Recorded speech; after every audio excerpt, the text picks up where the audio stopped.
Good morning, Undefeated. What's going on? Kyle Henderson of Bama Football on YouTube. I appreciate you guys being here. Let's get it going right away.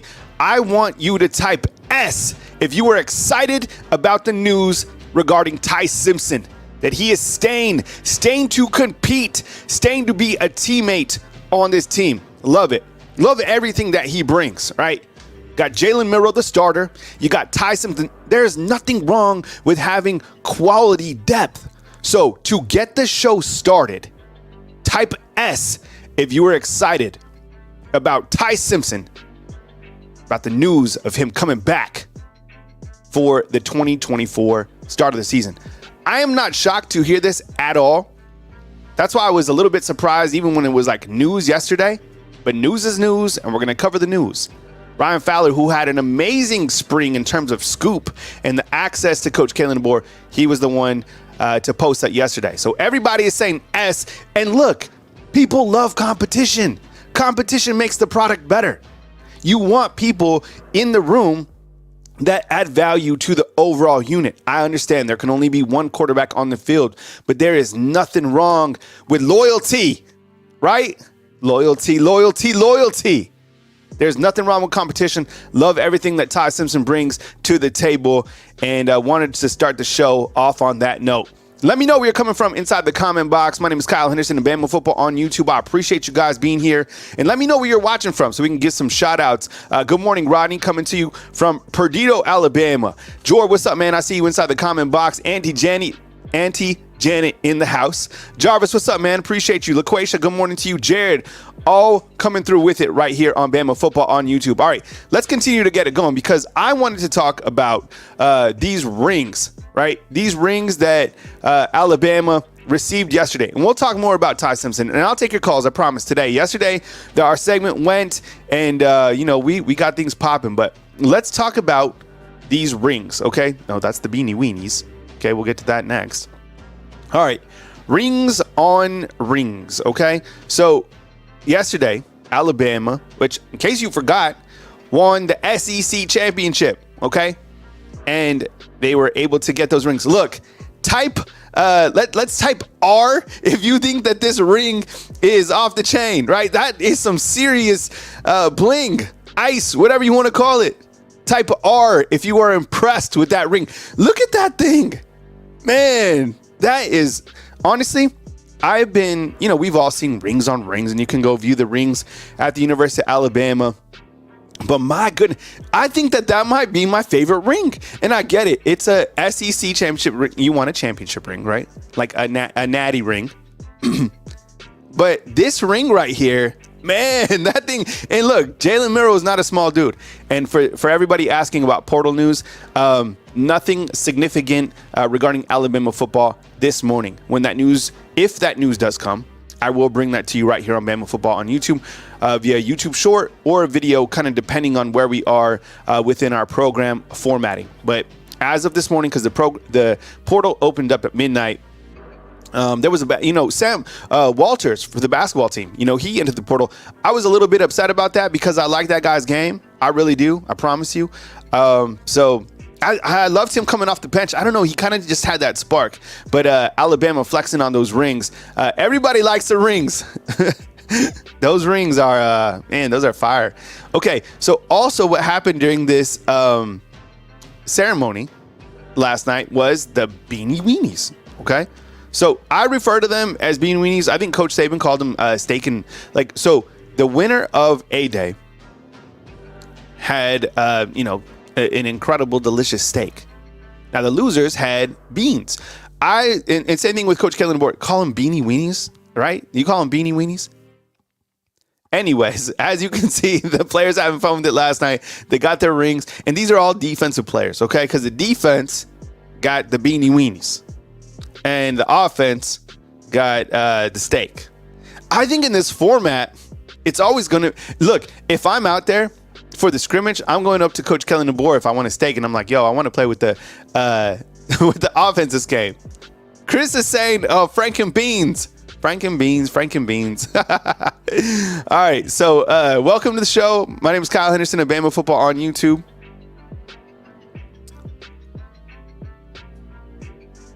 Get this sized up. Welcome to the show, Kyle Henderson and Bama Football on YouTube. I appreciate you guys being here, and thank you so much for taking care of us yesterday via Super Chats and last night. Last night's show was crazy, so I appreciate you guys supporting our fellow content talents right here on Bama Football on YouTube. And if you want to become a fan funder, part of the Undefeated, just hit the link at the top of the video. For as low as $2.99, you can be part of the Undefeated right here on Bama Football on YouTube. We appreciate you guys' support. Thank you very much. Beth is asking about the safety from Texas A&M. So, you know what's interesting about the transfer portal?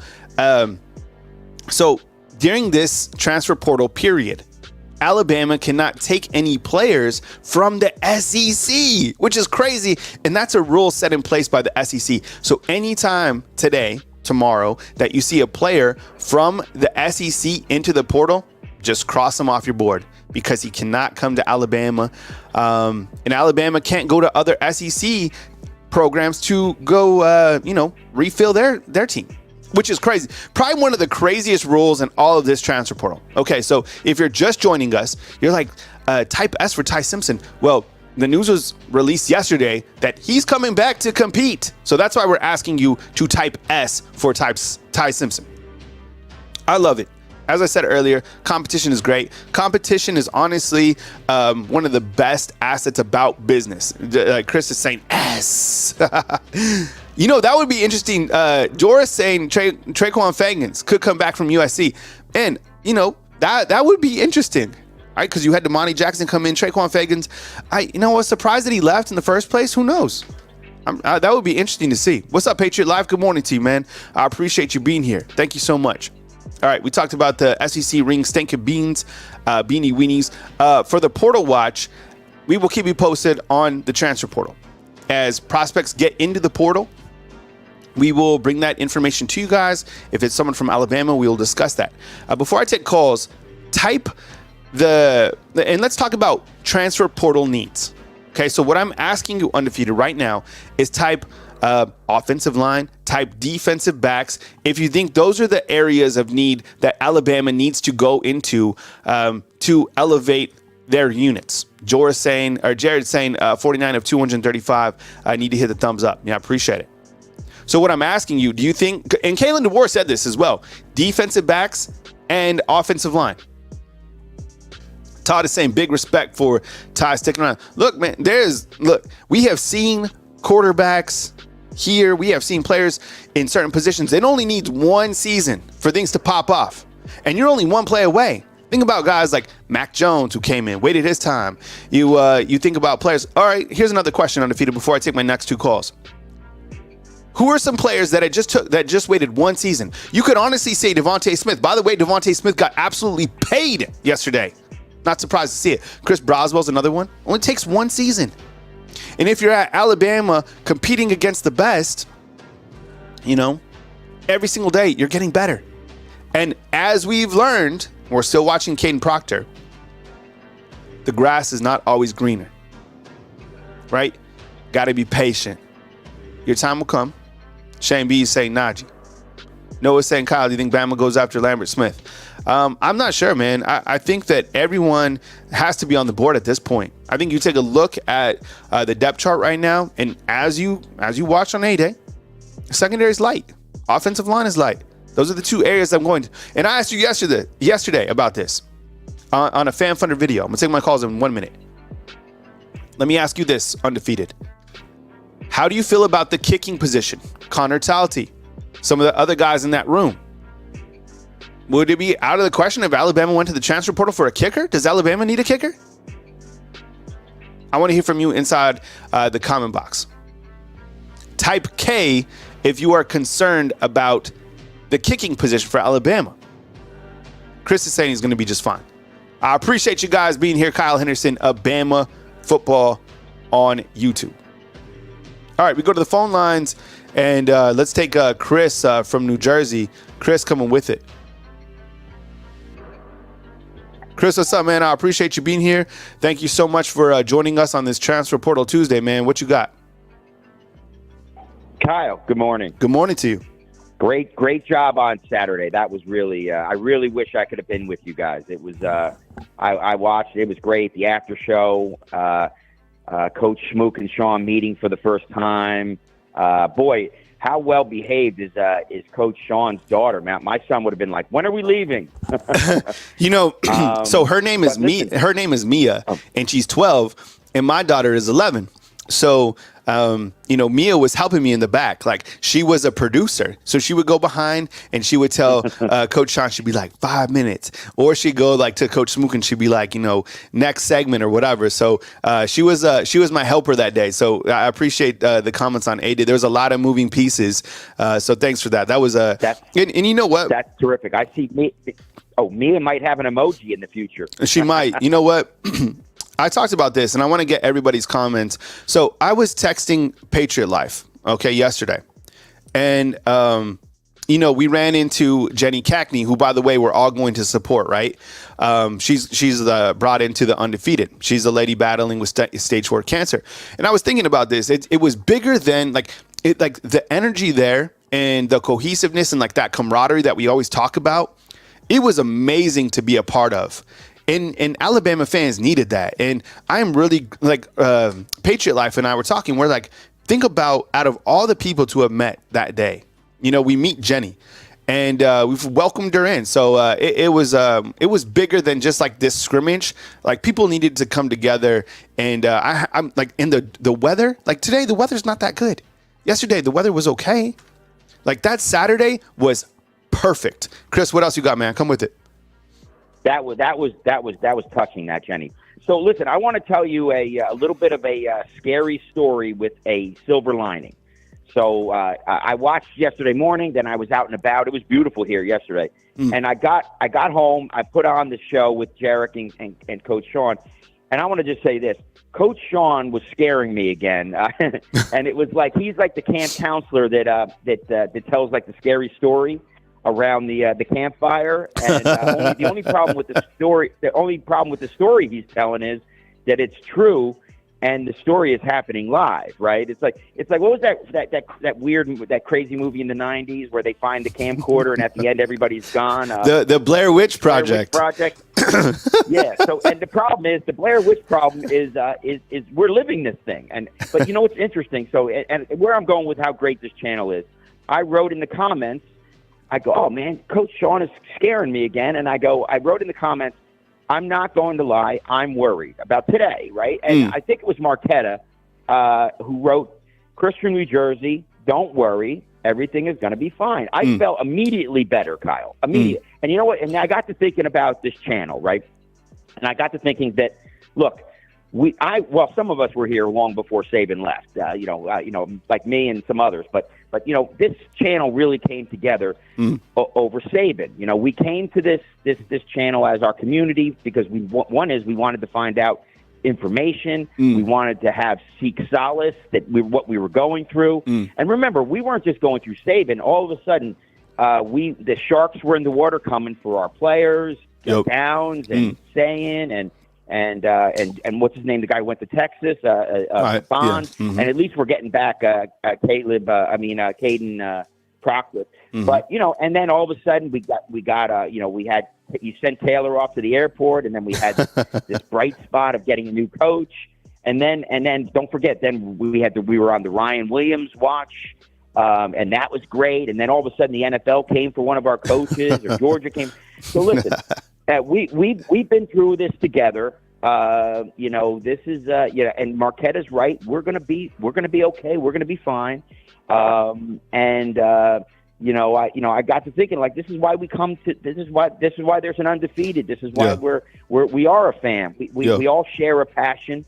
For Alabama football, and now because of you basketball. Thanks, Kyle. Listen, this is why this is more than just a channel. It's a community. Yep. And listen, this is great, and I hope we don't lose anybody today. But listen, here's the good thing. The good thing is that everybody else has to deal with what's going on today. Ohio State and Michigan and Texas A&M are going to try to poach each other. And last time it was us against the world, man. It was they were just coming. They were sending the Sharks to get us every day, Kyle. But so listen, we're going to be fine. I'm very excited. I hope we don't lose anybody, but if we do, we've been through this before, Kyle. Yeah. So, Yep. listen, great job as always. Thank you for creating this wonderful community for all of us. Let's get this thing up to 250,000, and thank you again, my friend. So roll Tide, and my best to the undefeated and all the team, and we will talk. Yeah, I appreciate you, Chris. Thanks so much for calling in. Chris from New Jersey. Yeah, look, as of today, as this point in time, like April 16th at 9:07 a.m., no players have hit the portal. I know a couple days ago we were talking about Tony Mitchell. That was debunked, or at least kind of tabled, in terms of any movement about Tony Mitchell hitting the portal. And I'm glad to hear it. I think if you're Tony Mitchell, I think you take a look at the coaches right here at Alabama, and I get it. You might look around, but he was never healthy from the springtime. So get healthy, come back with it. I think Tony Mitchell gets on the field at some point in time. So, I'm sure a couple players at the transfer portal. We'll keep you posted on that. But if you're just joining us, we have 300 on. We appreciate everybody that is watching this morning. Type S for Ty Simpson. If you're just joining us, Ty Simpson will be returning for the 2024 season. I'm not surprised to hear that. I'm excited about it. I love the competition.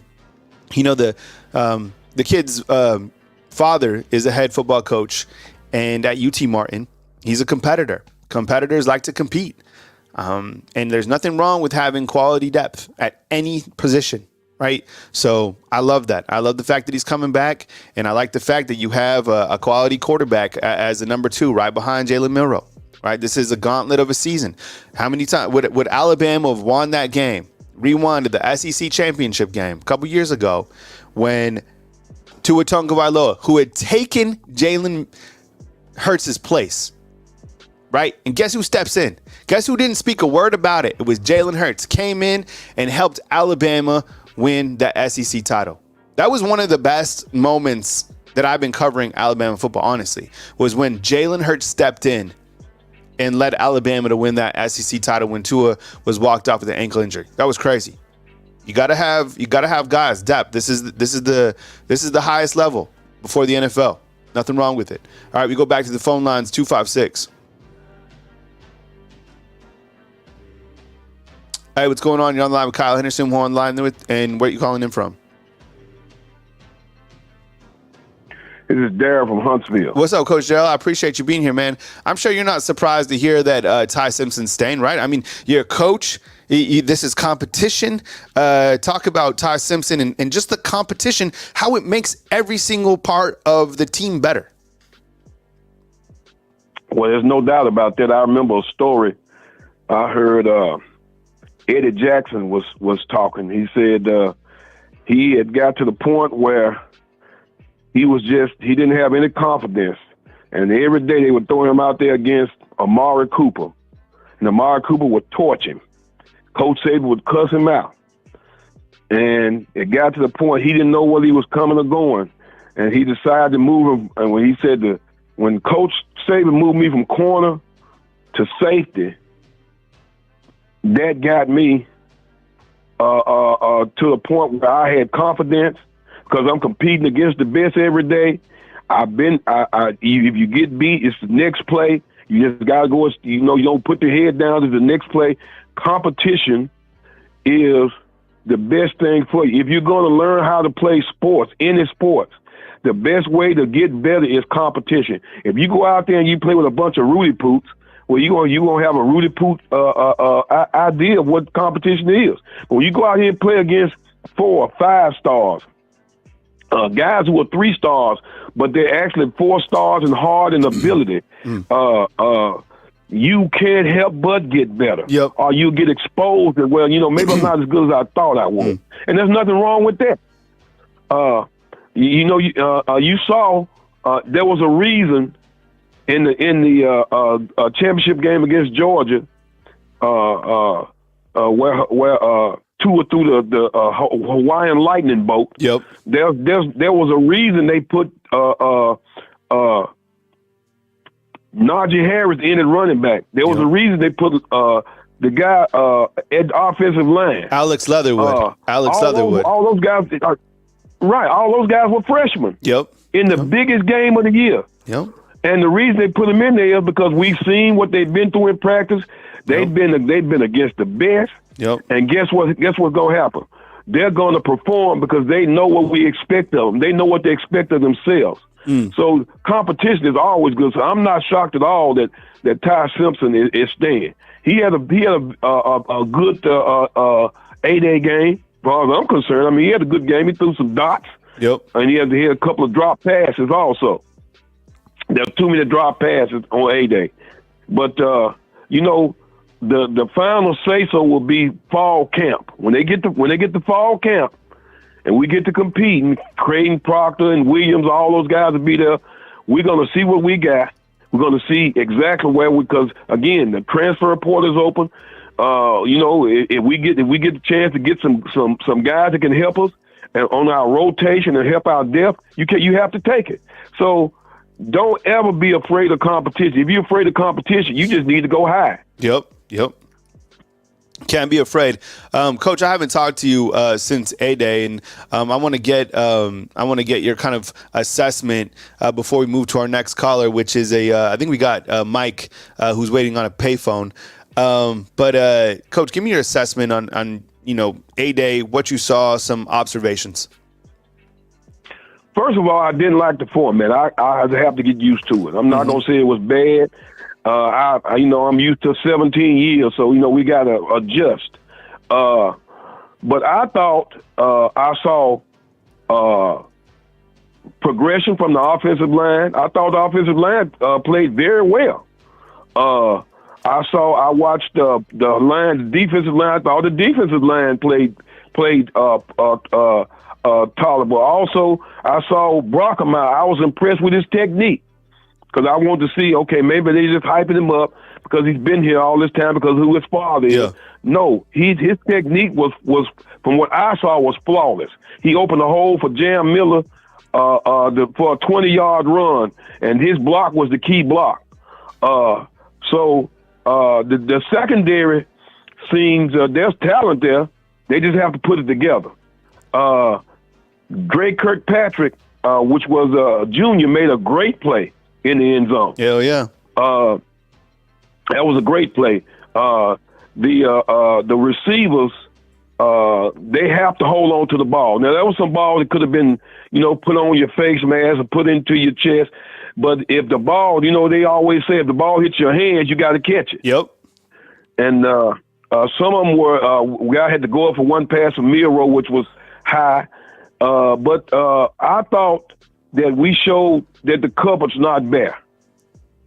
And I thought that the enthusiasm from the fans, there were 72,000 people. I was glad to see that.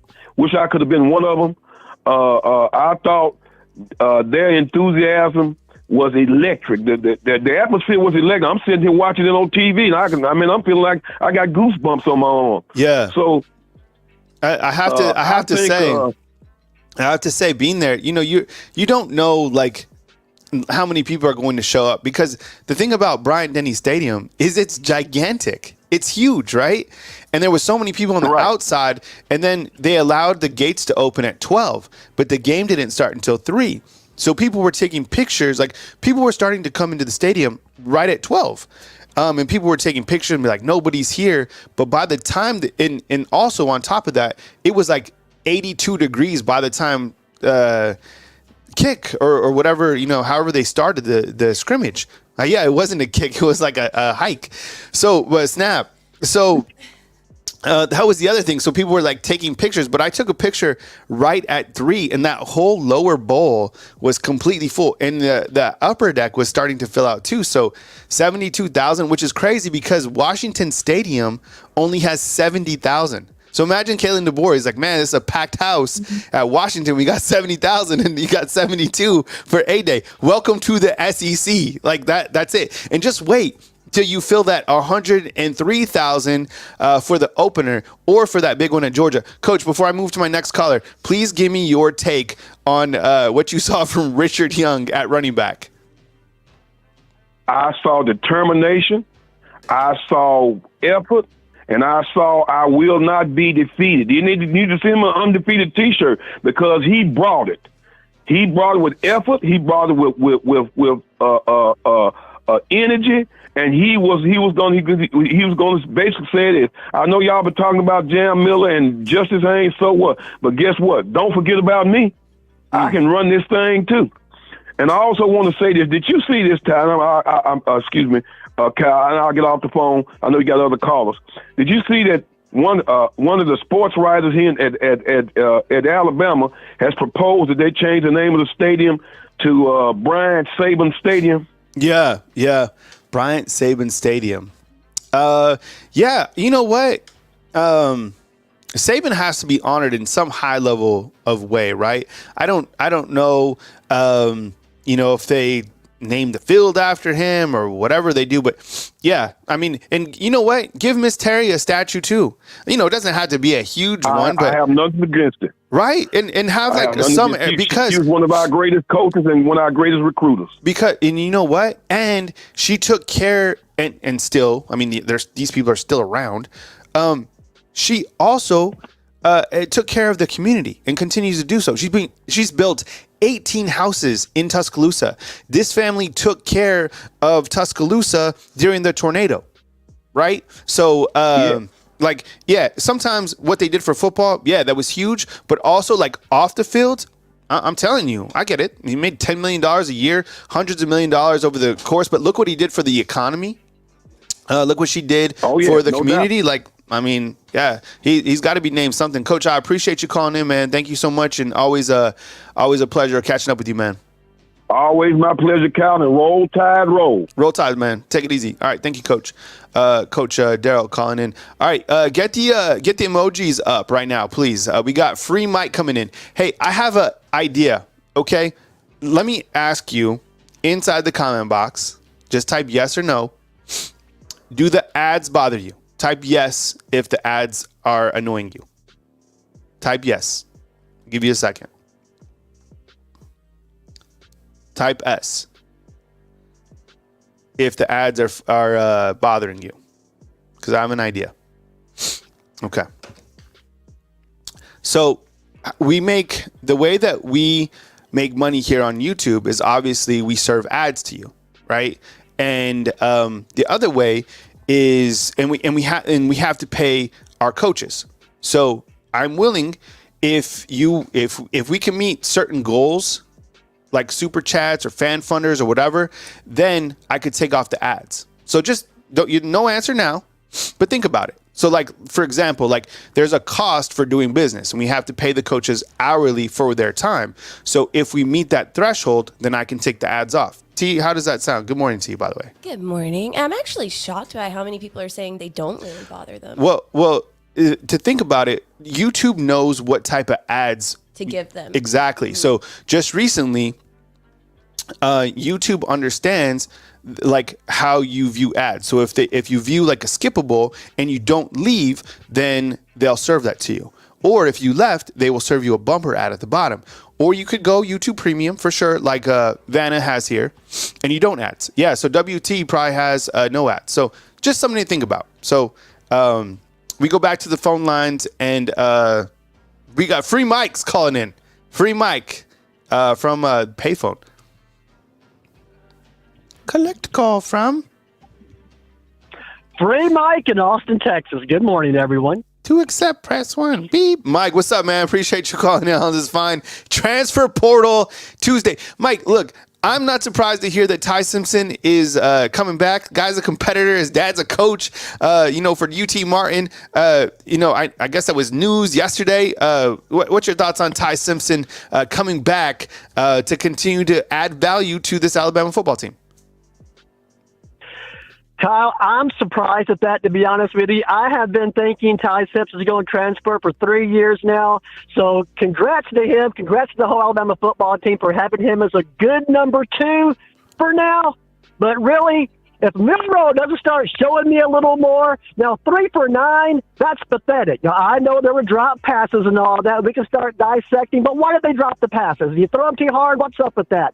But anyway, I'm very happy about Ty Simpson staying because we do need a good number 2. And like that situation you talked about with Tua and Jalen, the way that kind of went back and forth, it happened. So I'm real happy about that.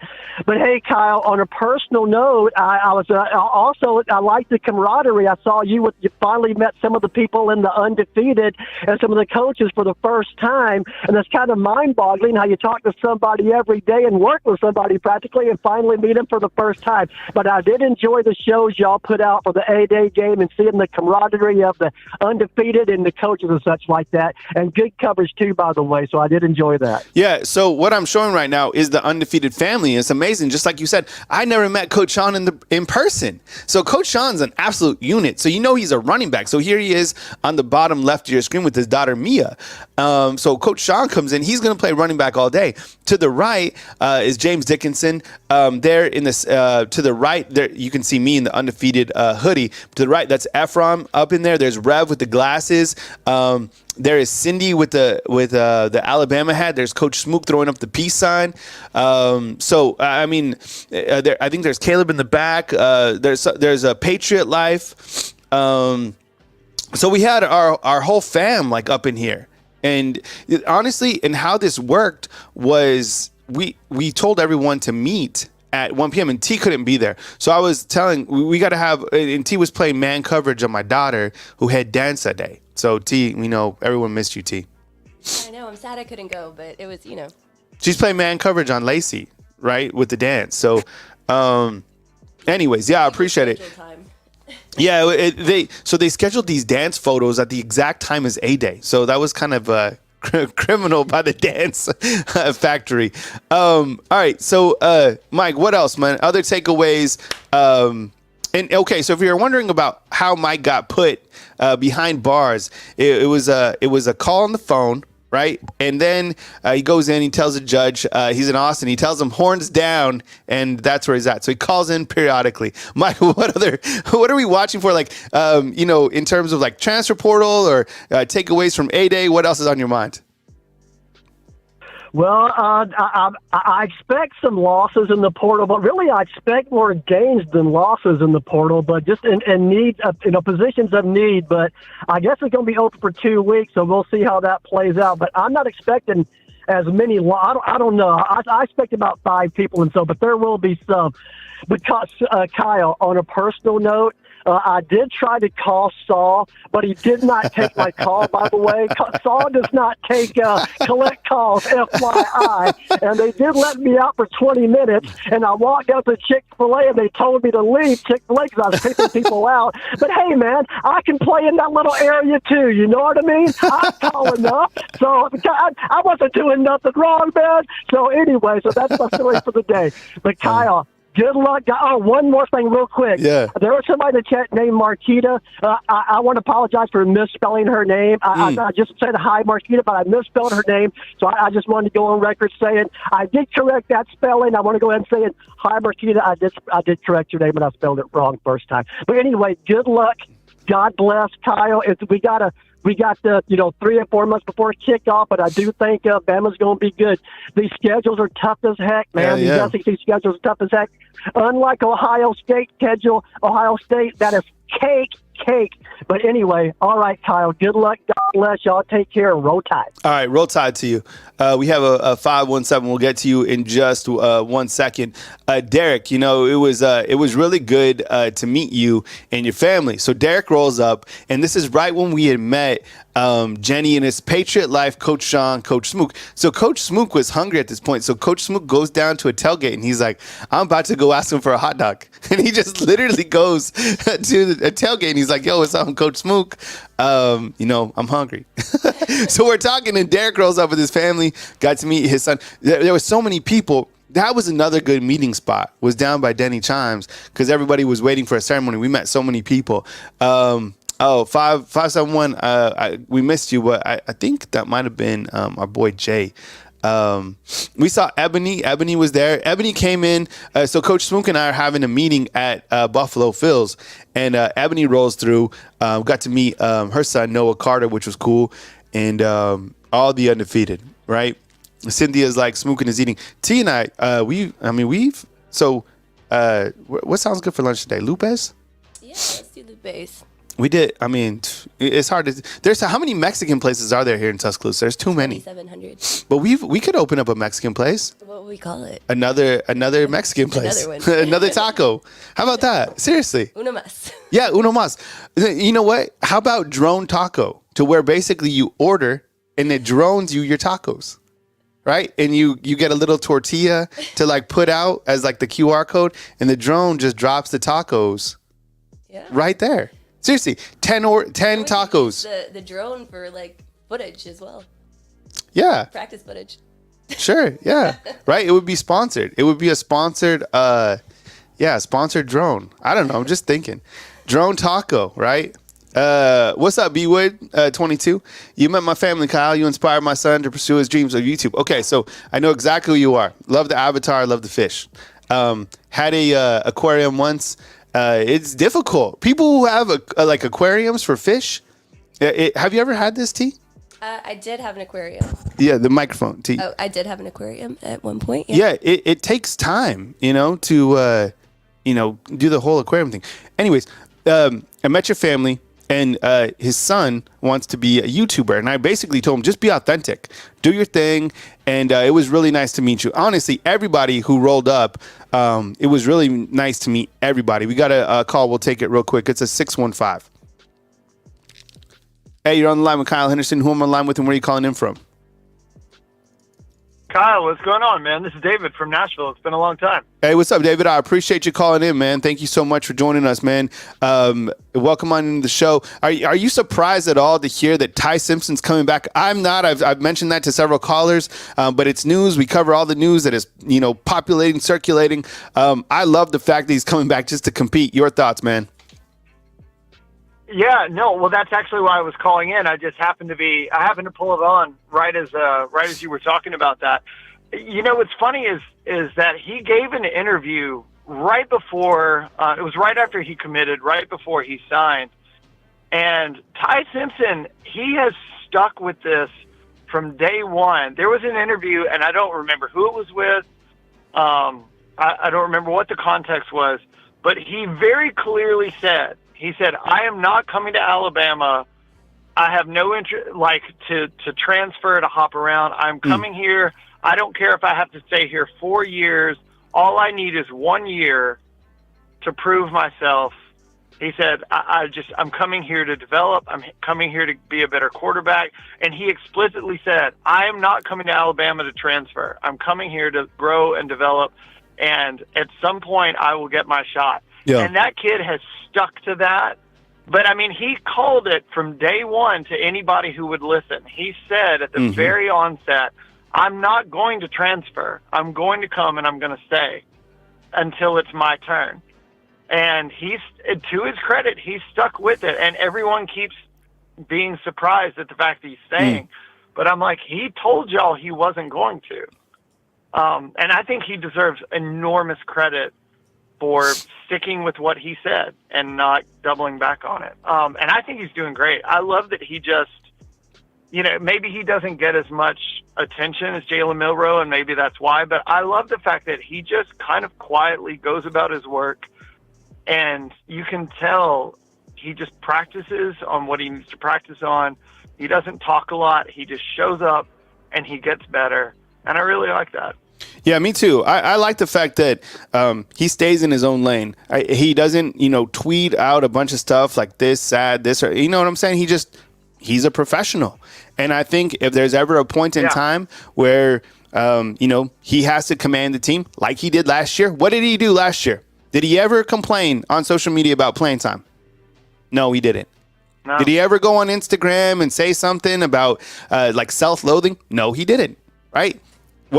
He's just been in the lab. He's just been practicing. And what did he do last year when he had to come in? He took care of business, right? South Florida. He came in as like a relief pitcher, and he won that game, right? He earned that win for sure. And what did he do against Kentucky and the spot time that he got? He took care of business. And he looked pretty good, too, I have to say. Yeah. So nothing wrong with having, people who want to compete, who want to be teammates, who want to be loyal in this time of college football. What is happening today? My phone literally has, I don't know, 300 updates about players hitting the transfer portal. So like in a day where people are just leaving because grass is greener, they're getting to go all over, which is fine. They can do whatever they want. It's kind of nice to be highlighting the show with somebody who wants to be loyal to the team, and when he's not going to be a starter. I get there's a lot of people that feel he could be a starter, but that we all know that the first player to get snaps against Western Kentucky is going to be Jalen Milroe, which is fine. Yeah. So I love it, especially at the quarterback position, because Ty could probably go a lot of places. If he puts his name in the transfer portal, I guarantee you he's probably already received some DMs from places. I mean, Jalen Milroe said that he did. 100%. And Jalen Milroe said that he received a lot of DMs after the season as well. David, make a final point, man. Go ahead, man. Make a final point before I bring on Ty Hayes. Go ahead. Yeah, I'm honestly, I'm going to make a crazy statement. I would have been less surprised to see Jalen Milroe enter the transfer portal. I know that sounds insane, but I would have been less surprised by that than Ty Simpson. I don't know. There's just something about Ty Simpson. I believe that kid through and through. Now, maybe he'll make a big fat liar out of me. But I mean, something about that interview he gave, I heard it and I just thought that kid is serious. Yeah. And you can tell he is thinking long game. He looked at Mac Jones and he said, you know what? I only need one chance. All I have to do is come in, work hard, be quiet, go to work. And I respect the heck out of the kid. And now personal disclosure, I've met his like aunt and uncle. They're lovely people. I don't know Ty. I don't know anything about him. I met his aunt and uncle. They're lovely people. Maybe I'm biased. I'm just transferring that onto him. But I've been really impressed with him. Yeah. And that's not to say I'm not impressed with the other quarterbacks, but yeah. But I'm telling you, he said, everybody's surprised. He told you all this is what he was going to do. Mm-hmm. Yep. Well, I appreciate you calling in, David. Please call again next time, man. It was good to rap with you. No, I know it's been a minute, man. So let's catch up again soon. Yeah, man. And hey, congrats on all the success. As someone who's followed you from a long time back, it's really awesome to see you see everything y'all are doing, and I'm really happy for you, man. Hey, thanks, man. I appreciate it. Thank you so much. All right, David calling in with a good call from Tennessee. We bring on my boy Ty Hayes right now. Ty, what's up, man? Welcome on in. Let's get you suited. Hey, look at this. We got the blue going on here. I know. Accidentally matching. So, excited for today. Now, I do have to say, Kyle, here in the next 15 minutes, our guest will be showing up. So when that happens, I'll unfortunately have to go, but excited for what we're bringing to the table today, Kyle. It is going to be a ton of fun. Yeah, I appreciate it. Wait, what's happening? Oh, okay. Stay tuned. I think that there's some interesting developments. So if you're watching right now, warm up your coffee again. Are you a coffee guy, Ty? I love the smell of coffee, but my mom was like a full-on coffee addict out on the ranch, and I'm kind of scarred for coffee because we had a 1/4-mile driveway that was like, a dirt road to get to the road to take me to school. And if we were running late, she'd be flying down the driveway. Well, I went to a private school it was a Catholic school from kindergarten to 8th grade. And we had to wear uniforms all the time. And I would show up with coffee stains all over me and little burns because my mom would be flying down the dirt road and coffee would be going. So I kind of hold a little bit of a grudge against coffee. I like tea or Celsius. I'm really trying to get off the Celsius and get on to just like straight green tea. Yeah, that's it. Tea does green tea. I was hitting the Celsius for a while. I like my Red Bulls. I'm doing a coffee right now. Tea does tea, right, T? I do. I actually don't do green tea, but I do. She does English, yeah, or Earl Grey or something like that. Yeah, black tea. Favorite energy drink? Ooh, Red Bull. Yeah, Red Bull, Yeah. right? And monsters are apparently like the worst for you. But everything's bad for you. Too Yeah. much water is now bad for you. It's The like, Celsius are good. yeah, you can't have fun. Caleb, what's up, man? Shout out to Patriot Live for the membership. The Undefeated showed up in full force Saturday. Hey, so Caleb, you're gonna love this. Okay, so if you've been in the Undefeated since April 1st, when allergies hit me as hard as ever. So yesterday, T comes in and I had like one of those breathing things on. I must have sneezed like 5,000 times, but Caleb was like, please take a Zysol. So I went over and so I'm operating on Zysol today. You think it's helping? I think so, but I also think like my mind is like, you're taking Zysol, you're okay. I don't know. Who knows? Okay. You're taking Zysol. You're taking Zysol, you're fine. Hey, Ty, so I have to ask you about another Ty, and that is Ty Simpson. You're not surprised to hear this in terms of him wanting to compete. Talk about Ty Simpson, and like we talk about news as it comes in. This got a lot of traction yesterday when Ryan Fowler spoke about Ty Simpson returning. Your thoughts about Ty Simpson coming to compete, to continue to be a competitor, and most importantly, continue to be a teammate to this Alabama team. 100%. And first off, shout out to Auntie Janet for the renewal of the membership, saying can't wait for the guest, Ty. Yep. It's a magical day, so we had to bring in a magical person. Also, Lisa, I am named after Ty Murray. I've actually gotten to meet him. We used to go hang out at a ranch where these bull riders were. And so we would go and they would, in their free time, they're riding bulls. And we'd be at the cookout riding bulls. It's actually what I wanted to do, was be a bull rider. And then they told my mom, like, absolutely do not let him do this, right? He'll get killed. So here I am. But speaking of Ty Simpson, I'm not surprised in the least. Whenever he announced in January that his intention was to stay, it made 100% sense to me that that would be the same sentiment we see today. And the reason is multifaceted. First and foremost, with Jalen Milroe coming back, you knew that this was going to be an uphill battle attempting to get that job. And at the point where you said, hey, I'm here to come back, that showed, one, how much heart he has, two, what a team player he is. You know, we talked about this yesterday with recruits such as a Noah Carter, such as a Jaden Harmon, specifically on the defensive side of the ball. We see this a lot, but you know, it's present for a lot of these top athletes. There are certain things we cannot teach. We can teach a little bit of technique. We can get you stronger. We can get you a little bit faster with proper technique, with the workout. You can't teach heart. You either have it or you don't. You can't teach tenacity. You either have it or you don't. And that's what you're after. There's a lot of athletic kids out there. There's a ton of them. But how many of them have the heart, the tenacity, and the wherewithal to be the type of player that Ty Simpson is, that so many of these guys at Alabama are? So I'm not surprised at all that he is not entertaining the transfer portal. One, because of that heart, because of that tenacity, he bleeds crimson. And two, this is a kid that he wants to start at some point. One thing we have to acknowledge, Kyle, is that if he transferred now, he'd be going to a new system in fall camp and not only competing for a job during fall camp, but he'd be trying to learn a new system during fall camp, which it makes complete sense for him to stay put. There's not three better offensive minds in college football than you currently have in Kalen DeBoer. This is the situation. Stay put. Next year, watch out. That guy's going to throw for a tremendous amount of yards.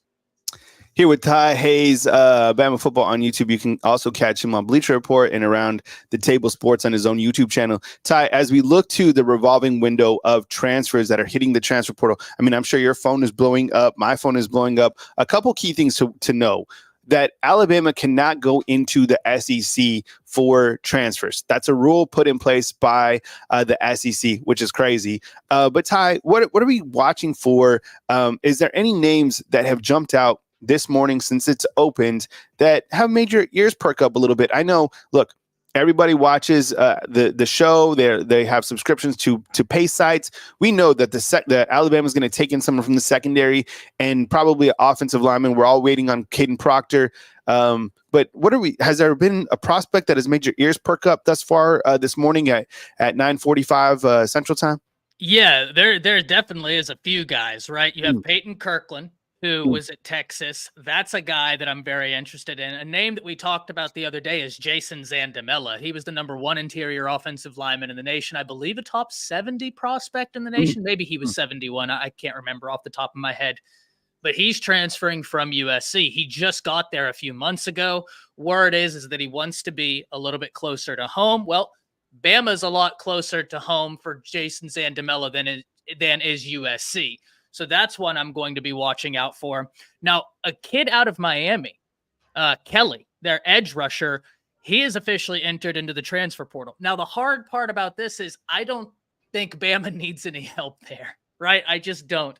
In between Rousseau, in between Noah Carter, Jay Sean Ross, Keanu Coate, all these guys, I just don't think that edge is a position. Yonze Pierre, right? Like, I just don't see that being a position as good as Kelly is that Alabama goes after. I think one of the things I'm most interested in, and I don't think it would happen this transfer portal window, but what happens if someone challenges this rule that you can't transfer in conference? The reason I ask that is because in January, the NCAA was saying, oh, we're rolling back the unlimited transfer portal thing, and now it's a one-time transfer only. A judge in West Virginia put in a 14-day injunction, and that 14 days has expired. The NCAA is still bowing out of the fight.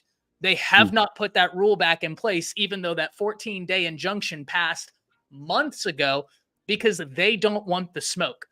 I'm very curious to what happens if somebody challenges this rule. Ty, Jay, the GOAT is asking, does this mean that Texas and Oklahoma because I want the Peyton kid from Texas? Can you elaborate on that? Yeah, unfortunately, they are officially a part of the SEC, even though it's not technically until I believe July. But right now they are operating under the rules. That is like these rules are ridiculous, right? Yeah, like, I don't understand. Lie, but It makes no sense to me. The fact that you can have the 30-day window and SEC teams can poach your 30-day window, that's all well and good, right? I know a lot of Alabama fans didn't like that 30-day window. Listen, that's the nature of the beast. That happens everywhere, right? It happened at LSU. That happens everywhere. My contention with that rule comes in whenever we get to this transfer portal window, and now they're like, oh, but you can't now operate within the SEC. And it's like, wait, but why? Like, now nobody can, but just a month or two ago, it was open season. Like, here's the crazy thing, Kyle. What if what if Brian Kelly retired today? Now, all of a sudden, the LSU players could get poached from other SEC schools because they would have a new 30-day window, but they couldn't do the transfer. It fundamentally falls on its face whenever you look at this from a logical perspective. Right. So I have no idea. Yeah. Well, I mean, it's about 9:45. I mean, I don't know where we are in terms of, who's coming or whatever, but I think I might go to the undefeated real quick and maybe we'll run the commercial real fast. Be like, go for it. I think he's about to be pulling up. I can already feel the uneasiness shifting in the air. We'll be back in 1 minute. Special word from our sponsors. Special thanks to our sponsor, Residence Inn, Ocean City, Maryland. Guests can book at residenceinnoc.com. Use the promo code LPR for special Bama football pricing up to 20% off. Also, go to therogueshop.com. Use the promo code Bama. You get legal CBD. For me, personally, I like the topical oil.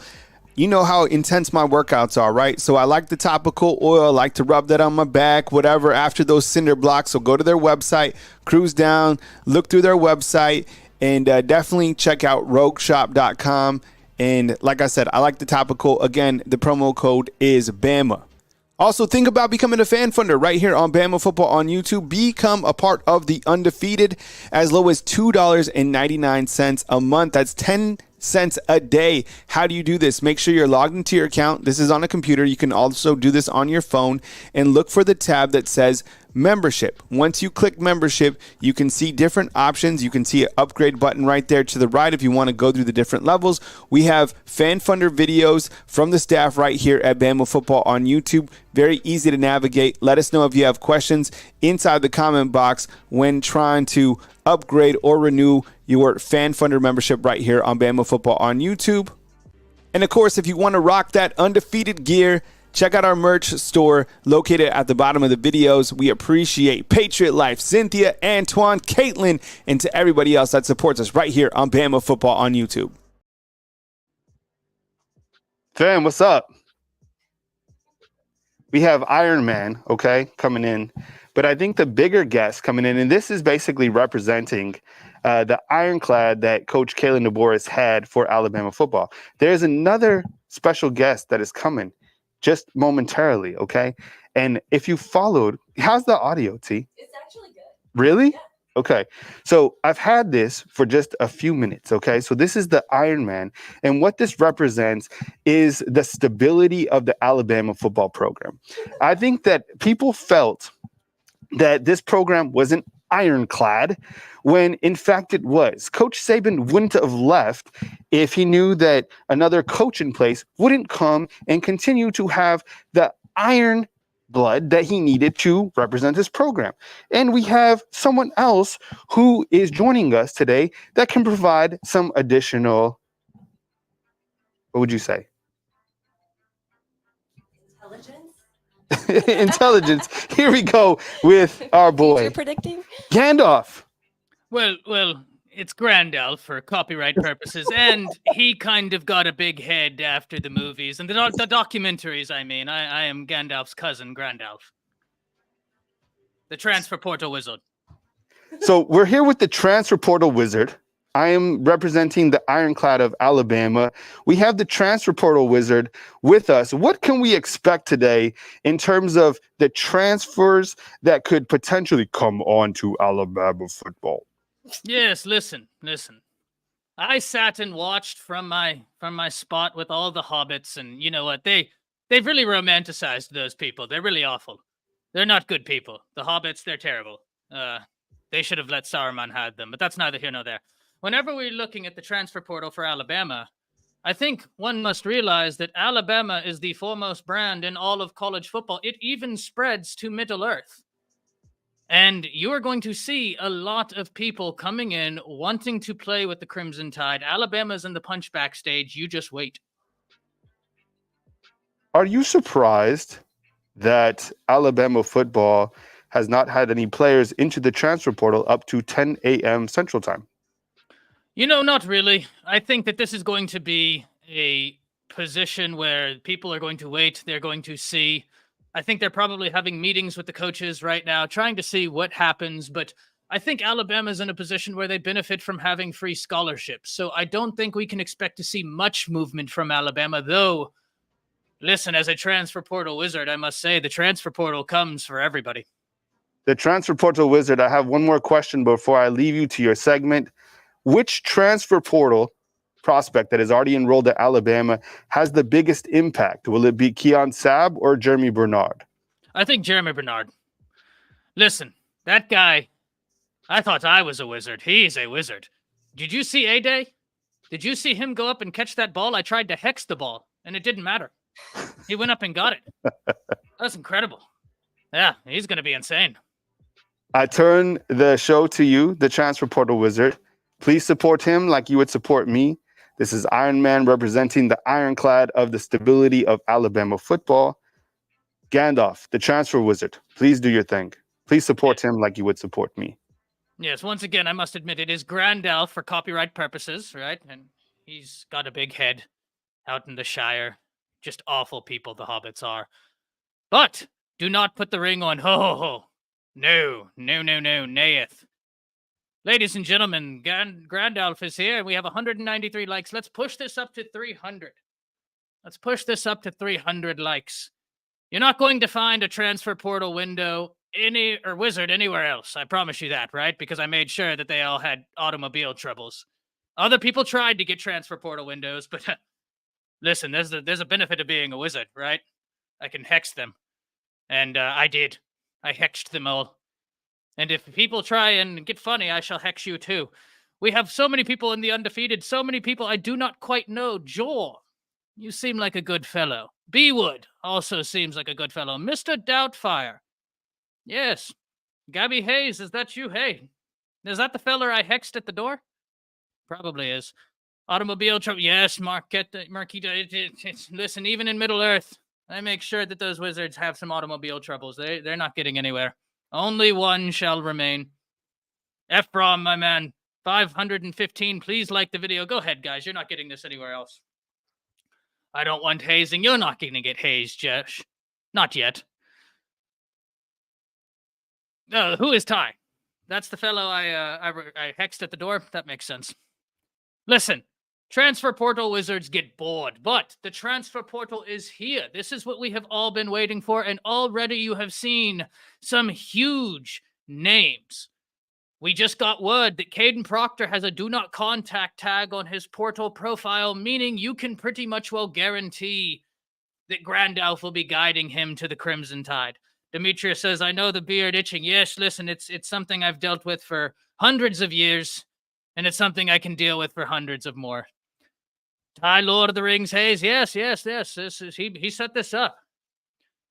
Please tell us something well, let me see. What don't you know? I don't know. What don't you know? I mean, you seem like a smart individual. You seem like you probably know a lot. What don't you know? We can get into some history, I suppose. Smook is Saruman. Nah, I took care of him long ago. Grandalf is who Ty role plays in the bathroom. No, that's not correct, Joel. Grandalf is Grandalf. So, getting a transfer portal wizard to come on here, we can expect to see a lot of fireworks. And Gandalf, my cousin, who now is too big for his britches, is a firework wizard. So, we can expect to see some big things. Now, who should Alabama go after? Yeah, that's it. It's difficult. Caden Proctor. Oh, I apologize. That's the magic right there. Caden Proctor has a no contract clause. We knew that offensive line was going to be a position that Alabama targeted. We knew that they were going to go after them. What is happening right now? Well, you have a transfer portal wizard here. We have a transfer portal wizard in the house, making sure that everything does what it does. Stick to your day jobs. Well, this is my day job. I'm a transfer portal wizard. Wish Will Johnson was a possibility. He may be. And here we have this incredible device saying Iowa offensive tackle Caden Proctor has officially entered the transfer portal with a no contact clause, which can pretty much well guarantee that he will be coming to Alabama. That was what news reported. And that is what it seems to be. Now, he was just at A-Day. He looks to have lost some weight, and that was a big concern. That beard is the beard is not wanting to cooperate with me today, and it's just unfortunate. Incredible device is a computer, Mr. Wizard. Yes, it's truly incredible. See? There's nothing I can't teach you. You can teach me. Someone asked if Will Johnson, if I can summon Will Johnson. I shall do my best. I have never been known as a great wizard. I just hex people, or attempt to. And by automobile troubles, I mean, I just made sure their cars had no gas, so they couldn't go anywhere. It's a lot less magical than one would think, but that's neither here nor there. I assume Alabama will continue making moves on the offensive line. We know that they are going to get Caden Proctor, Jason Zandamela entering the transfer portal from USC, someone that I believe that Alabama will be pursuing, could be pursuing, though they are good at the interior offensive line. The question is what will they do at tackle? This is something that I have been waiting to see. I think Ty has been waiting to see. Certainly the members of the Undefeated, as I have been told you are called, have been waiting to see. And I think that they're not going to be done on just the offensive line front. Defensive back. You heard the wizard himself, Coach Kalen DeBoer, talk about how they needed some defensive back help. Ephraim Davis with the 50 shekels says 1 for the money, 2 for the show. Thank you very much for the shekels, Ephraim. Thank you very much for the shekels. I don't know how currency converts from dollars to Middle Earth shekels, but we'll figure that out. That's neither here nor there. We'll figure it out. He's doing well. Once again, it's not elves, it's hobbits that he uses. And if you think that the judicial system is mad at the NCAA's antitrust structure. You just wait until they get wind of what Santa has been doing with those elves. Oh boy, he's going to have a terrible time. Thank you very much for the shekels, Ephraim Davis. Your support means the world to us. So I assume Alabama will continue going after some defensive backs. Now, we talked about some defensive backs that Ty wanted to see come out of the transfer portal if they were to enter their name. And one of those was none other than a defensive back from Wisconsin. No, KT, there's no script here. This is all, unfortunately, off the top of the head. I never took theater. They didn't offer it in Middle-earth. It was only sadness and gray and, not much learning happening there. Auntie Janet with the 99.99, three to get ready. And now go, Grandalf, go. Yes, Grandalf does appreciate the shekels, as does everybody a part of the Bama Football on YouTube community. Thank you, Auntie Janet, for being a part of the community.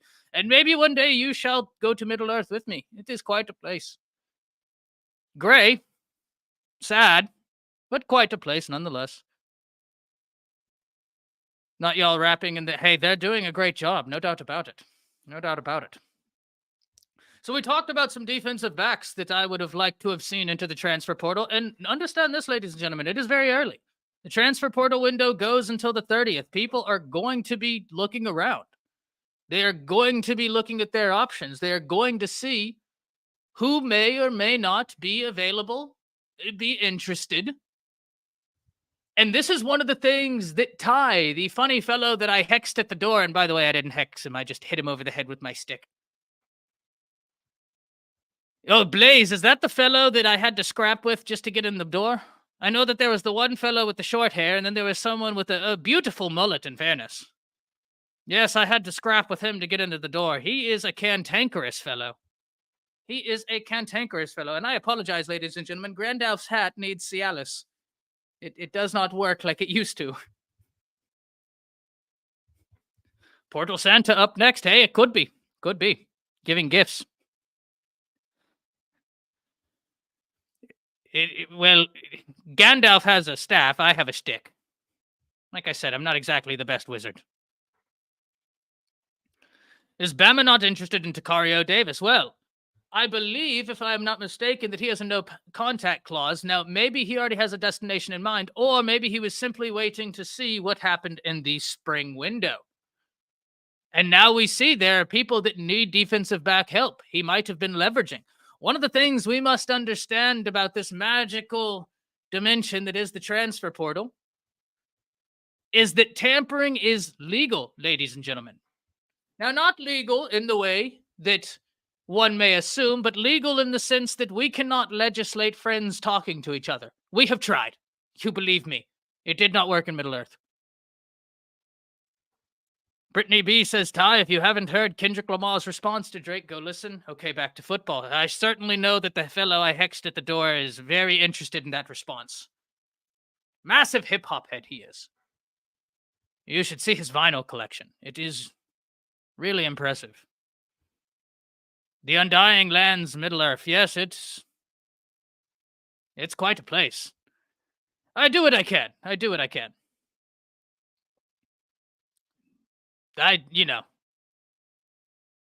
We got to have fun over here. That's the whole point.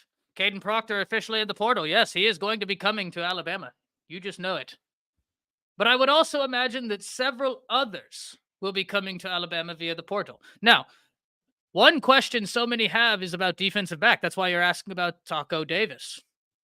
Name the top 10 players from Middle-earth. Grandalf, and Dylon. Yes, they do not know how to feel, but this is typically what happens when people meet a wizard for the first time. They don't know what to think. Not since that fraud David Blaine has cursed our name.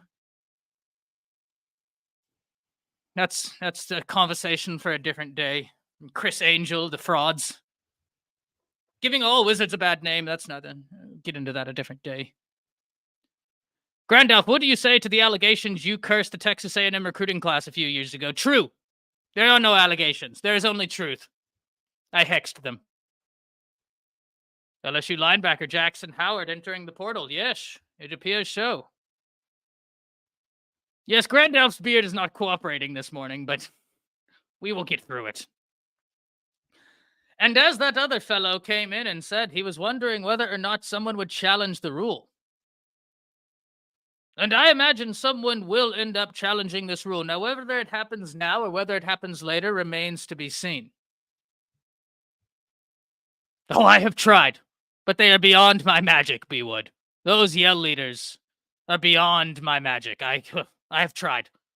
I have lost countless nights of sleep trying to figure out a way to hex them. It hasn't worked. Yes, Nick Bowling says the Tennessee starting linebacker in the portal. If I'm not mistaken, the leading tackler for the Vols. BJS says this is cringe show. Well, you're no fun.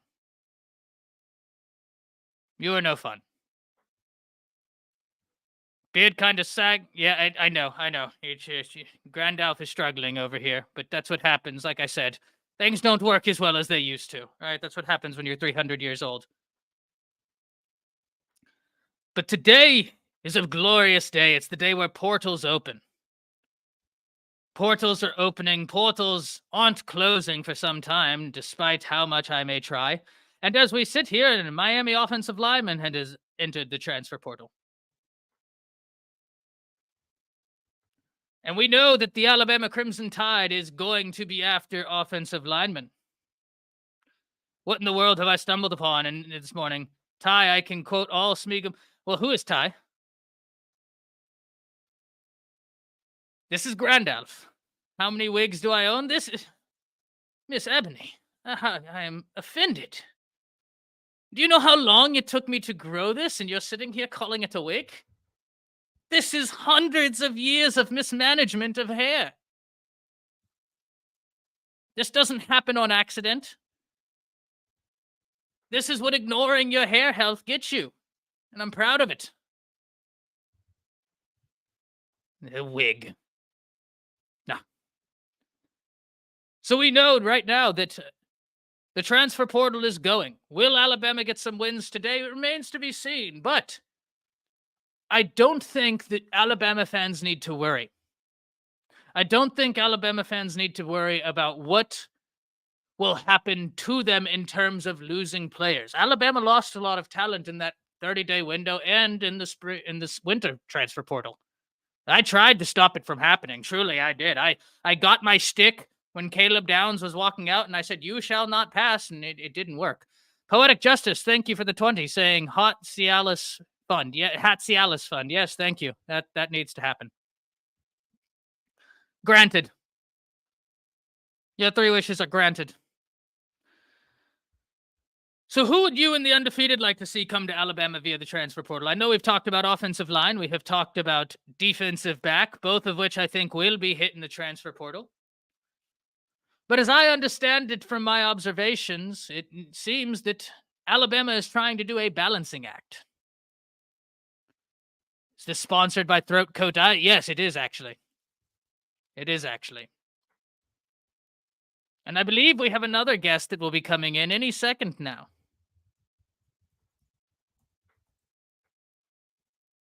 I believe we have another guest that will be joining me in this magical day. Give us Downs and Bonds back. Listen, I tried. It didn't work. I tried to do the magic. It did not work. A kicker, says Byron. Yes, I do agree. And luckily for Alabama fans, a kicker from Georgia State entered the transfer portal. And we're going to see what Alabama does there. Ty's Revenge, says Mason Graham to Bama. That would be big. That would be very big. Mason Graham to Alabama would be a massive win, though Alabama's defensive front is already very talented. Al Sanders in chat, happy to see you here, Al. Yes, Byron, you know exactly who I'm talking about, the Georgia Tech kicker. Very talented. And Alabama, from the look of A-Day, could use a kicker. Seems like that's an area of need. Now, in terms of getting some players back, it will be interesting to see what Alabama does there. We have heard from sources such as Josh Pate, who many of you don't know, he is also a Wizard. I hate to be the bearer of that news, but Josh Pate is also a Wizard. Any basketball transfers we're looking at?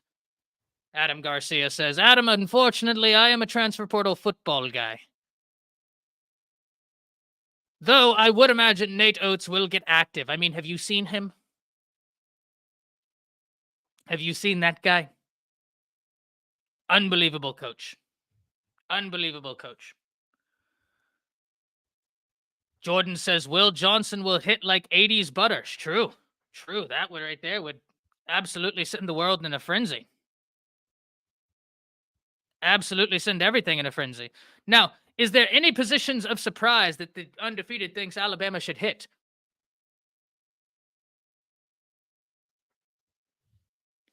As of right now, I would believe that Alabama is going to very much well focus on things such as offensive line, defensive back. Shane saying the same thing. Ohio State running back Dallin Hayden is already hearing from a plethora of schools. Not surprising.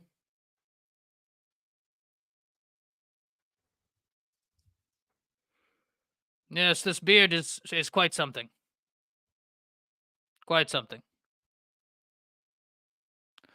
The transfer portal is just opened, ladies and gentlemen. It is going to be a long day. It is going to be a long 14 days, really, as it closes on the 30th. I've done what I can to try and get it to close sooner than that, but it does not look like that is going to be feasible. It looks like that's just what it is. You already have people committing from the transfer portal. You have a Georgia State edge who's just entered the transfer portal. Jackson Howard would be a great get, but we have this unfortunate magic preventing us from getting anything SEC. And I cannot do anything about that magic. Now, one thing that we can look at is a cornerback from Minnesota who has entered the transfer portal. 5'10", 165 pounds, Tariq Watson. Dino asking, did Ty transfer? Well, no, Ty Simpson is still very much well here. In terms of Ty, the fella that I hexed at the door, he's fine. He's just got a lump on his head. He's just got a big lump on his head. This is Grandalf. Jeff saying, we don't need an edge. I agree with you there, Jeff. It seems that the edge position is going to be very stacked for Alabama in a situation where they are going to be able to have depth on depth on depth. And that's what you love. Jordan asking, you can't go to the SEC in the SEC spring window? No, and that rule makes absolutely no sense. And I'm going to tell you why it makes no sense. It makes no sense because let's say one of these SEC coaches retired tomorrow, a 30-day portal window would open up and SEC teams could poach the players from that team. But if they were to just want to enter the transfer portal, they couldn't do it. The rule makes no sense. Yes, Moonrocker, what's the deal? This is normal. Yes, I am a wizard, no doubt about it.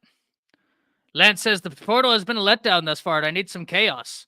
I too need some chaos. I came all the way here, and I was thinking that, it's going to be a giant eruption, and so far, it's quiet. I was hoping we would have earth-shattering things. So far, the biggest bit of news we have is that former Alabama offensive lineman Caden Proctor has entered the transfer portal, and he has a no-contact clause, which means we know where he is going, but that should come at the surprise of nobody. He pretty much fully announced his intention to come back to Alabama, and he has been nothing but fulfilling that wish. Let's see Noah Fafita hit the portal. That would cause chaos. I hexed him. He was cantankerous. He's a problem child, that one.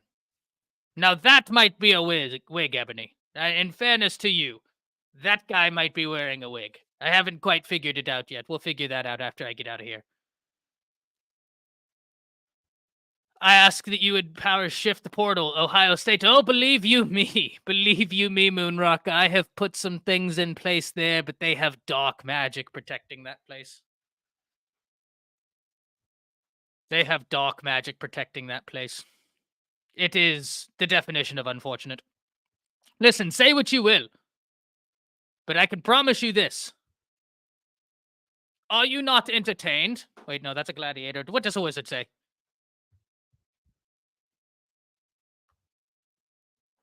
New Mexico State tight end transfer Eli Stowers is already planning visits.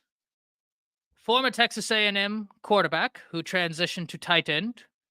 But I do not believe that Alabama will be looking at tight ends. Now, maybe they will. Oh, the other guest is ready. Come on in whenever you want, my friend. Come on in whenever you want.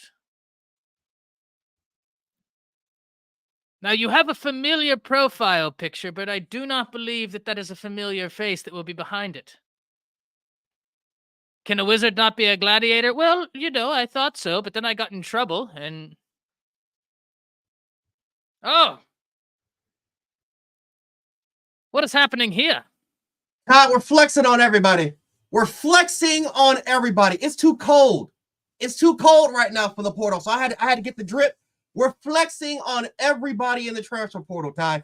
Everybody's getting flexed on. We got Archduke Javuticus, Medalis, Dias, Ty, Gandalf, and of course you got Lloyd Banks Jr. I'm too fly for the transfer portal. We're too fly for it, ladies and gentlemen. It's too cold in here. So let me tell you something, because I'm telling you right now. Man's not hot. We have haters. We have haters that are watching us right now. We have haters who are watching us right now, ladies and gentlemen. So I decided I'm going to flex on them. You guys can see I got the Versace Chrono Watch. Versace Chrono Watch on. I have the special limited edition $200 bottle. You can't even find this on Amazon. Enriching, ladies and gentlemen. Enriching. Versace oil. You see that? Versace oil in the building, ladies and gentlemen. I got the Clear Blue Mist leaf in the building. Ty, we're too fly for the transfer portal. We're too fly for it. They're not ready. They're not ready. Never been ready. They're not ready for the transfer portal. They're not ready at all. Look at me. I got Cuban rich coffee. Cuban rich coffee. Where are you gonna find Cuban rich coffee from, Ty? They're not ready.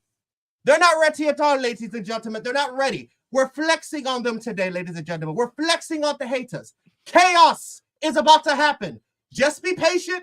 Take your time.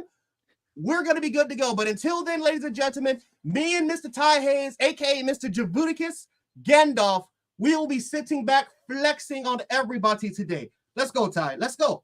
Let's go. I'm ready to go. Hey, I'm glad you're ready to go, because I came all the way here expecting chaos, and so far, word has been mum. I mean, do you know how many people I hexed to get here? Do you know how many wizards I sabotaged? I'm not going to be let back into the wizard community.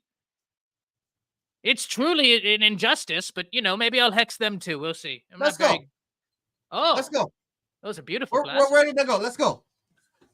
My friend, they're not ready. Look, they're not ready, Ty. They're not ready. Look, everyone's shocked about my appearance. We've been trying to tell you guys this for weeks. How are you not ready for this?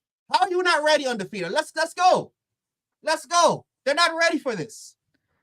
Now, my friend, who are you expecting to be the most affected by the transfer portal today? I must say, I don't know if y'all saw, Louisville had 5 offensive linemen hit the transfer portal. That's not good. Well, Ty, listen, I'll say this, Ty. Who's Ty? Or I'm sorry, Mr. Gandalf. Mr. Gandalf. I'm sorry. Grandalf for copyright purposes. He got a big head after the documentaries. Exactly. Like I said, I'm listen, I'm too fly. Don't y'all hate on me. I'm fly. Too fly. Man's not hot. Look at me. I didn't even show. I got a 250. Yeah, y'all ain't ready for me. Y'all ain't ready for me. But anyway, listen, Louisville, yeah, you're right about that. They lost a lot of their starters. Colorado lost a hell of a lot of players to the transfer portal. They're trying to clean out their, even though they lost a few impactful players, including the edge spot, that's also going to be effective.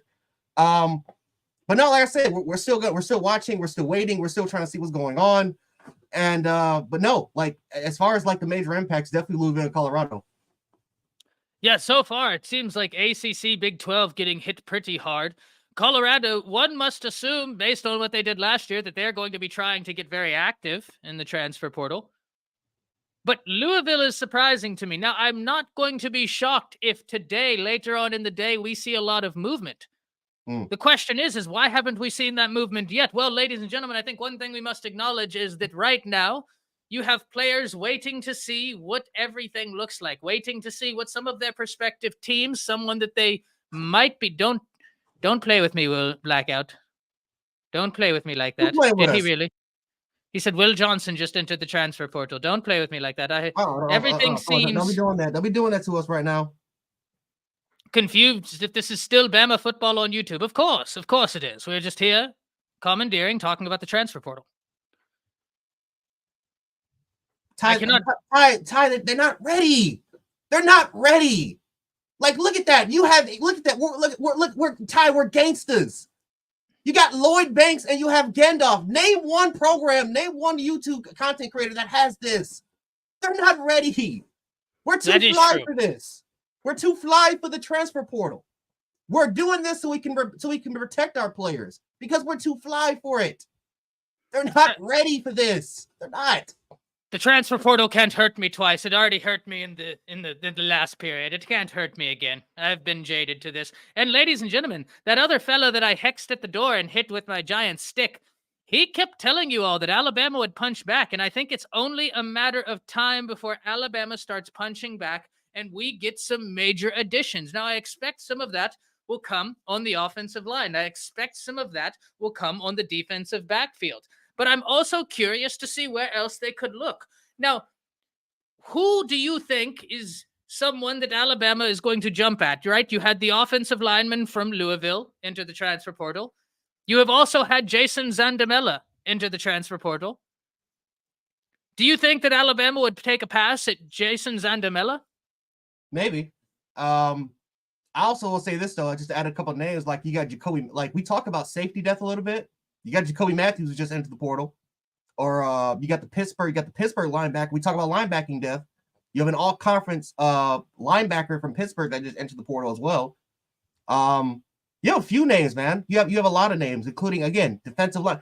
I asked Coach Sean about this last night, was do we need like defensive line depth? Is that something that is that some area that we can try to improve on, especially at guys that are trying to play at the 3 technique or at 5 technique?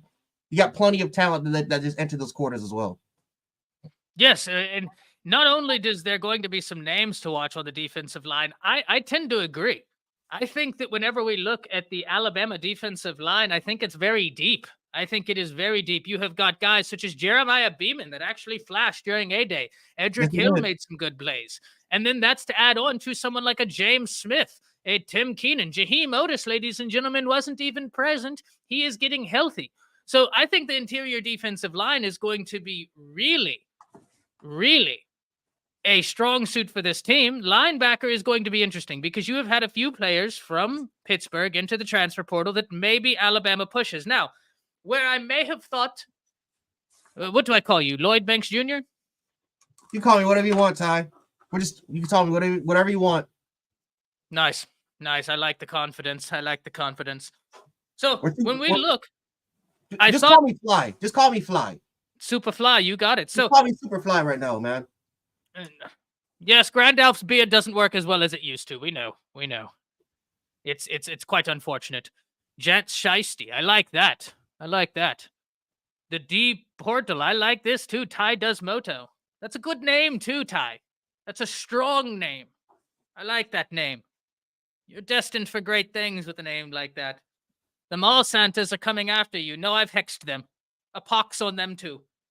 You don't like them, I hex them for you. Results may vary. But Raise the Boss says Miami edge rusher in the portal. Kelly.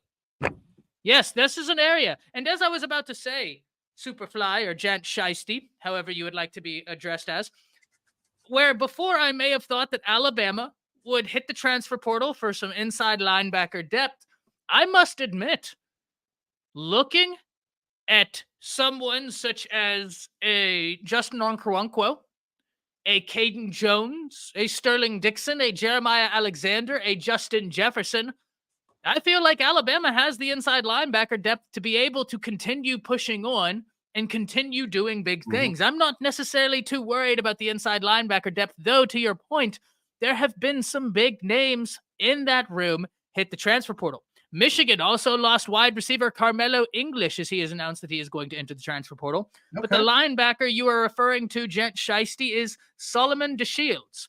6'3", 230 pounds, has totaled 85 tackles, 13 tackles for loss, 6 sacks, and 4 pass defenses, and will have 2 years of eligibility left. And this is the interesting conversation about the transfer portal. There is something you're looking for. If you can get the intersectionality of both experience and eligibility, that's what all these teams want us to go for. If you have the experience, but if you can remain on the team for a few more years, that's why Keon Saab was so big. That's why Damani Jackson, was so big.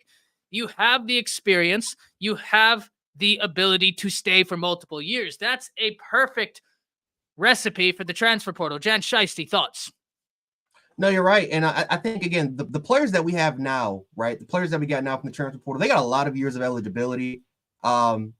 You want to get impactful guys. You want to get guys that, for the most part, that can add something deep into your rotation.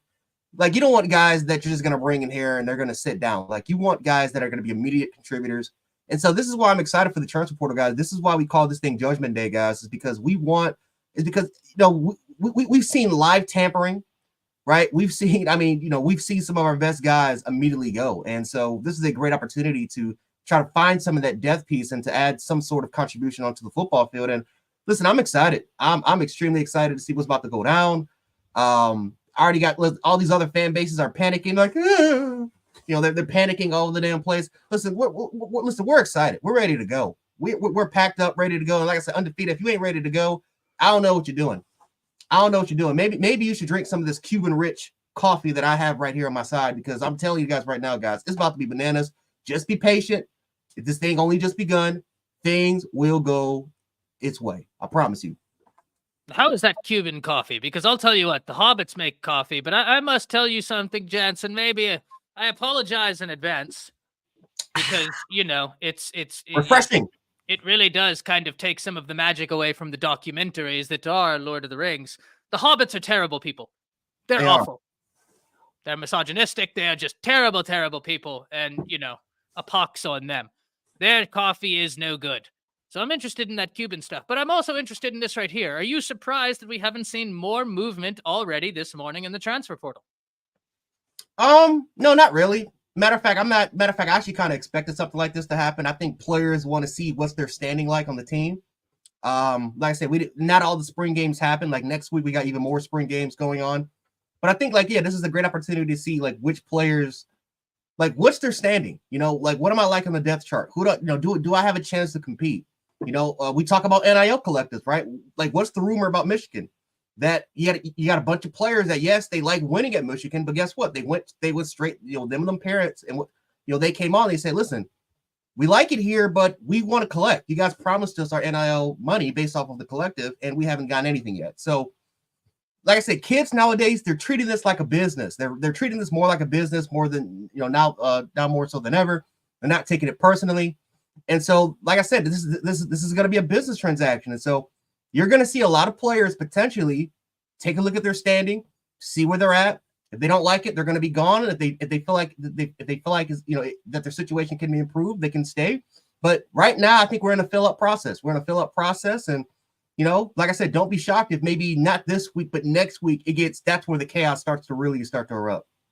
Now, you made 2 points that I would actually like to unpack. The first one is going off of what you just said, and that's really interesting because I think this is something that not a lot of people have thought about. Even I, being the all-powerful transfer portal wizard, didn't even think about this, and that's the fact that there are still spring games going on.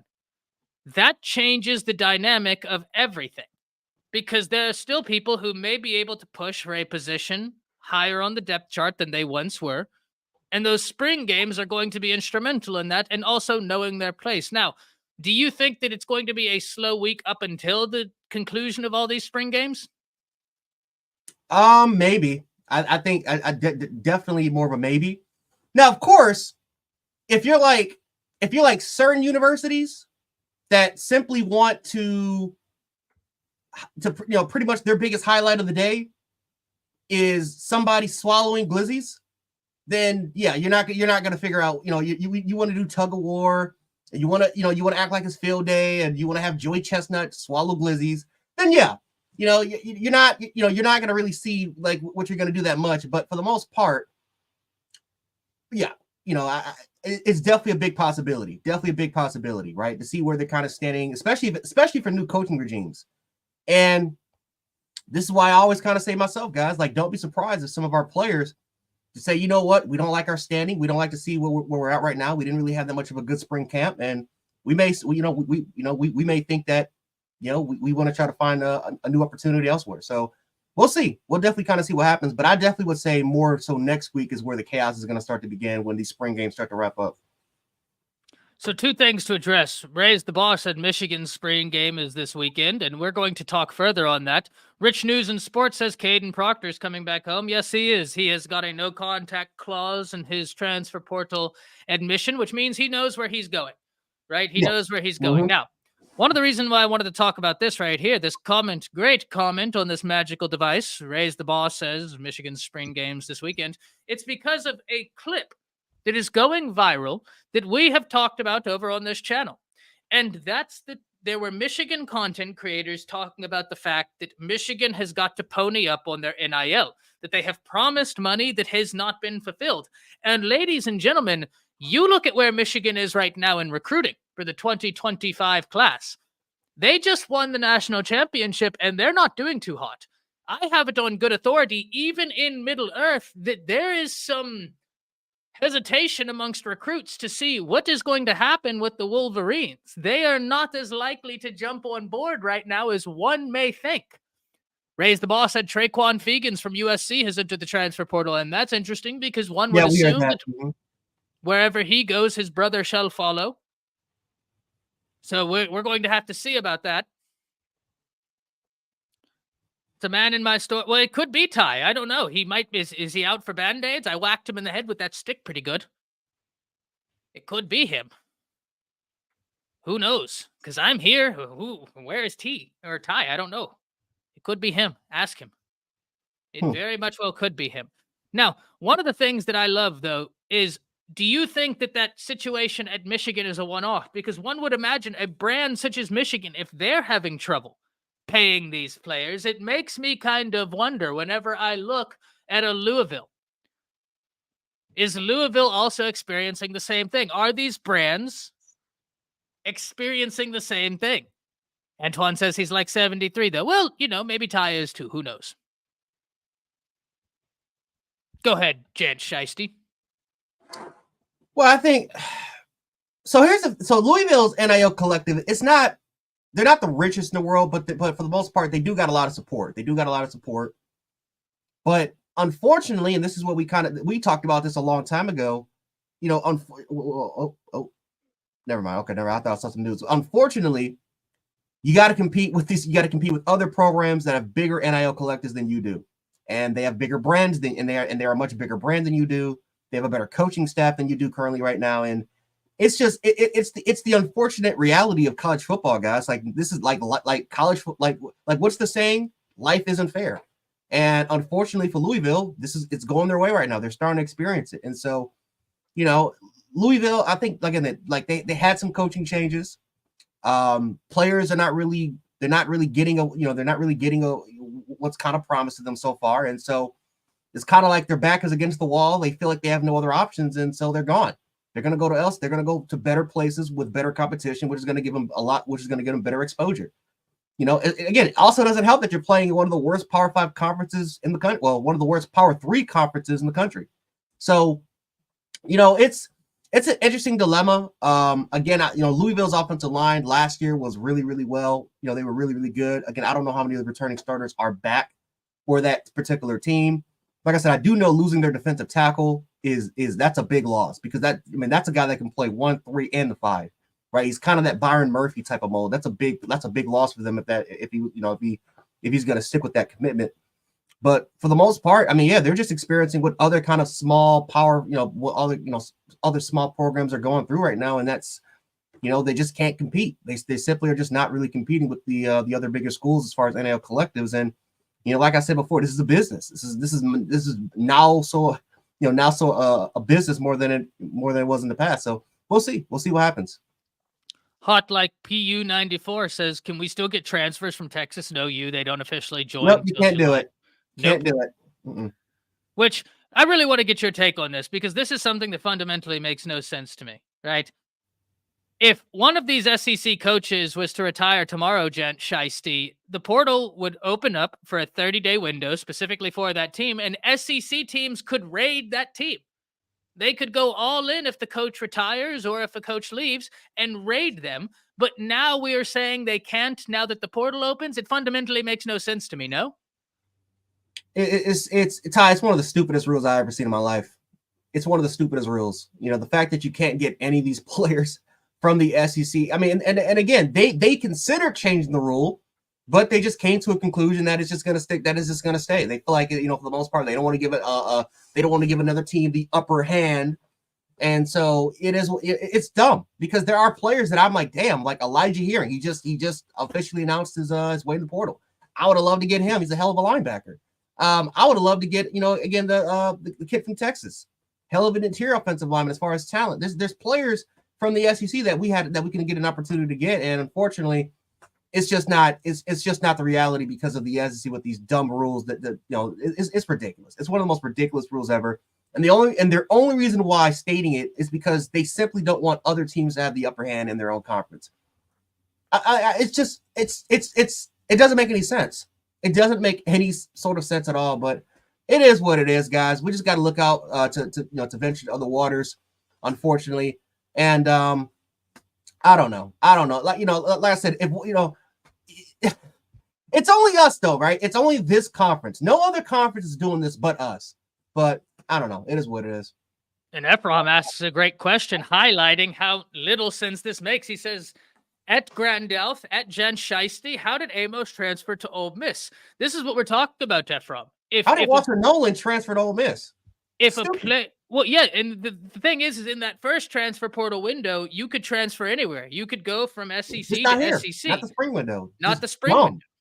And even then, to put salt on the wound, if a coach retires, if a coach leaves at the last second, like what if Mac Brown, or not Mac Brown, what if, I just thought of an old coach and Mac Brown came to mind. But if Mac Brown retired tomorrow, it wouldn't matter because the ACC can do whatever they want. Grad transfers can go wherever, Lance Hunter. That's fine. But what if Brian Kelly retired tomorrow? If Brian Kelly retired tomorrow, a 30-day window would then go on top of this spring window, and LSU players could transfer to any school in the SEC. This makes no sense to me. And I understand that this is something that the coaches voted on, but I don't think that the coaches really thought of how this doesn't make much sense. I understand they wanted to keep a power dynamic, but Jan Shiesty, that power dynamic is out the window. We have already opened Pandora's box. It is too late. As you can see, Grandolph's hat doesn't work. Too great. And unfortunately, this is what happens when you get older. Unfortunately, Ty, if they were fly like us, then maybe they could be protected. But unfortunately, they're not. They're not as fly as us. Unfortunately, man, they're not. We're too fly for the transfer portal. So it's too a fly. They're not fly like us, Ty. What do I think about Logan Sagapool? Well, let's look into him and let's get some information. Jen Shiesty, any initial thoughts? On who? Logan Sagapool. Logan, what program? What program? University of Miami. Is He's he the an offensive lineman. Offensive line? No, he is the offensive lineman that transferred to Miami from Oregon and is now back in the transfer portal. He's a fifth-year redshirt junior. And listen, I think that offensive line is a place of need, but I would also wonder, Kevin, if they wouldn't be more inclined to go after such as a Zandamela. Yeah, I'm more inclined to just going after just guys that can immediately contribute. I want guys that can contribute today, if possible. Yes, that's what we need. Is we need something that's the intersection of experience, but also eligibility. Now, the unfortunate part about Zandamela is that he does not have that experience. He just got to USC in this very early spring, or in the spring window. He just got there in January. Has just participated into the transfer portal. So he may not have the experience, but he certainly has the eligibility. I think, Jen Shiesty, the question I have for you is interior offensive lineman. That doesn't seem like an area where Alabama may be so inclined to go, because you look at the top two guys, Booker and Roberts. Oh, there goes Gandalf's hat again. That's unfortunate. So you look at the top two guys in terms of Booker and Roberts, and those two are probably going to be the best guard duo in the nation. So is Alabama inclined to bring in a guy from the transfer portal to sit behind them? Because one thing we've got to remember, people are probably not going to be inclined to go to an analogous situation. What do I mean when I say that? If you're not currently playing, you're probably transferring to get playing time. If you come to Alabama and you're an interior guard, I don't think you're beating Roberts. I don't think you're beating Booker unless they choose to slot one of those guys out at tackle. What's your thoughts there? Yeah, no, I agree. I agree with you because, like I said, we talked about it even with Parker Brailsford transferring. Now, I can say that about James Brockermeyer now because I think James Brockermeyer is going to be a hell of a center for this team, and it'll be interesting to see what happens with Parker. I mean, it's not guaranteed that he's going to win the job, but he has a hell of a start, and so we'll kind of see what happens about that center position. But other than that, no, I mean, this is the best interior offensive line in the country, and it's kind of like, again, Booker has experience playing at tackle when he was at IMG Academy, but more so at right tackle more than he was at left tackle. So right tackle wise, I mean, I think that's a spot that I think a lot of people are confident in right now. I don't think you want to switch off Booker to left tackle right now since that's kind of been a struggling position. Again, we'll see when Caden Proctor officially comes to Alabama, what's that, if he's going to officially get, if he's going to retake that job for Pritchett. But no, I mean, the offensive line, I mean, as far as depth wise, I mean, no, I mean, I get it. I understand it. That we need depth at that particular position, but I would try to use one of our young guys, right? We got a lot of talent at that tackle position that that has played guard before in the past. You can slide them in and to kind of see what happens, Again, I don't want to get players solely to sit on the bench. I don't want that to happen because they're not beating Roberts, they're not beating Booker. Now, I understand if a player goes down, that's where that emergency situation happened. Last year we did that. When one of our corners went down. I forgot the name already. Ty, what's the name of the guy that was in the transfer portal last year? The corner. They came to Alabama? Yeah. Amos. Trey Amos. There we go. Trey Amos. Yeah, Trey Amos came in a situation where he was kind of that emergency filling corner on the outside, and he did a hell of a job. He was I don't even think he led a touchdown at, but he was spectacular. Yes. But I don't know. I just don't feel like for the most part we're gonna get guys, because even with Trey Amos was competing. It's not like he came in here and said, okay, you're immediately gonna sit on the bench. He was competing for the job. He just lost the job, and so I want to get guys that can immediately compete for the job. And so we'll see what happens there. But no, I do not want to get players to solely just let them sit on the bench and they're not gonna have a chance to compete for that starting spot. BR549 makes a fantastic point here. He says, with the extra games going forward, solid backups at offensive line and defensive line will be key for any team. That's a really good point, BR. That's a really good point. And I certainly agree with you. I think my biggest question would be, is someone inclined to come to an analogous situation? If they're looking for playing time, that might be difficult. Now, if they're looking for a change of scenery and a change of culture, that could be something that is compelling. Especially to some offensive linemen, because I do agree with you. And BR, I think you make a fantastic point that we haven't yet touched on, which is why the members of the Undefeated, listen, that fellow Ty, he told me that the Undefeated was good. I probably shouldn't have whacked him with that stick so hard. He's not going to be happy, but he did tell me that you and the Undefeated were good, and you are proving to be very good. Ebony Carter says secondary is too young. We need to get some vets from Michigan. Listen, I do agree. Though I do love the talent in Alabama's secondary, I think that these freshmen are playing well above their years. You want that experience, especially when you look at some of the quarterbacks that will be in the SEC this year. I mean, Jen Shiesty, my goodness, the SEC might have the best quarterback play in the nation this year, and it might not even be close. You've got Jalen Milroe. You've got Beck. You have got Iamai Elieva at Tennessee. You've got Jackson Arnold. You have got Nuss at LSU. You have got Quinn Ewers coming in. You have got Brady Howard, Cook.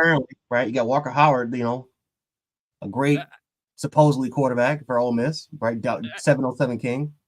I mean, listen, you have got so many different quarterbacks in this league right now that have got the ability to put up numbers. And I understand that Graham Mertz came into that situation, and a lot of people were thinking, hey, this is a terrible addition to Florida. Graham Mertz was not the problem with Florida last year. I'll be the first to tell you, I hexed that entire team. I tried to hex him too, and it didn't work. The hexes I put on everybody else certainly worked. Did you see that Utah game? You're welcome. You're welcome. Mm-hmm. You're welcome. All me, ladies and gentlemen, all me. But I do agree very much. Experience is key, especially in the secondary, and especially when you look, a league that has typically been known as a defensive league, the SEC, is now in a position to where they're going to have fantastic defenses, but they are going to have so many high-powered offenses. Now, it seems that we have our first entrance from Alabama. Let's get this comment. Alabama place kicker Reed Harridan. Is that what we were saying? Or are you saying? Oh, we got a place kicker to enter the portal? Reed Harridan in the portal.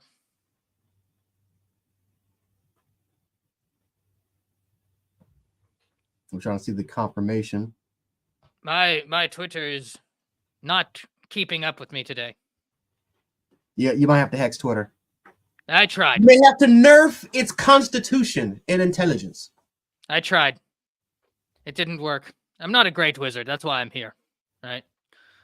But this does confirm what I thought, that Alabama will probably go after some special teams needs in the transfer portal, and kicker could very much well be one of them. Red Fish saying, so the Georgia Tech kicker is coming to Bama. It would be a big addition. It would be a big addition. It'd be a big addition indeed. That's something that we need to look at. Someone saying Pete Nakos. Yes, on his profile right now. On his profile right now. Now, this is the first edition. I think the undefeated Ty told me that you guys thought that there would be between 3 to 5 enter the portal. This is number 1. This is number 1. First guy has entered. Davin saying Connor Talty is still on scholarship at kicker at Alabama. Very true. Very true. I just wonder whether or not that they will turn down someone like that Georgia Tech kicker who has been so great. That guy has been putting up big numbers. Coach Jay, do you think that Alabama will be fine with the kickers they have right now, such as a Connor Talty, who has got a lot of talent, just very little experience? It's possible. It's definitely very possible. We seen what Will Riker was able to do his freshman year. Had a pretty good, solid season. Competition doesn't hurt though, right? If you can get somebody that can go out there immediately, kind of contribute and compete for the job, that definitely would help. Connor, Telfy, he's a very, very young cat, and so listen, I like what I saw from him in that spring game. Yeah, right. Didn't miss any extra points. I think like the shortest field goal he kicked was 27 yards. Again, it wasn't, he didn't see anything long distance, but in the past we struggled with extra points. We were missing extra points. And so, if Connor goes out there again, I don't know what he's done for the rest of the other scrimmages, but if Connor Telfy, for the most part, if he's consistent and he's hitting extra points, he's doing his job. Again, maybe he doesn't have the leg like a Will Riker did, or where he can kick those 50-yard field goals consistently and not just hit him with the leg drive, but just overall just being accurate with the kick. If he's not really good from that particular area, but he's consistent from 40, he's consistent from 30, 20 yards out, he's consistent from outside the hashes, inside the hashes, then I'm good with that. I'm fine with that. We had a kicker in 2012 or 2011. Remember we had that 2 kicking rotation when we had one dude that was we had one guy that was really good for short yards distances, and we had the other guy that was good for long distance, even though that dude sucked in long distances. So it is what it is. But competition is good, right? I would love to have some sort of competition, somebody that can push Connor for the job if possible. Right? The phrase "iron sharpen iron" is, that's definitely something I would like to see. I'd like to see some competition if possible. But listen, if we can't land the Georgia Tech kid, I like Connor. I like what I saw from him, and if he can just stay consistent and just keep working on his craft, I think he could be a good one. 100%. I think he's got a lot of talent. Now, Jeff Horn is asking, what's up with our apparel? This is what I wear every day, Jeff. I'm a transfer portal wizard. I'm too fly for the portal. No, nothing here. We're just 2 dudes talking about the transfer portal. Now, one question I have for the undefeated and you, Jant Shiesty. There's a wide receiver out there, Keandre Lambert-Smith. very, very gifted, has put up big numbers. I am of the mindset, though, that I think Alabama is going to be just fine in terms of wide receivers. Listen, that Jalen Hale injury did hurt because I thought he could be in for a huge year. Even Ty thought so. But then we take this a step further. You still have Kobe Prentice. You still have Kendrick Law. Jeremy Bernard looks like he might be a 1,000-yard type wide receiver. I mean, that guy has got big playability written all over him. You have Cole Adams. But you also have guys coming into the summer. Bubba Hampton, for instance, already there, not coming into the summer. But you also have a Ryan Williams. You have an Amari Jefferson, a Rico Scott. I'm of the belief that the wide receiver position is just fine. What are your thoughts on that? No, there's a lot of talent. You're going to have a lot of inexperience that's going to come in, but the talent is definitely going to be there. So I think the question is, do you want more experience that can add some sort of value to your receiver market, or do you just want to stick with the talent and just develop them? Because this is a brand new offensive scheme. And so even the guys that are here right now, they're still trying to learn their kinks, and they're trying to learn their ways around the system. And so, right, this is one of those instances where freshmen are just going to be as experienced they're going to be just as experienced as the upperclassmen as far as trying to learn the scheme. Right. Of course, there's differences, of course, but in terms of trying to learn the playbook and trying to learn the complexities of it, I mean, it's going to be similar. So, I think that's kind of the question for DeBoer and this coaching staff is, how much faith do you have in Jamarcus Shepard to develop the talent that's already there? And I think number two is, if you don't like what you're seeing, do you add more value and add more? Because the value is going to be the experience, right? I don't think it's going to be in terms of talent, because it's obviously there.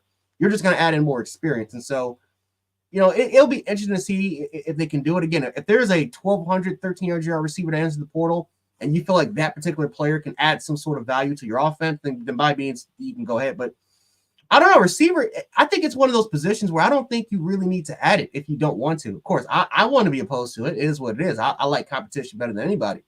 But it's one of those positions where, honestly, there are, again, offensive line, as far as tackles, yes, I could see that. Defensive line, I could see that. Even helping the secondary where depth actually is needed, I could see it. Receiver is one of those positions where I think you can be fine, right? Just let the young guys kind of work, and you can and have them kind of be developed right there if you want them to. I like your point about learning a new scheme, and I think that Alabama is going to have a lot of talented wide receivers. Go out there and make plays. And listen, I think Ryan Williams could see the field early, because receiver is one of those positions where the real jump from high school to college, though it is a jump, is dealing with the physicality that defensive backs are going to be playing with. But I think that when you look, the physicality will be there. I think Ryan Williams is going to be really hard to get your hands on him.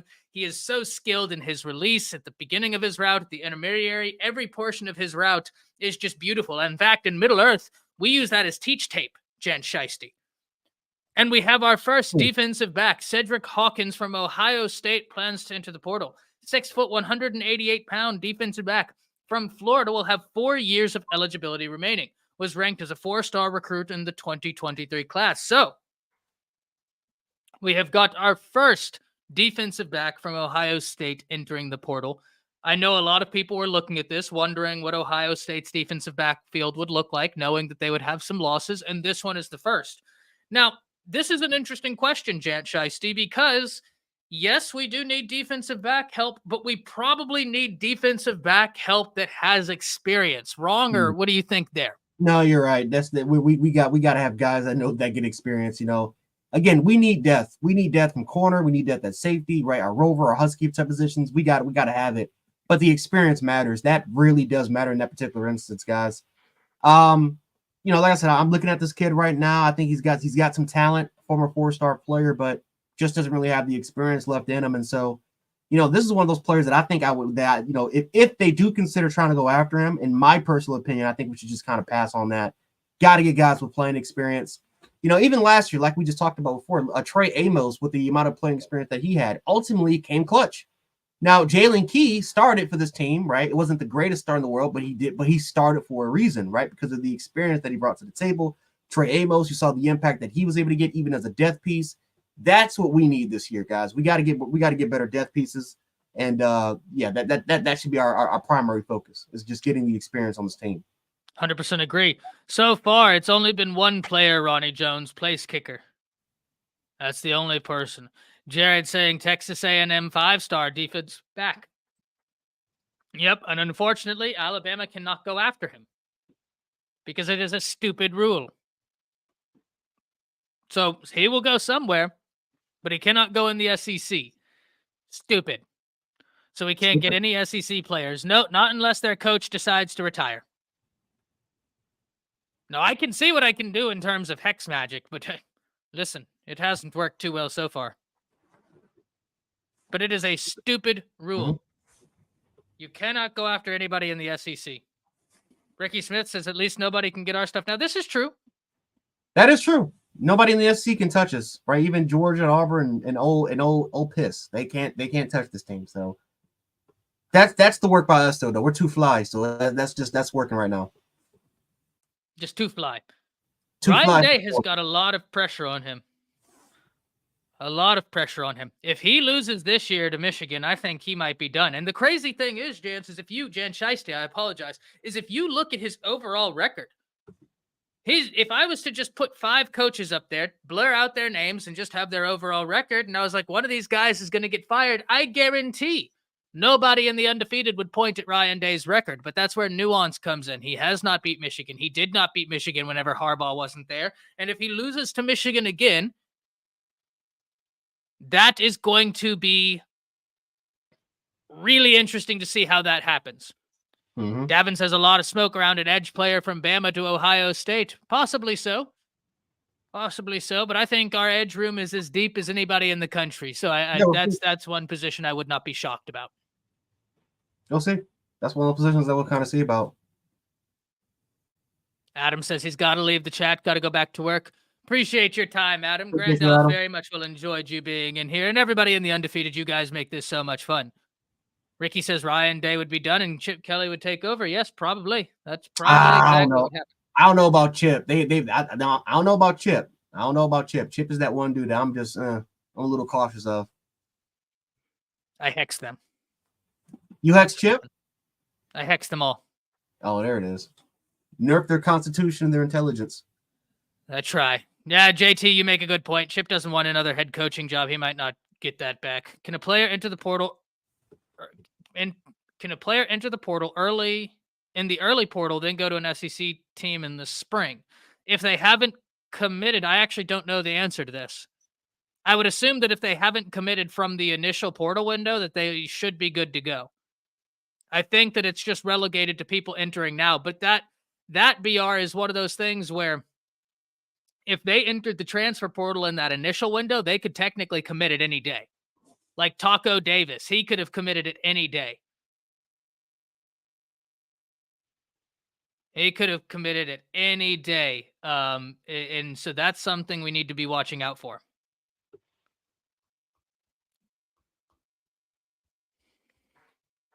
Downs ain't coming. Yeah, I wouldn't expect Caleb Downs to come back, though. It would be interesting, but I don't expect it.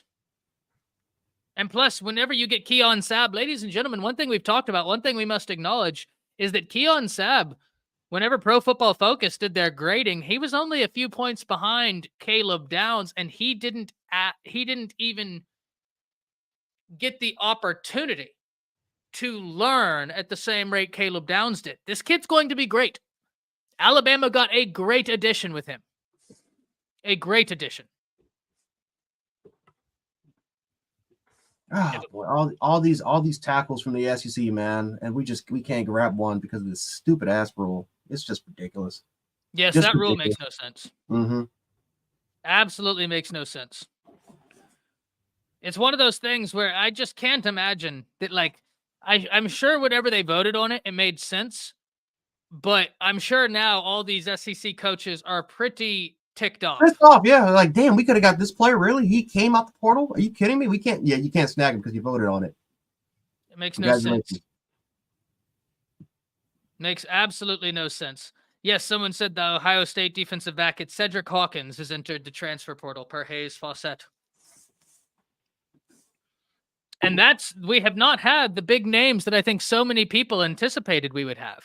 I think a lot of people thought by now we would have a massive amount of big names entering the transfer portal, and it's been quiet. Now, for those of you just joining us, Jant Shiesty to my right made a great point talking about how they still have spring games ahead of several teams, and that could be something that's causing a wait and see approach from some of these top prospects. But make no mistake, ladies and gentlemen, at the point where you have people such as Josh Pate, the point where you have so many people such as a Steve Wiltfong hinting that the transfer portal window is going to be crazy, I'm just waiting on the chaos to ensue.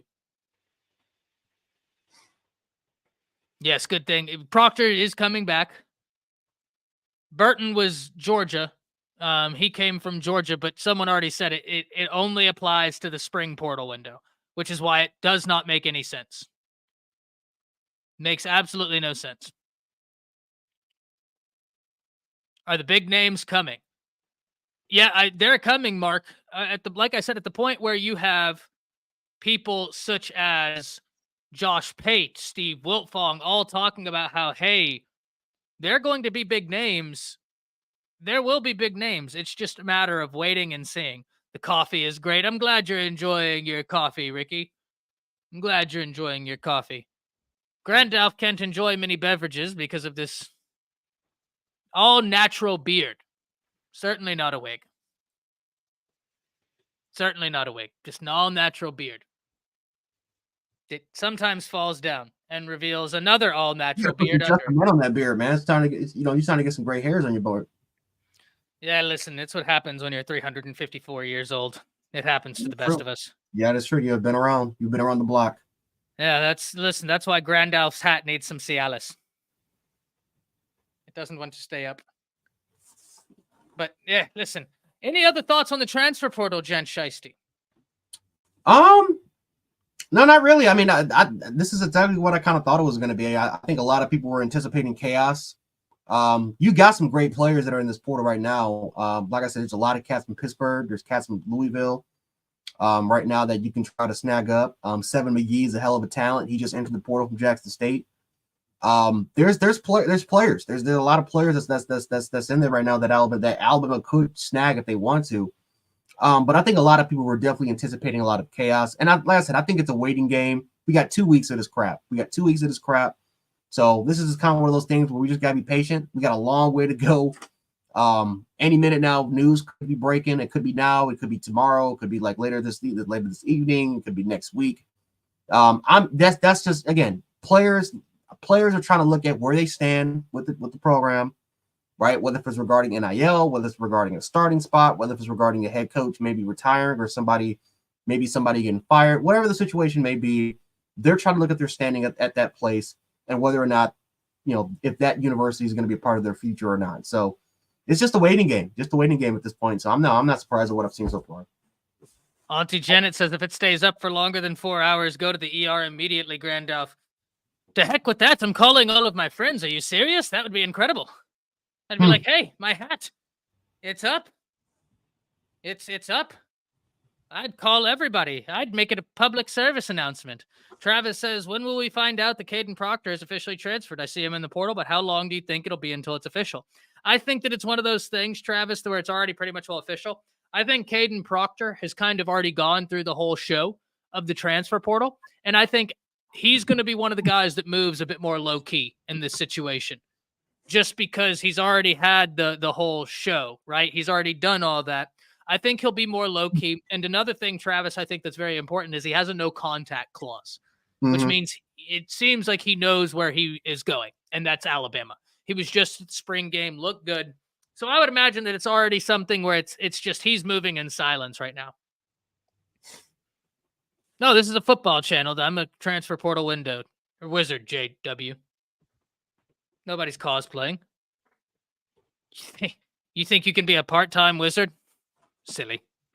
Caden is already in T-Town. It's done. Yeah, I would assume it'll be very quiet. Cedric Hawkins. Yep.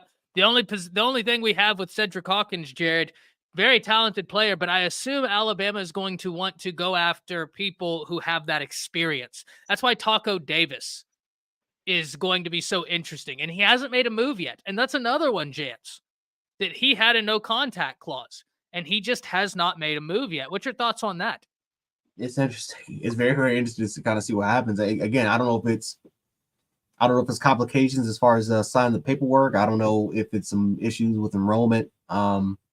there have been cases of this happening before where, you have players that are just, like they chose exactly where they want to go to, but for some reason there's just complications about a particular player going somewhere, and so they got to put their name right back in the portal, or their name is already in the portal, but then the contact clause kind of comes out of, it comes up their bio, and it's just, I don't know. I feel like for a player, if you're in that portal and it's again, you want to go here, unless like it is officially confirmed, do not. I wouldn't recommend any player to put the no contact, not until it's like official that you're going there. So I don't know. It's kind of a process that we'll kind of see what happens, but yeah, not the only player that I've seen so far. And trust me, there are players that literally have done it last year and they're still in the portal.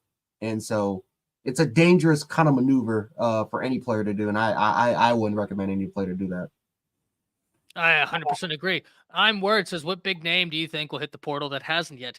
There are a few players that, listen, I have no information in terms of who will hit into the portal or who will not.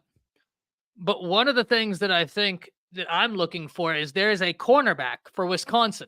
And the only reason why I've been talking about him, I'm Word, is because you have the connection with Colin Hitchler. That he has that connection to those Wisconsin defensive backs, and that's Ricardo Hallman. Now, once again, no indication as to whether he will or will not enter the transfer portal. I'm just saying if he enters the transfer portal, I'd be very interested in seeing if he would be interested in coming to Alabama. Carmelo English is a 4-star wide receiver from Michigan that's in the portal. He's also from Bama. Yeah, very talented guy, Travis.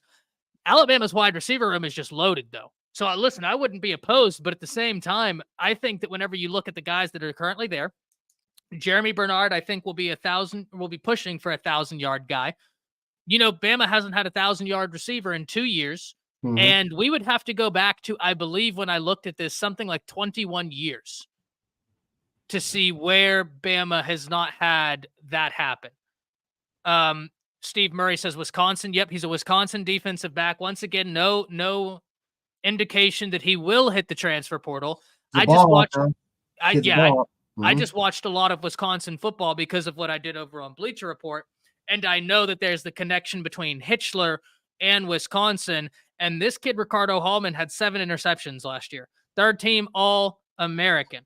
And really, when you think about it, that's very impressive when you think about the cornerbacks that were out there last year. You have Will Johnson.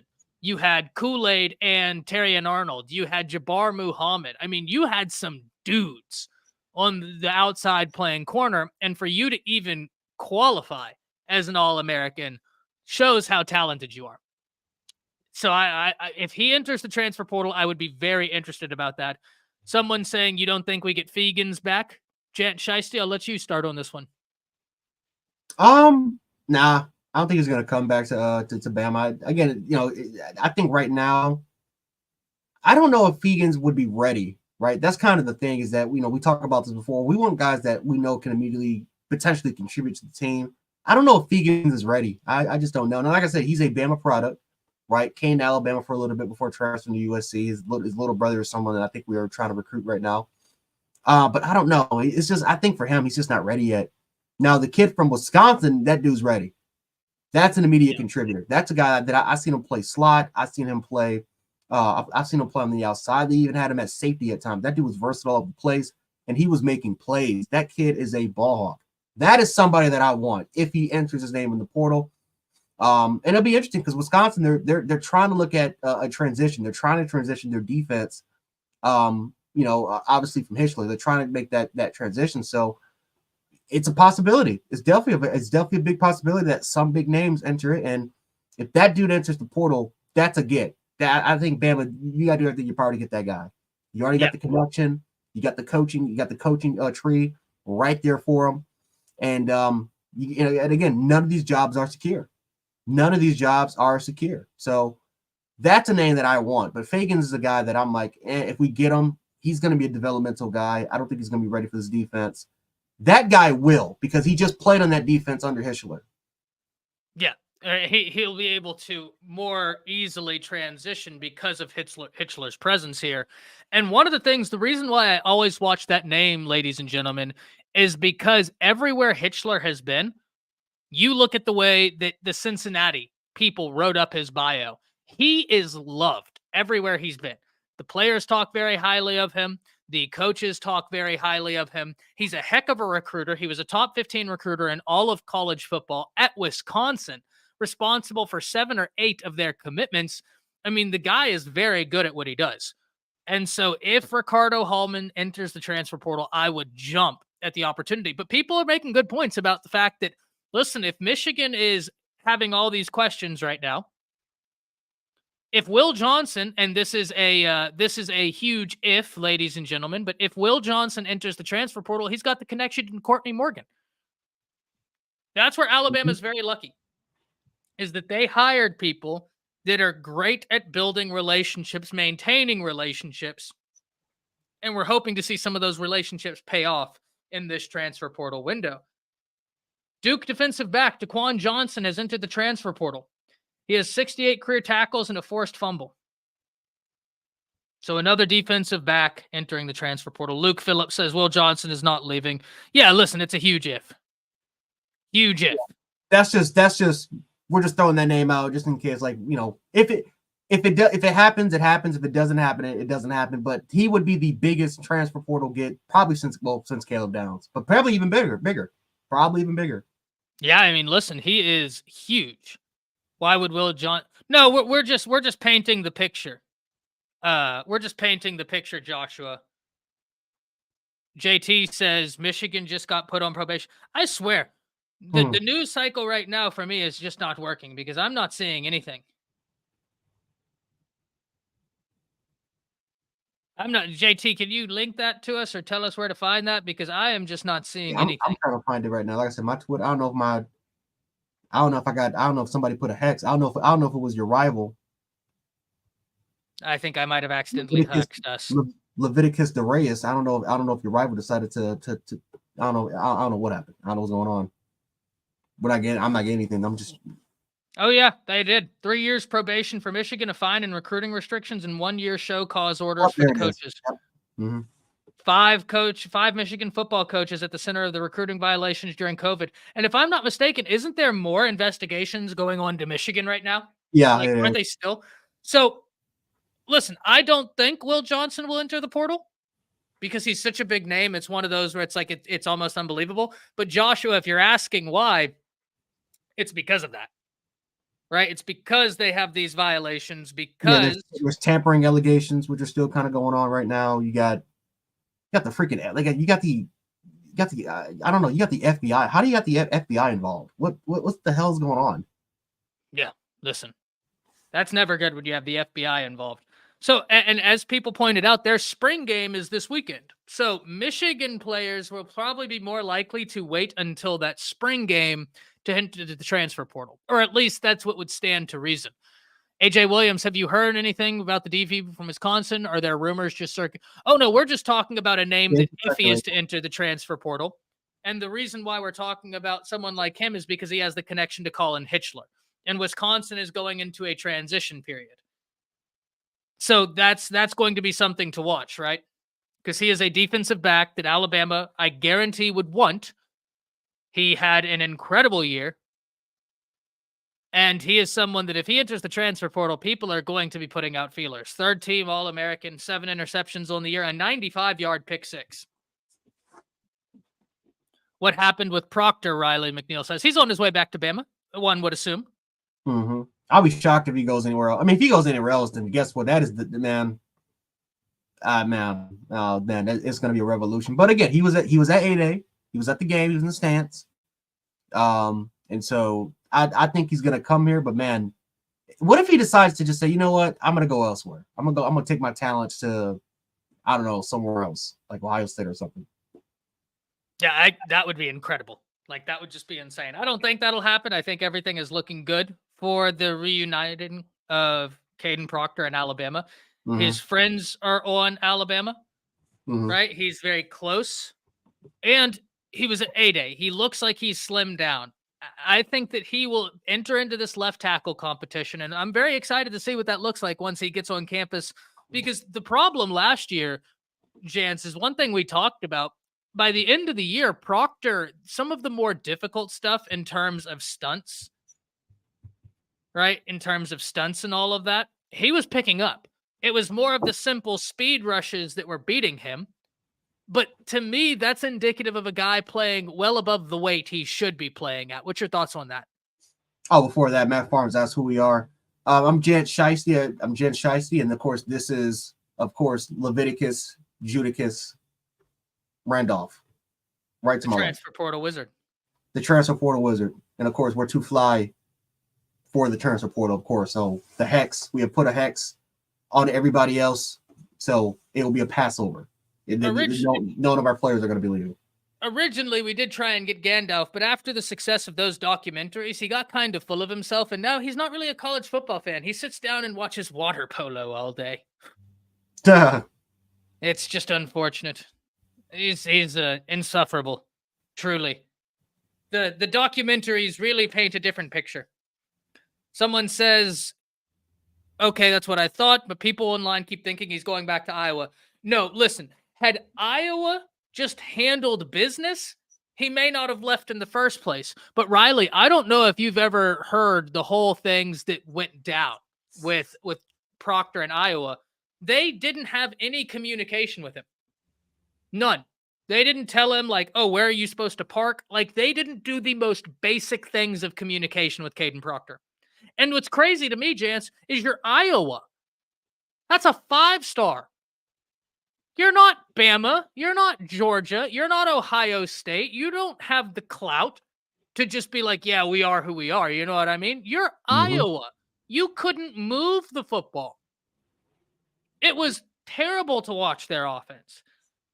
When was the last time you ever saw an offensive coordinator has a clause in his contract that said if you don't score this many points a game, you're out? Well, that's exactly what happened. And they're acting like, oh, well, you're supposed to figure all this out on your own. I would be shocked if he goes back to Iowa for the way they handled it. I think we're about to have another guest. Uh-oh. Oh. Is that, there it is. We got, look at that. Cruising down the street in my 6'4". There it is.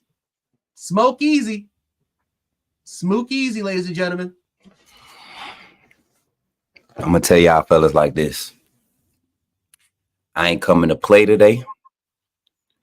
This portal stuff, I ain't got time for it. I just want to say we've been telling y'all. We've been telling y'all. And you know, I just got done sipping my last bit of my yak over here. I got some yak over yonder. Just got done sipping, so I'm treading carefully. Oh, you flexing on them? Is this flex season? Like this, you see that? I'm like this. I like it. I don't want to go here. Just a little bit. Just a little bit. Flex on him, dog. Dwight says you have Black Air Force energy today. Listen, you see I came in with the all black, right? It's a reason for the all black. We about to see some things, some thieves in the night. There's about to be some things happening. I'm just saying, y'all tuned into the right spot today. I'm going to just say that. Adam says, why are you all... Well, first off, Adam, I'm a wizard. This is how I dress all the time. Yeah, so, you know, this is just me. Oh, I'm still Coach Smoot. I'm just in a different mode today. I really feel my thug vibes today. I really do. I haven't felt this thuggish in years. You know, the thuggishness is it's the thuggish bone right now. You know, and that's what Coach Smoot is on right now. I'm the thuggish. And of course, we all can't be doing this, of course, without the Versace Blue Mist oil cream. That, of course, that you can get limited edition, special edition, $500 type bottle, ladies and gentlemen. Gotta flex on them real quick. Gotta flex on them real quick, guys. Of course, we got the special edition Jergens special cream. Of course, we got the shea butter. What is this? The shea butter enrichment type enhancement, ladies and gentlemen. Gotta flex on them real quick. You know what I'm saying? Look at it. We got the fingers up already, man. Listen, got the. I don't know what to do. Photo. I don't know what to do with my hands. I don't know what to do with my hands. We ready to go. We ready to flex. As usual. Oh man. The why is quite simple, ladies and gentlemen, because we like to have fun. We love you guys in the undefeated. So yes, it's the transfer portal. We're here doing news, but we like to have fun. Where else are you guys going to go and get a transfer portal wizard? What? We're not going to see this anywhere else, ladies and gentlemen. Nowhere. Nowhere else. You do not get the kind of news and entertainment, Jesus, my beard, that you're going to get over here. Hey, that beard don't want to do right, man. That beard been your worst enemy today. Yeah. Listen, when you get to be 354 years old, things just stop working. I need to send Betsy with the Gandalf. $9.99. We need to send Gandalf to a new generation barbershop here in Tuscaloosa. Shout out to Uncle Amp, the barber of T-Town. Oh, he'd give Gandalf a nice taper fade. Taper fade. Let me put my glasses on. Y'all know I can't see. There you go. Betsy with the I'm back. $9.99 saying, here's to the positive portal vibes. Roll Tide. Thank you very much for that, Betsy. Luke Phillips with the $50 donation. Thank What's you very up, Luke? much, Luke. Luke be flexing on everybody, man. Luke be flexing on everybody. He don't be saying anything that much, man. He just be giving. He says cracking me up on my break. Appreciate that, Luke. I'm convinced Luke works offshore somewhere, making all that money, $60K a day type stuff. Cause he be away for a couple of days, and he come back and just slamming donations, and like it's crazy. We appreciate you, Luke, my guy. All right, Josh, we ain't worried about Glizzy Miss, Josh. We ain't worried about them today. Not today. Also have David McMillan with the question: does Justin Okoronkwo's speed make him more versatile? Absolutely. That guy is going to be hard to keep off the field. That's valid, man. Jay, you know why? The first day when Jay came back on the screen and said, "My bad, don't worry about that," and he threw the. Oh man, I love this channel, man. How y'all feeling today, though, man? I've been watching. I've been in and out trying to get situated. Y'all know today's supposed to be moving day. Guys, run into some hiccups, but it is what it is, man. It is what it is. How y'all feeling, man? I don't have no costume. Coach Smook don't need a costume. What's a costume? I mean, like they keep talking about this as if Gandalf and I didn't get the other guy's name, but Gent Shiesty. They keep talking about these guys as if they're not real people. Like, what costumes do y'all see? I don't see a costume. I see Gandalf and I see Gent Shiesty. What are y'all talking about? Gandalf, because like I Gandalf, said, my fault. I'm Gandalf's cousin. Gandalf got a big head after the documentaries came out, the documentaries of The Hobbit and The Lord of the Rings, and now he doesn't listen to this, Coach Smook. He doesn't even watch college football anymore. He watches water polo. Water polo? What is that? I mean, Ty come on now. Ty Buckner. Yeah, he probably does watch lacrosse too. Ty Buckner watches water polo and lacrosse. That's the film study he was doing before USF game. He wasn't studying football film. He was doing water polo and lacrosse film to prepare for USF. Oh man, Dumbledore looking fly today. Facts. Hey, okay. Y'all. Hey, I'm getting famous, y'all. There's another burner account on Twitter. It has 113 followers. It's called Coach Smook's burner account. Did y'all see that? But you know, this is what we're talking about, man. Listen, dude, we're G's. We're doing this. We're in the streets. We don't know nothing about this. We're G's. They know nothing. We're too fly for the transfer portal. This is why we came on. Listen, we're coming out here. We're flexing with the Versace chrono. We're out here, man. They don't know. We got burner accounts across the border. It doesn't matter. We got people moving work, moving weight. You know what I'm saying? They move in our content. Streets. They move in our content like we're Pablo Escobar. It doesn't matter. I don't even know what is it? Twitter. We don't have that where I'm from. Oh man. I did just get a feeling from the portal. Texas Tech running back Anquan Willis has entered the transfer portal. Was a class of 2023 4-star recruit. Now, ladies and gentlemen, there's one thing I can comfortably say. Bama's not going after no running backs. At all. Got the best running back room in the country. At all, man. Yeah, I think they're very... Now, Coach Smook, I have been can the Wizards shed some light on the Auburn Magic? How did they get so lucky? Listen, they lost to They lost a 4-letter acronym team.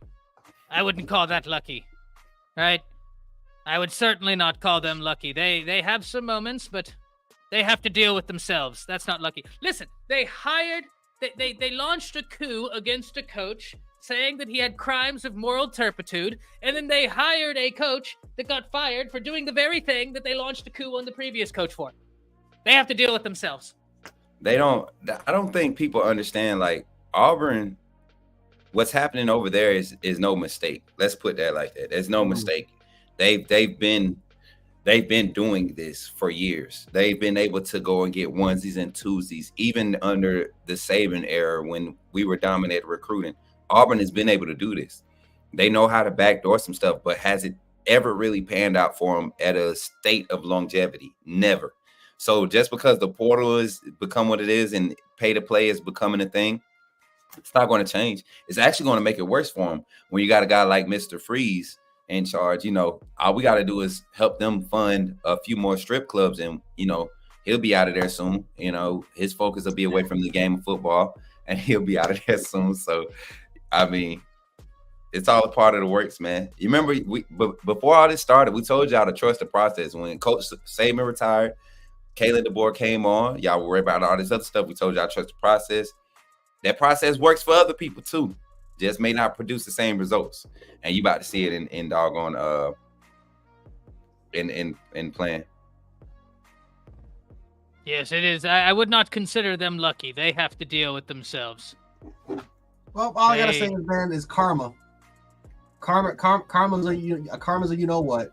Because they were the first program that was laughing at us, and that they were a dead program. Now look at them, panicking, freaking out. They don't know what to do.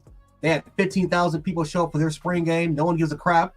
It's karma, ladies and gentlemen. This is what we talked about. Just be patient. Don't panic. Alabama will be fine. These other programs that are laughing at us now, sooner than later, it will come. Their day will come. And now you're starting to see from the Auburn Tigers out there. Look, they're panicking. They don't know what to do. You have an incompetent coach. You have an incompetent program. You have incompetent leadership. And now look, they're falling apart right in front of our eyes. This is what we keep telling you. Just be patient. Everything will work itself out. Y'all, but honestly, y'all, if y'all don't mind, I don't mind us staying on this. I don't know what y'all plans are for the next 30, 45 minutes, because I can't lie, man. The portal doesn't excite me. This is a time these 14 days, I love to see everything unfold, but it doesn't excite me enough to really go into like the details. You get what I'm saying? Like, it doesn't excite me. It doesn't excite me like recruiting. It doesn't give me the same feels, because recruiting, these are kids that are coming into the college football game. So you kind of get a more pure approach of how these guys are dealing with it, what they're presented with. They're not as influenced, or they don't have as much, backing to what their decisions are being made other than initial impressions. These guys in the portal, they've been in the college football game for, some years, some 2 years, some 3 years, some 5 years. Believe it or not, we do have fifth-year seniors still eligible to transfer this year. Like, this is the last year for the fifth-year senior to have a 6th year. I don't think people realize that either. So, it's gone. Yeah, it's gone after this year. You don't have that extra year after this year. So, it's going to be crazy to see where some of those guys land. Because, man, who were we talking about the other day? Jeremy Bernard. He's been on 3 different rosters already, and look where he ends up at. For his third. And you could look at his situation. You could tell he's not chasing the bag. You could tell it's not one of those things where is about playing time, because he wasn't really a starter last year at Washington. But he comes to Alabama, a place where he's familiar with the system, he's familiar with the staff, and it's going to help him continue to solidify what he's trying to do, which is get to the next level. A lot of these transfers, and y'all see it, Colorado's dealing with it now. Colorado brought all these names in last year out of the portal. And look at every name that's going into the portal now. These are becoming portal players, man. And that's what we're going to start calling a lot of these guys. You got a lot of portal players. They're going to continue to jump in the portal as long as this doesn't get some parameters put on it. They're going to jump into the portal, and it's going to be like the NFL, like some of us with NFL is. We don't even cheer for teams sometimes. We cheer for players. So if Derrick Henry goes to, leaves Baltimore next year and goes to Atlanta, that's gonna make me happy because I'm a Derrick Henry fan. Plus, I'm traditionally an Atlanta Falcons fan. But as a Derrick Henry fan, I guarantee you I'll be watching some Baltimore Ravens games just like I was watching some Tennessee games last season. So that's what college football is going to become. And to me, that starts to dilute what college football is about. College football is about being loyal to that state team because you grew up in the state of Montana. You're going to be a Montana, whatever, Cowboys, whatever they mascot is. You're going to be that fan. You grew up in the state of Alabama. It's either Auburn or Alabama when you're talking about the PWIs or HBCUs, Alabama State, A&M. Like, that's what made college football what it was, the connection to the programs, the universities. And you can see that slowly dwindling with this portal stuff. So I don't get as hype about it. I like to see the unfolding or the unveiling of things, but I don't get as hype about it, man. I like to see it, though. I can't lie. I like to see it. Yeah, the only thing I can say is this is the current reality of it. Yeah. Right? So it's kind of one of those evils that we might not like, but it's here. It's here to stay. And you got to enjoy it, man. You got to enjoy it. If you get bent out of shape like some of these people, you won't enjoy the reality of it. Like, it is enjoyable to see, like, dang, that player. Like, honestly, I saw somebody asking about Keon Keeley. Do not be surprised. We talked about this week 1 of spring. I talked about this, how the move didn't seem to be something that he was happy about, but being a player, be a contender, you're going to try it. They hyped up, his performance against the preferred walk-ons and the 4th string guys during the spring practice number 2. I came on and I said, yeah, he showed a little pop, but I mean, come on, guys. He was the 7th guy in rotation. A guy like Keon Keeley, if he stays, they're just a testament to the staff and what they can do in this day and age. But I wouldn't expect a guy like him to stick around at Alabama. You got an opportunity to go to Ohio State and do what you want to do at the edge, at the defensive end position. They kind of just let you do what you want. Like, yeah, take that opportunity. It's other names out there too from our roster that I can see possibly going. We just lost a kicker who nobody knew, which is, I'm not throwing shade. But if the young man feel like he can go kick somewhere else, then he can go kick somewhere else and have success. But I'm more of a realist when it comes to that portal and all the transfers and stuff. Shiesty, thoughts? No, I mean, he's right. We just gotta be prepared. We gotta be prepared, man. Like I said, this is Judgment Day, but doesn't mean that it's gonna, it's not gonna affect us. I mean, you know what I'm saying? So, it's very possible you're gonna see some players come out of here that's not gonna be able to, that feel like they just can't compete, and they're gonna go somewhere else. A lot of these kids during these spring games, unless you're Ole Miss, that's focused on Glizzies. You for the most part, you're going to look at the spring. You're going to look at the spring standing, and you're going to take a look at the depth chart. You're going to ask questions about your coach, about to the coach. You're going to ask him like, "Hey, where do I stand about NIL?" Like what those Michigan content creators were talking about, how they feel like parents and these kids, they want to get their NIL collected. They want to get paid. They feel like they're owed. Right? It's a lot of things that is going to be taken into consideration now for these kids. It's a business transaction, guys. Like, this is no longer – college football used to be personal. Like, it really used to be personal, right? If you were going to transfer, right, it was, again, it was because you were a 4th year, you were like a redshirt junior or redshirt – a graduate transfer, graduate transfer or red shirt, medical red shirt, something happened to where – right. Or you was a conversation had. You get what I'm saying? Like with Coach Saban, one thing I've respected about this staff that they've kind of maintained is these conversations are being had. Kalen DeBoer had that conversation with Julius saying about his future at the University of Alabama and what the plans for, not for just a certain player, but for the quarterback position. You get what I'm saying? Like, what was their projection of what they wanted to see in a quarterback, and what Julius say and be able to convert or be able to grow into that, that build of what we need for this offense. I want to touch on this comment, guys. Y'all, A-Rat been coming in with some fire the past couple of days. Both good and bad. To be honest, if a coach leaves after/during the first transfer window, the SEC rule not being able to take players from within the conference should not pertain to them. I totally agree with that. It doesn't, though. That's already the status quo. That's why we had players like that could transfer anywhere in the SEC. No, I think he's saying like this rule now, now you can't transfer within the conference, regardless of the situation. Yeah, They're no, saying, 100%. yeah, like I feel like that rule should be null and void because Oh, you get what I'm saying? I feel like yeah, it should no, be that's my canceled fault. out because now they're saying no matter what the search situation is. So if we got guys at LSU, if we got guys at Auburn or whatever, that want, and I said those two names, that want to be at Bama, right? If you got a Georgia defensive back that wants to be at Bama because Alabama was looking at him in the previous area, and he wants to come to Bama, he can't do it now because he was at Georgia or he was at Auburn or he was at LSU, and so that it doesn't level the playing field, at no means.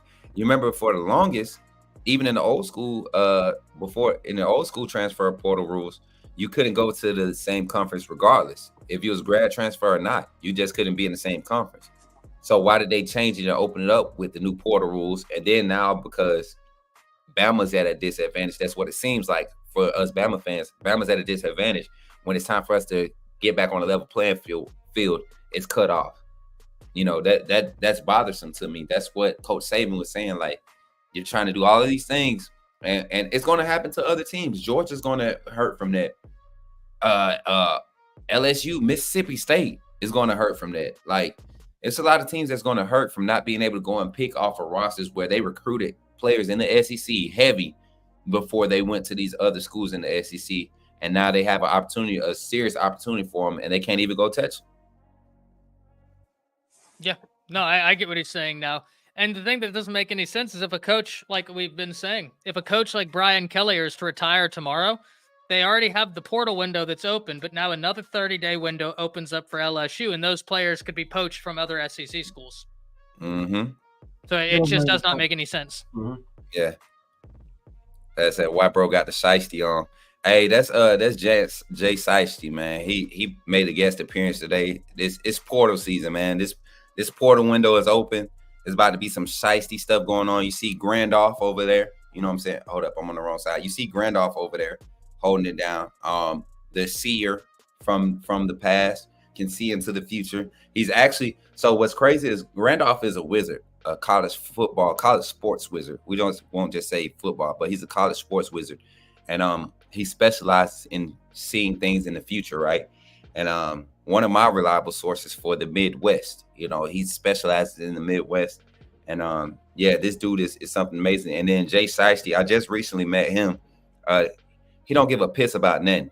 Y'all know Willie don't give a piss about nothing but the Tide. Jay Shiesty just don't give a piss about nothing but Jergens. We moving content, people. We moving content, baby. So y'all gotta get with it, man. Learn your cast. Learn your cast, please. See, I feel like listen. I've been telling Coach Mook. I've been trying to tell these this. They ain't ready. They ain't ready. We've been trying to tell you guys for weeks that this was gonna happen. Y'all ain't ready, and that's okay. That's okay. But y'all gotta get with it, man. And Jay, this is Jay Shiesty. This is the early wee hours. This just today is just the wake up. You get what I'm saying? Today is just the wake up when you yawn. You think about going to brush your teeth for 7-8 minutes, right? Before you move out the bed, you're trying to make sure you're done with the bed. This is that phase of this portal period, this portal window. My guy JT83 says, Smoop, do you think Bama can hang on to Richard Young? Seems like the staff featured him for a reason at A-Day. I won't even say that they featured him. I think Richard Young just does what Richard Young does. He was able to do what Richard Young do. But I've been saying it since the rumors started coming out, and I have a reliable source. Colorado and Florida State were heavy on Richard Young, before spring started. I mean, even when Saban left, those were two teams that were really in his, talking to him, making contact with him, tampering, the legal tampering that's allowed now, right? So those two teams, I would not put them out of play. But you see the fallout at Colorado. That's not going to bring any success. I don't care what, Coach Prime is a great dude. I love his personality. I love what he's doing. But that fallout, that's not attractive for players you're trying to go in the portal and bring them home. Like, why all these dudes that you just got last year leaving? And it ain't that many Louis bags that you can hand out to convince players. Like, players going to get tired of wearing Louis bags. They want good film so they can get to the next level. You get what I'm saying? So I think the powers to be and the balance of what this should be is going to end up balancing out, and things are going to get back to a fully operational standpoint to where some integrity will be enforced across the board for players, coaches, staff, and universities alike. There won't be playing fields for different, you get what I'm saying? Like, how you can move the goalposts for certain people? Like Coach Saban could do 120 on the highway anywhere in Alabama and not get pulled over. But if I do 85, I'm getting a ticket. Like, I don't think it's going to be like that in college football for very much longer. Yeah, and also I just don't think you can use the transfer portal as a Band-Aid to win a national championship. We've seen that. That's all well and good. But I don't think that you can try and live in the transfer portal and expect to win a national championship. I think recruiting is still king. No doubt about it. Oh, yeah. And I think this staff sees that too, Grandolph. Not the what is that a crystal? Is that what I think it is? What? Oh, I thought you was holding it looks like you holding a shot glass. No, yeah. I wish. My staff and my, it all got confiscated at the door by that fellow named Ty and that cantankerous one named Blaze. Cantankerous. Blaze out? Yeah, Blaze is here. Unfortunately, I hexed him. Oh, Lord. Y'all, don't let him hear my voice. Blaze get excited when he hear Coach Smook. I ain't trying Yes, he does. He does quite. He said that he wanted the opportunity to come in here. That's why I hexed him. Blaze. We're going to have to deal with you another time, Blaze. Not today. I dealt with it. It's a sensitive day. A lot of people are going to be in their fifis. That boy got the locks of. Look at his hair. Those locks, man. That boy got nothing. You saw nothing. I got a ticket for crossing a double line and passing a Walmart truck that was going 45. In Alabama, yeah, that sound about right. They be bored. The troopers in Bama be bored, man. Sound like Shiesty album, The Wake Up. Hey, let me tell y'all, man, this portal stuff is, and to be on a serious note, do not be surprised at what leaves the roster, because if anything, get excited, because a lot of the areas of need that we've been talking about on this channel, a lot of them, I'm talking the offensive tackle, I'm talking about the cornerback, I'm talking about the wide receiver room. We don't need wide receivers, y'all know that, but there are some names that are circulating right now for this roster that might be out the door, and I don't think so. When it comes to the receivers, it's not about going to the portal to get them. It's what we got coming in as true freshmen. You got probably a solid 5-man rotation right now that this staff is fully confident in. Like, no questions asked. These are the 5 receivers that we're going to use. But then you got a 99 super chat from DR334. Y'all keep it up. They never seen a channel like this. Roll Tide, my boy. You never will. That's a fact, man. That is a complete and utter fact. Man, listen. I don't know. And this is the thing.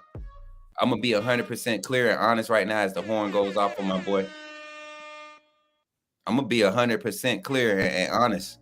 A lot of times, Kyle comes back to the show. He and T come back and they rewatch they skim through and they have to wonder, like, what the heck went on? But your response to it is what gets the approval. So as long as y'all like it, I think we love it. You know what I'm saying? They be out handling big boy stuff for us, Now, coming back to it, they look at it and if y'all love it, man, that's what we're going to keep doing. Look at the numbers. Run the likes up, too. I was about to get on y'all neck about these likes. Y'all better run these likes up because I got a good connect out here. We need 300 likes. I got a good connect out here, and we know how to find people, okay? Jay Shiesty, don't play with him. We can find you.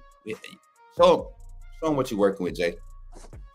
Show them what you're working with, bro, because they don't believe it. You know what I'm saying? They listen, man. They don't know about the Versace. They don't know about the Versace Chrono. They don't know anything about that type of stuff, dog. We flexed on dog water. You get what I'm saying? Like, if you got a Versace Chrono on your arm, don't think we can't pay to find you.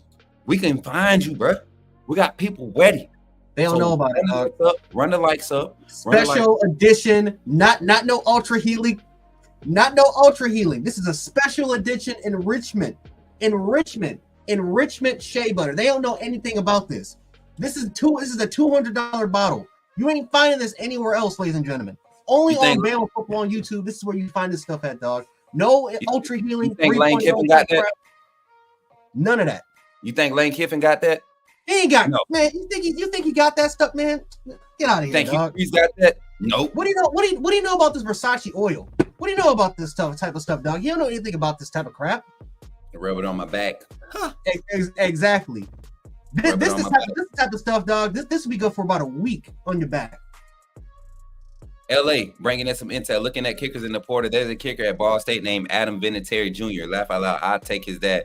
Hey, if he got any other blood in him, that Vinatieri juice and blood in him, that some of that legacy in him, let's go get him. Because one thing that we did talk about, the little kickoff segments, the special team segments we saw at 8A, did any of the kicks, and I'm not dogging them, did any of the kicks make it to the end zone on the kickoff? Any touchbacks? Was it designed? I don't think so, because usually in spring game, if they kick it out the end zone, as you can see, I don't know if y'all remember that there were people on the field, there were equipment managers on the field that if the kick was out of bounds, they toss a ball to the return guy so he could makeshift returning the ball, right? But the point of kicking in the spring game is to just let that thing rip, kick that thing out the back of the doggone stadium. And we didn't get one of those. So I was kind of disappointed on that aspect. So LA, good intel. I could definitely look into my segment was going to consist of looking at the portal and see who's in there and seeing how they could possibly be a target, if they were a realistic target, get some insight from the undefeated, get some insight from, whatever sources that I have watching in the background. They're not rubbernecking. I got my people watching and they hear me talk about things and they go and look it up. They confirm, help me. That's what happens when you got a solid team. And guess who else is in the chat, y'all? Auntie Janet with the $49.99 super chat said, I'm gonna need the sound you promised me, Jan Shiesty, Mr. Special Edition Richmond Lotion. I don't know if I can I use it? Yeah, because I don't know either. Talking about the song. I got hers is done. Like hers is done, but I don't know if I don't know if I can use it or not. You gotta so when you go, you can upload those sounds in the hit the plus sign in the back office on the background music. Hit the plus sign and then it'll let you know. StreamYard let you know if it is gonna get us copyrighted. Okay, I got you. Hold on. Yeah, that's how I was able to do the horn and the applause. I got the applause back there. See that? We got drum roll. You know what I'm saying? We got horn. You know what I'm saying? We got horn.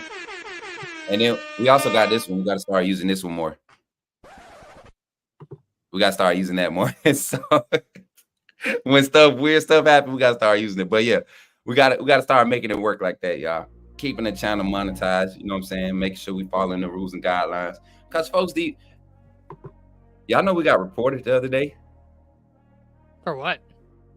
Because Kyle came back and corrected his Matt Zenith report. People did not like the fact that we wanted to provide proper information. So yeah, I saw some negative stuff on that end, but we're gonna keep grinding. It's sad. What do you mean we got reported? Because it was people talking trash, saying like, y'all are always trying to deface somebody, this, that, and the third, and really. We went off of a source that we rely on, and it was not accurate. I hate to have put it out there. Like, I didn't put that out there from Tony Mitchell to put anybody to shame. We're literally talking to the source, to the person that it was dealing with. So why not provide that to our fan base, to our supporters? Why not? People had questions. We provided, well, more specifically, you provided answers. I'm confused. Grand Alpha was watching. I'm confused. Yeah, I mean, it is what it is, but we're not gonna stop it. We're not gonna stop doing it. Needed that during the Glizzy talk. Yeah. Poetic. I wasn't here. I wasn't on in the background. I wasn't in the producing room. But I guarantee you, if that record scratch, if I would have been here for the Glizzy conversation yesterday with Coach J, oh yeah, we would have been like all day. That jump was crazy, man. Jay had me crying yesterday. Who reported us? I can't. Y'all know if it was me, if it was Coach Smoop channel, I don't mind name dropping haters. Y'all know that, but it's not my channel. Yeah. Just know we got to handle, and we're going to keep grinding. That's why Kyle came on with the energy he came on this morning. Like, we don't care what y'all do to try to stop it, man. We're going to keep providing this authentic content. We love the viewers. We do this for the viewers, man. Yeah, they hate to see it. They hate to see us shine. Hey, where is Darius though? I miss him. I think. Oh, you did? Oh yeah. He had to be hexed because of the unruly behavior. There'll be a troll account show up soon. I guarantee it. Those type of people. But anyways, back to the portal. Back to Bama football. So just to give me a rundown, man. What names have we discussed? During you all segment that were realistic, possible targets for Bama, right? We've talked about the kicker from Georgia Tech who entered. Very, he's got a lot of experience. And then the one that I think is interesting, though I don't know if Alabama would make a run, is Zandamela, who entered from USC. He was a top 100 prospect in the nation, regardless of position. I believe number 71 in the nation, number 1 or 2 interior offensive lineman in the nation. So, I mean, but the big question there, Coach Smook, is interior offensive line is not like depth is a need, but I think this is where I'm always curious in the transfer portal. Are you transferring to get playing time? And if the answer to that is yes, and you're a guard, you're not going to beat Booker, and you're not going to beat Roberts. Roberts, right. So you're then going to an analogous situation. Now, maybe you're transferring because you want a culture that's more conducive to success. And if that's the reason, come on down. Hey, no. Right. But other than that, yeah. And that's what people got to realize too. Like, what are these guys' motives for transferring? And a lot of them are not going to come out and say why they want to transfer, right? A lot of them are not going to be, head over heels about saying, well, I want playing time, or I want the bag. You really, this is what makes our job interesting. So our first approach is, how do you fit the schematics of it? And there's very few players out there that we need schematically. I think left tackle is the need. Let's be realistic for Alabama right now. Left tackle, not to dog Pritchett, not to dog McVay or Bertrand, but that showing from A-Day was so up and down from the left tackle position. Even in the second group, those guys split reps in the second group. Like, that position was so up and down. So I would love to, we got Caden Proctor that's expected to announce that he's recommitted to Alabama. I know a lot of people were kind of thrown off with his cryptic quote or tweet or whatever it was. I don't know if it was on Instagram or it was a tweet, but a lot of people are confused about, his plans to enter the portal or whatever. But he's coming to Bama. I don't know if y'all saw the pictures of him circulating at the Alabama A-Day game, but yes, that was Caden Proctor. And his plans are to join the team. Now you look at him and put him in that position. Does that keep Bertrand settled? Does that keep Pritchett settled? Like, that's things you got to figure out with this new portal. And so just imagine if we as a fan base are looking at it like that and trying to figure out what sense does it make. Imagine what the coaching staff is dealing with and how they're handling it right now, how Alabama's coaching staff is handling it. I believe it's probably the best way to handle it. You're not chasing anybody with a bag. You're looking for what can fit the scheme. And sometimes it's a 2-star. Sometimes it's a no-name that can come in and give you quality depth, somebody you can bring in and develop. And a lot of these kids are looking for those opportunities, guys. True. And that's why I think Brad in the Borough has got a great comment saying adding depth in the portal is so hard. Transfers want to start, not be second string, also don't want to run off our guys. Yeah, this is a really interesting balancing act that we're going to watch our coaches try and navigate this transfer portal window. But that's what's going to make this so interesting, man. That's what's going to make this so fascinating to me, right? I know a lot of people have adverse feelings about the portal, and I get it. I'm right there with you, but I'm also fascinated by it and the usage of it, and I'm fascinated by the fact that this hat won't stay on my head. But that's neither, that's something else. Coach, I mean not coach, but Jay Shiesty. Yes, what's your feels on the secondary guys in the secondary in the portal? Like, what do you see our direction? Because you know where my heart is. I feel like as soon as Will Johnson announces, it won't be long that he's announcing that he's coming to Bama. That's my hard take. That's the one that I'm gonna stick to 10 toes down if he gets in the portal. Like I said, and I've been saying it. Not saying I haven't yet felt like that he is going to, but I know for a fact if he does, there's no question about it that young man will be joining the Crimson Tide. there's two names I'm looking for, man. With Ricardo Hallman, I want him. I want Ricardo Hallman. You don't know if you don't know who he is. Wisconsin defensive back. Yeah. Yep, 7 interceptions. He played. I mean, first of all, he has a phenomenal relationship with Coach Hessler. Phenomenal relationship. He just went over here. He knows what Coach Hessler can do as far as helping to develop defensive backs.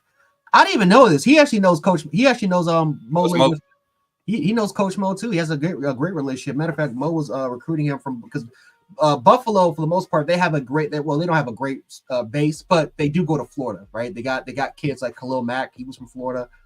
They got James Oliver. He was from Florida. Like they're known for taking kids and bringing them up to Florida. So when Coach Mo was actually doing that, he actually had a solid relationship with Coach Holloman. It was just that UB was just a small school, but the relationship as far as the personal level was really good. So that's a name to look out for if he does enter his name in the portal. Like I said, me and Ty, we talked about it, but the kid is a ball hawk. Now, he's 5'10", 180 pounds, but this is a guy that I've seen him play at safety. I've seen him play at the nickel spot. I've seen him play as an outside guy.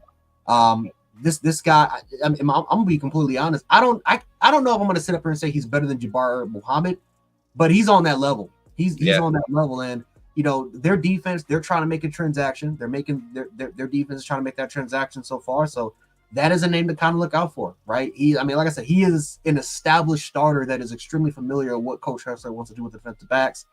I don't think the scheme is going to be extremely difficult for him to learn at all. And that's honestly, I'm more excited about him than Will Johnson. I honestly, I think I'm a little bit more excited about him than Will Johnson, only because the familiarity is already there. He's familiar with two defensive coaches that he's had a personal relationship and personal growth with already. I like that. Ty, you got Randolph, you got anything to go along with that? Listen, Ricardo Hallman is someone that I have been hoping will enter the transfer portal. I third team All-American, and he did so in a year where you had quarterbacks such as Kool-Aid, you had cornerbacks such as Terry and Arnold, Jabbar Muhammad, Will Johnson, and this kid still found his way. Yeah, he still found his way on an All-American roster. 7 interceptions, 95-yard pick six. The kid is gifted. And if he makes his way to Alabama, watch out. The SEC will be – they'll take note. I promise you that. I want y'all to pay attention to a name that just came across a few, probably like 30 minutes ago before I got on. And I went to look at some of the highlights in the film, and I went to look to see if there's any ties with current coaching staff members, right? Kane Womack was after this young man during his initial recruiting by a young man that played at Temple by the name of Caleb Barnett. I want y'all to go check him out, go look at his stats. Not very highly rated or talked about, but you turn on the film and you'll see why Kane Womack would want a DB like him in his scheme. And for me, I feel like it's players like this. When this name came across, I was like, who? Right? One of the ones that you don't know who it is. I feel like these are the type of players that this staff are more inclined and drawn to. Not as much as the big names, but you look at how we've been recruiting. Every recruit that's announced and committed to Alabama, not all of them have been big names like front runners, 5 stars, any of that. These are quality 4 stars, highly touted 3 stars that when you turn on the film, you're like, how in the world aren't they a 5-star? How in the world are they only a 3-star? Like, these are the type of – so you look at this guy's film and you look at what he was able to do at Temple last year, I think we might have some serious traction with going after him in the portal. He just entered the portal this morning from Temple. Cornerback 5'11", 175 named Caleb Barnett. I want y'all to check him out. Just go look at him, and you could see why he would be a good fit for looking at what happened during A-Day with the base coverage, vanilla coverage, and just imagining what Kane Womack wants to do, design up front, and what he wants to be able to have on the back end in his secondary. If you don't get a guy like Will Johnson, if you don't get a guy like Ricardo Hallman, you can see how this guy could come in and provide quality depth. May not be a day one starter, but definitely one of those guys that you rotate, kind of like what you had to do with Trey Amos and Terry and Arnold last year, until you found a spot to where they both can be on the field at the same time and be effective for the defense. So Caleb Barnett is a name to look at, undefeated, and my fellas on chat. Love it. Yeah, Ladies man. and gentlemen, the time for Grandalf to disappear has come. I have to go back to Middle-earth and handle the unruly hobbits, because I told you they're terrible people. They're terrible human beings, and someone needs to Whack him with the stick. Whack him. And unfortunately, that's my job. Now, Ty will be back tomorrow. I will take the hex off of him, and I have to go let Blaze out of the contraption I put him in. Good Lord knows you need to put him in some, like, lockbox. Fort Knox couldn't contain him. I had to use some old magic for that guy. Cantankerous as they come. Until next time, though, ladies and gentlemen, roll tide from Grandalf, the transfer portal wizard. All right, Leviticus Judas. Leviticus Judas Grandolph the third. Judas Randolph, ladies and gentlemen. Leviticus Judas Grandolph the third. He's the third. Oh man, you got to throw a third or the second on there when you have a name like that. Look at it, man. Y'all can't see it in the background. This is crazy. Oh man, Ty, I told y'all, man. Everybody think I'm the funny one or like the outlandish one on the show. Just wait. I can't wait. Jay, we're organizing this thing, man. Oh yeah. We're organizing this thing. We're getting together to do a weekend of content with this squad. Going into a game. Like I want to do. I mean, I don't care how I got to do it. It's going to happen, right? It's going to happen. We're going to find a game, and we're going to have everybody. We probably get an Airbnb or something, and we just kind of college frat boy this thing for a weekend as content create, not as team coverage guys, but we frat boy thing. And man, I think Undefeated, y'all would love to see some stuff like that with it. To see me, Ty, Jay, Sean, Kyle, the whole squad, Jake. If he's still around, hopefully, man, I ain't talked to Jake in about 6-7 days, about a week now. It's been about a week since I literally talked to Jake. I don't know, man. He FBI. He G14 classified. He might be displaced in Poland right now. He might be over in Poland, on some what's that show? What's that movie? When the man's daughter got kidnapped, Taken. Oh, Taken, yeah. I think Jake on some Taken junk right now. If I had to speculate outside of football, I think Jake is on some Taken stuff right now. I possess a multitude of skills. Know who you are, but I will find you. And when I find you, and I will kill you. Good luck. You remember that? Good luck. Yeah, yep. Good luck. Good luck, mother. Good luck, mother. Want to see guys banging bears. Whoa. Beers? Oh, you want us to see us? Okay, because Stone Cold? I mean, I've done that a couple times or two. Smook. What OTs are you? Ray, why you don't comment in the chat? Why you trying to be incognito?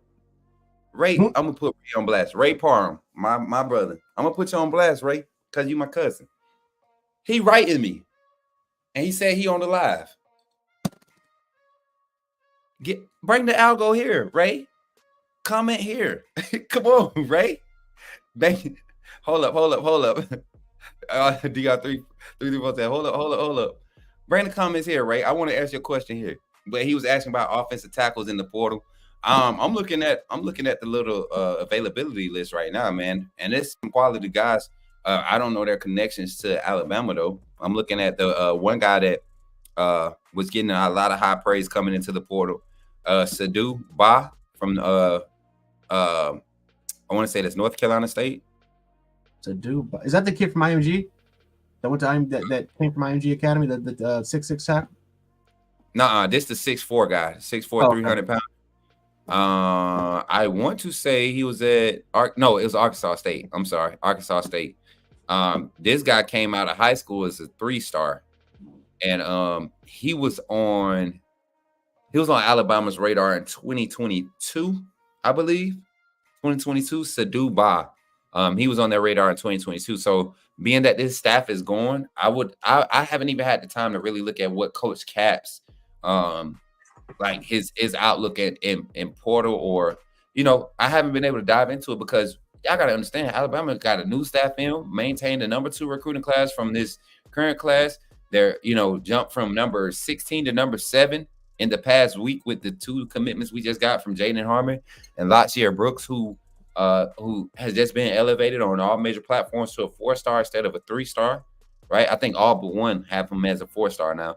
So I would be curious to see what names start to come up, because this staff has a different outlook on the type of player that they want to recruit. The roster in itself anatomically is going to take a shift over the next 2 to 3 years, and you can see it with the amount of athletes that we are bringing in to look at as linebackers, as tight ends, as secondary DBs. So like it's the anatomical makeup of this roster is changing, so it's kind of hard to gauge with a lot of these names out there.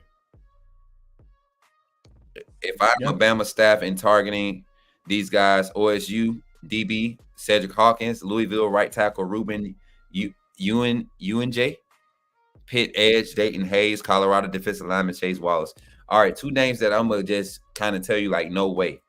Chase Wallace, no way for me, none, no way. He doesn't fit into the scheme. He fits other schemes. Like I feel like Keon Keeley would if he decides to enter the portal. Chase Wallace is the same type of player. And then the right tackle in UNJ, I don't really like his footwork, man. I was looking at that name earlier. I don't like his footwork.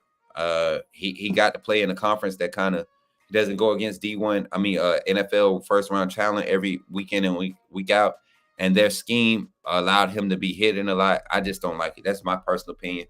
But good names on Cedric Hawkins would definitely be a good name to look at for secondary. I think you kind of touched on him briefly, Jay, with Cedric Hawkins. But yeah, look, Ray fussing at me in the chat. He's still right at me. Let me see. You say he too good for chat. He too good. He VIP. He backstage. I'll put my questions in chat, brother.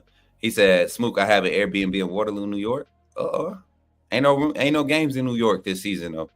We gotta have a spot where the fellas is. Yeah, we gotta find an Airbnb in T-Town. We gotta find an Airbnb in T-Town so we can literally stream from the spot, you know. And then they gotta have a pool, man. Like they gotta have a pool because I don't even like getting in the water. I just like being at places where. Are we doing a frat boy like? Yeah, that's why I said they got to be like a frat weekend type thing where let's look at the schedule. Let's segue away from the the portal real quick, just for a few minutes, y'all. Let's look at the schedule. Alabama 2024 football. I'm surprised I don't have a graphic up yet of this. Let me pull it up. So we're looking at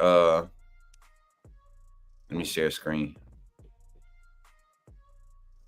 And y'all get to help us plan this, Undefeated. This is how much we love y'all. Y'all get to help us plan this. So we're looking at Western Kentucky is in Tuscaloosa. We're not going definitely this kind of late. Hey, you know what though? We could do that one the first game of the year in T-Town, but you're going to Wisconsin a few weeks later. Yeah, I'm going to Wisconsin. It'll be a round trip. It'll be I'm going back and forth. I ain't staying over there. It's like back and forth. But okay. What about Georgia?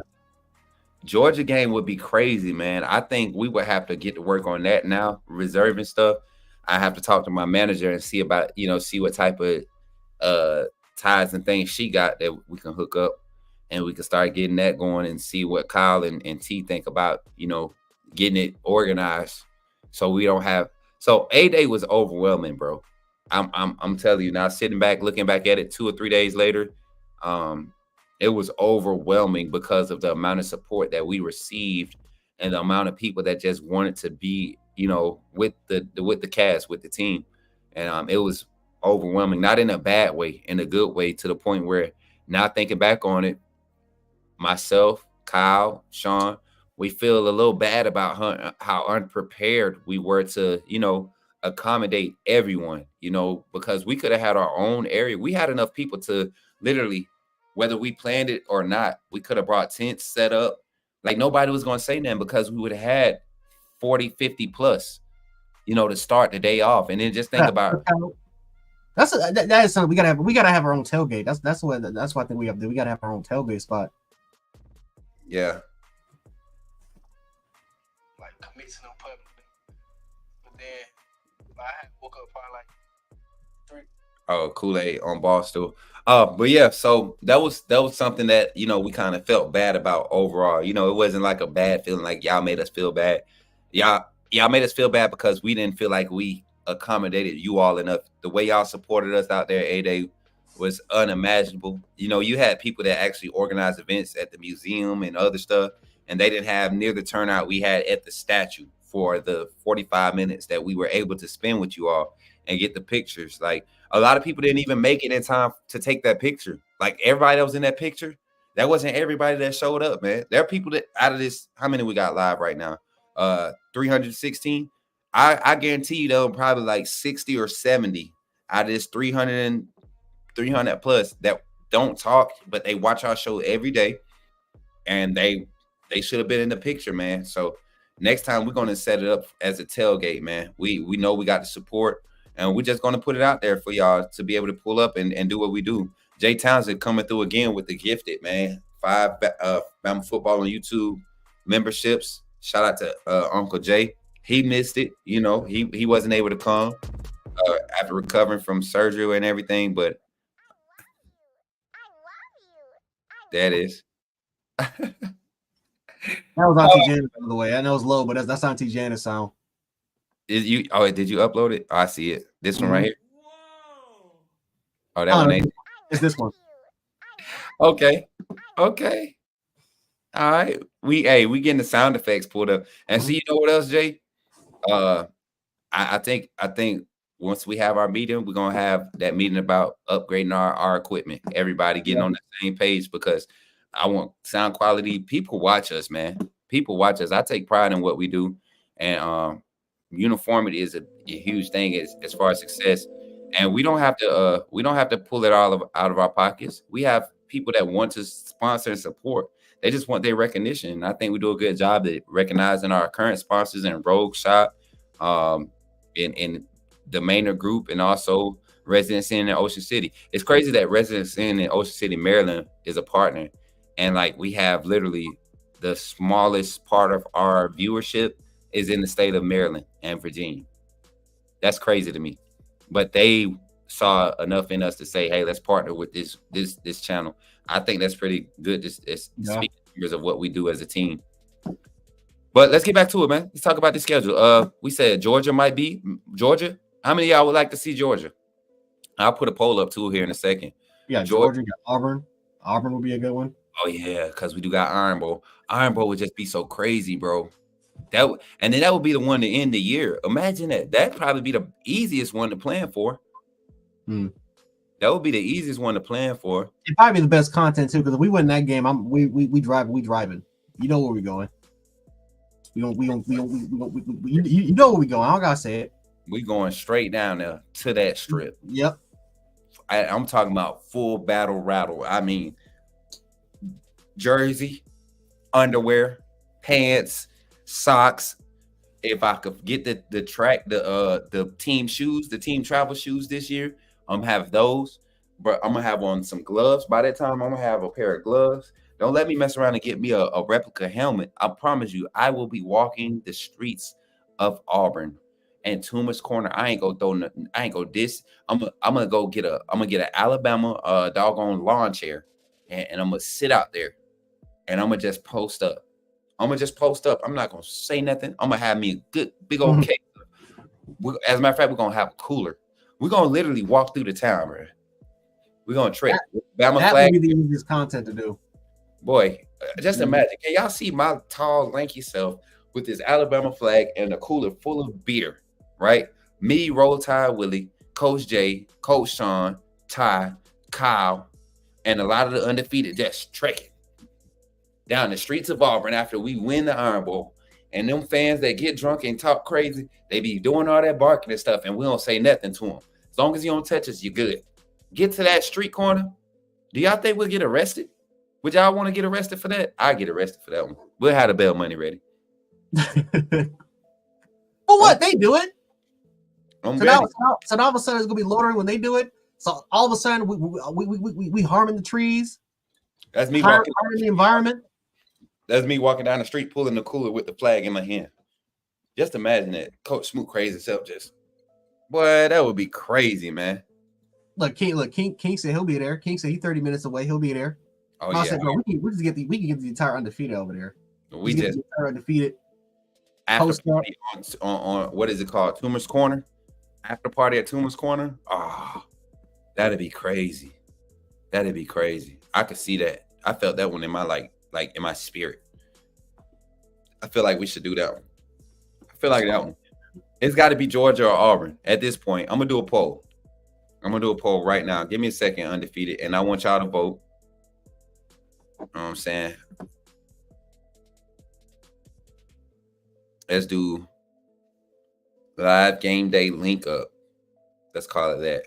Tailgate link up. All right. King Family React says both. Live cast, live game day link up. Which game would y'all like to see, UGA or Auburn? Starting the poll right now. We got 300 some people in here. I want y'all to run them votes up. We're gonna let that run for a while.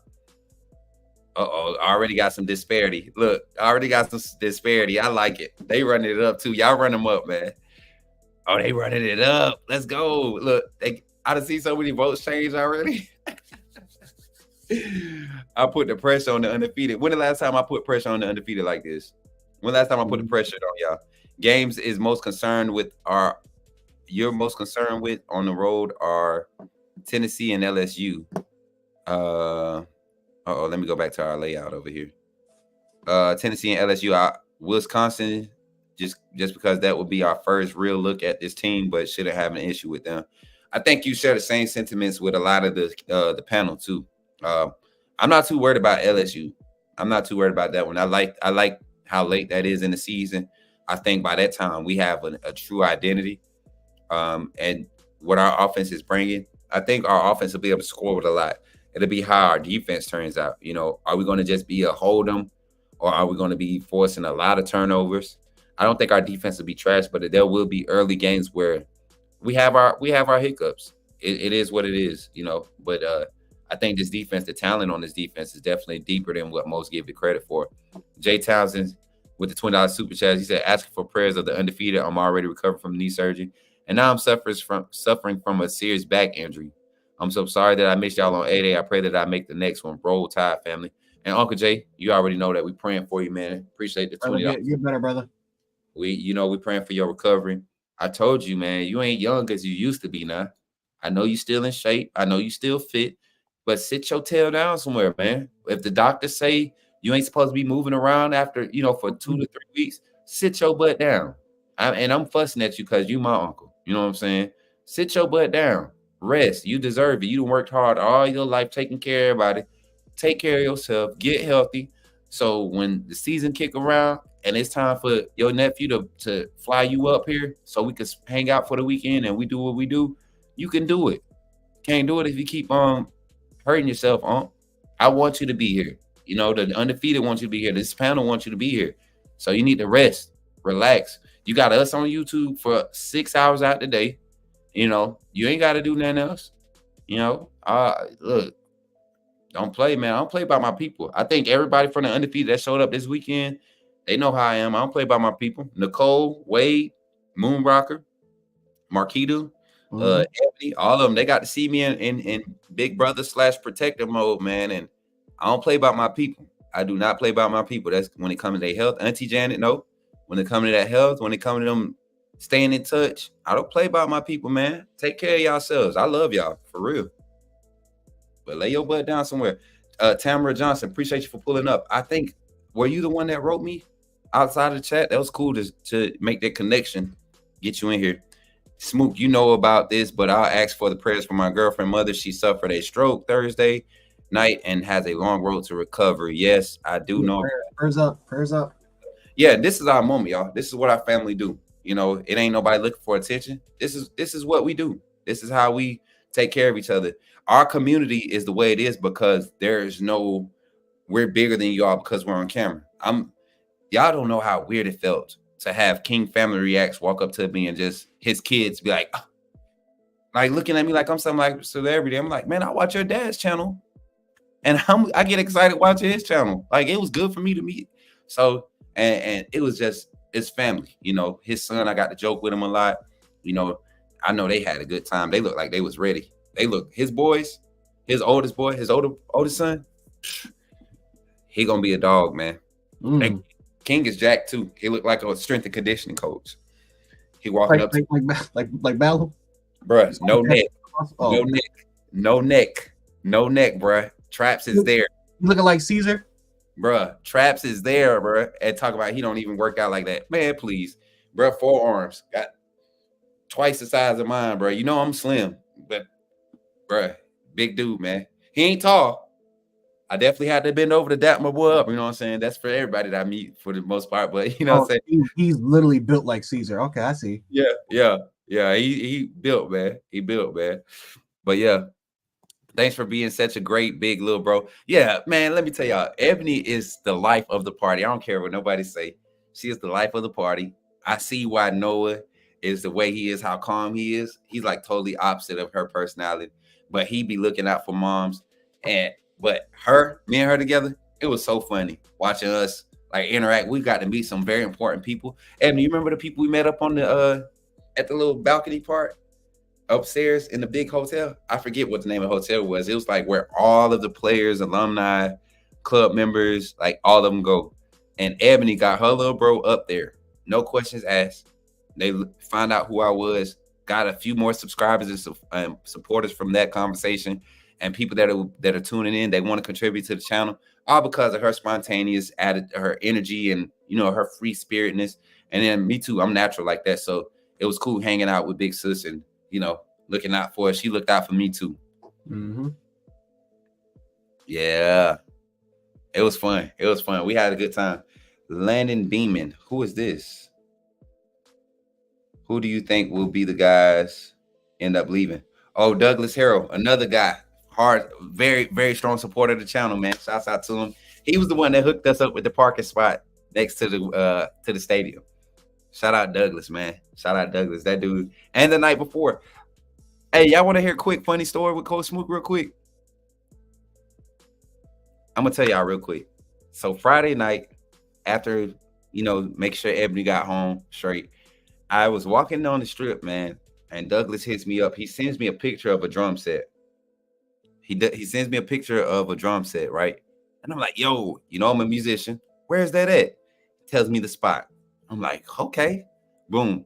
Where I walk in that place, right? And I'm playing around. I'm telling Doug, I'm like, man, I want to play. It's a nice live band. Whoever the band is that he's playing with, talented group of guys.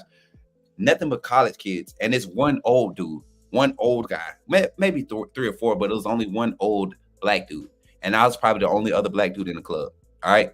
I'm going to tell you how cool this Bama Nation fan base is. And this is why everybody was coming at me talking about being a racist. I walk in and I immediately started getting noticed. Oh, snap, that's Coach Smooth. Show love. Boom, boom, boom. And this is after the questionable post or whatever y'all say, the controversial post. They loving on me. Man, you that dude. Douglas looks at me and he's like, man, you're going to play. You're going to play. I'm like, I'm good. So I go and I get some water. Right, and I'm drinking my water, and a few songs go by, and I'm vibing. I'm loving the music. I'm loving the vibe. I'm looking at these college kids. They not acting like college kids. This is like a different crowd. This is a different crowd, and this is the night before A-Day, and you see frats, you see sororities. So but I see this old black dude, and both of us on this vibe, like, you know what I'm saying? These dudes can play. You know what I'm saying? Why Doug gets up, and mind you, the song they talking to the crowd, and he was like, I hear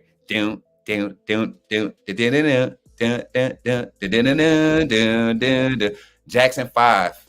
I Want You Back. They start playing the intro to it, the band. And so I'm looking and I'm like, where the drums at? Doug is climbing from behind the drum set to give me the drumsticks. And Coach Smook ain't no punk, right? I ain't no PB. So I step up, boom, boom, grab the sticks. I get me a little warm-up roll in that. It's like, we're going to start it from the top. I count them out.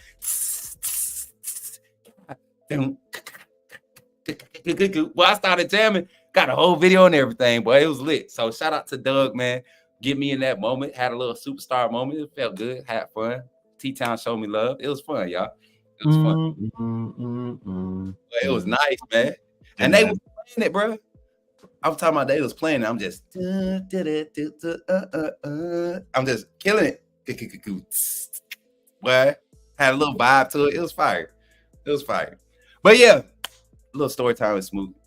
My little fandom moment, my famous moment here in T-Town. Since I've been here, that was pretty cool. But yeah, so who we got trolling? One more. Who's trolling? Somebody's trolling. One more chance. Who's trolling? I don't see nobody trolling. I don't see it. Who said somebody trolling?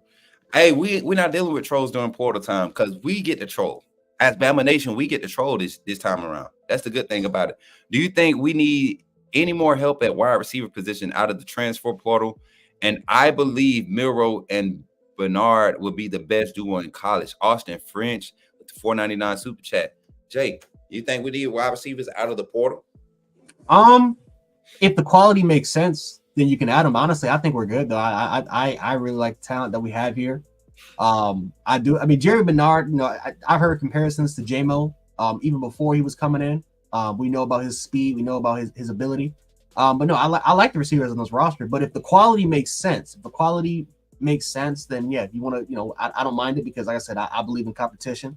Obviously, Jalen Hill going down is, you know, it sucked to the program because I think he just makes this receiving core room that much better. But overall wise, I mean, the talent, especially what's going to come in as freshmen, you know, knowing what Jamarcus Shepard can do and knowing, you know, his track record of developing receivers, especially young receivers. Like, we're not talking about, you know, like junior guys or senior guys. We're talking about his ability to develop freshmen and true freshmen, sophomore type guys. Then I know the talent, of course, we're lacking a little bit of the experience, but because we're working with a brand new offensive system, I mean, you know, in a way, it's kind of like seniors and juniors are just like freshmen and sophomores. They're all trying to learn the playbook. They're all trying to learn the complexities. I think the offense is still a little bit vanilla. We haven't even touched the surface of what this offense can truly look like by the time we get into the season. So if they want to, they can be done right. I think they can be done right now and just let your young guys go out there and learn and try to develop and go through the growing pains. But if the quality makes sense, then yeah, you can attack if you want to. And I'm going to go to the. I'm going to be a straight up no. That's just me. I don't think you go to the portal and get any wide receiver right now with what you saw displayed minus the drops on 8A. What you saw displayed, I think the wide receiver skill sets that we have available right now, you look at it across the board, man. Let's start with the senior guys. Kendrick Law, Kobe Prentice, Cole Adams, Jeremy Bernard, who's a veteran guy in that room, even though he's new to Bama. He's a veteran, third year in college, right? And you saw that on display. CJ Dupree, Robbie Oops, Danny Lewis, all guys with experience at the tight end level. We talking about the receiving core. I know we're talking about wide receivers, but the receiving core, and you all saw how this tight end group is going to be implemented and going to be focused and keyed on in this passing game and the phases of this pass game. So when you talk about receivers, I don't think you go out into the portal and get any of those guys. You don't really look. Now, if you lose a few, you know, to where your numbers get somewhere, yes, go get one or two until you patch it up. So, you know, the incoming freshmen, Amari Jefferson, Rico Scott, and none other than Ryan Williams, you know, until those guys get in, and that gives them space to kind of get a little bit more comfortable in the scheme and the system. But I don't think they're going to have a hard time. This is a system that is attractive to these type of players and their skill sets and what they bring to the table. So I think you kind of take advantage of that. You take advantage of not having to go out and get wide receivers, but you go and get your cornerbacks. You go and get your tackles. You go and get maybe you go get another inside linebacker just in case. But I don't even think you go there because I look at what Justin O and Sterling Dixon and what Jay, you know, I forget the other young man's Casey. Was it Casey Jones or what's the other linebacker's name that came in this 2024?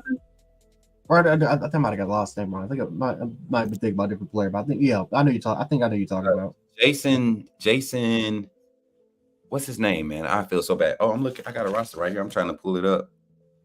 Defense, number 40. Jay-Sean Ross, number 43, who's an edge. I liked him this past weekend too, and a lot of people didn't pay attention to him. You know, which is crazy to me. Where is this young man's name?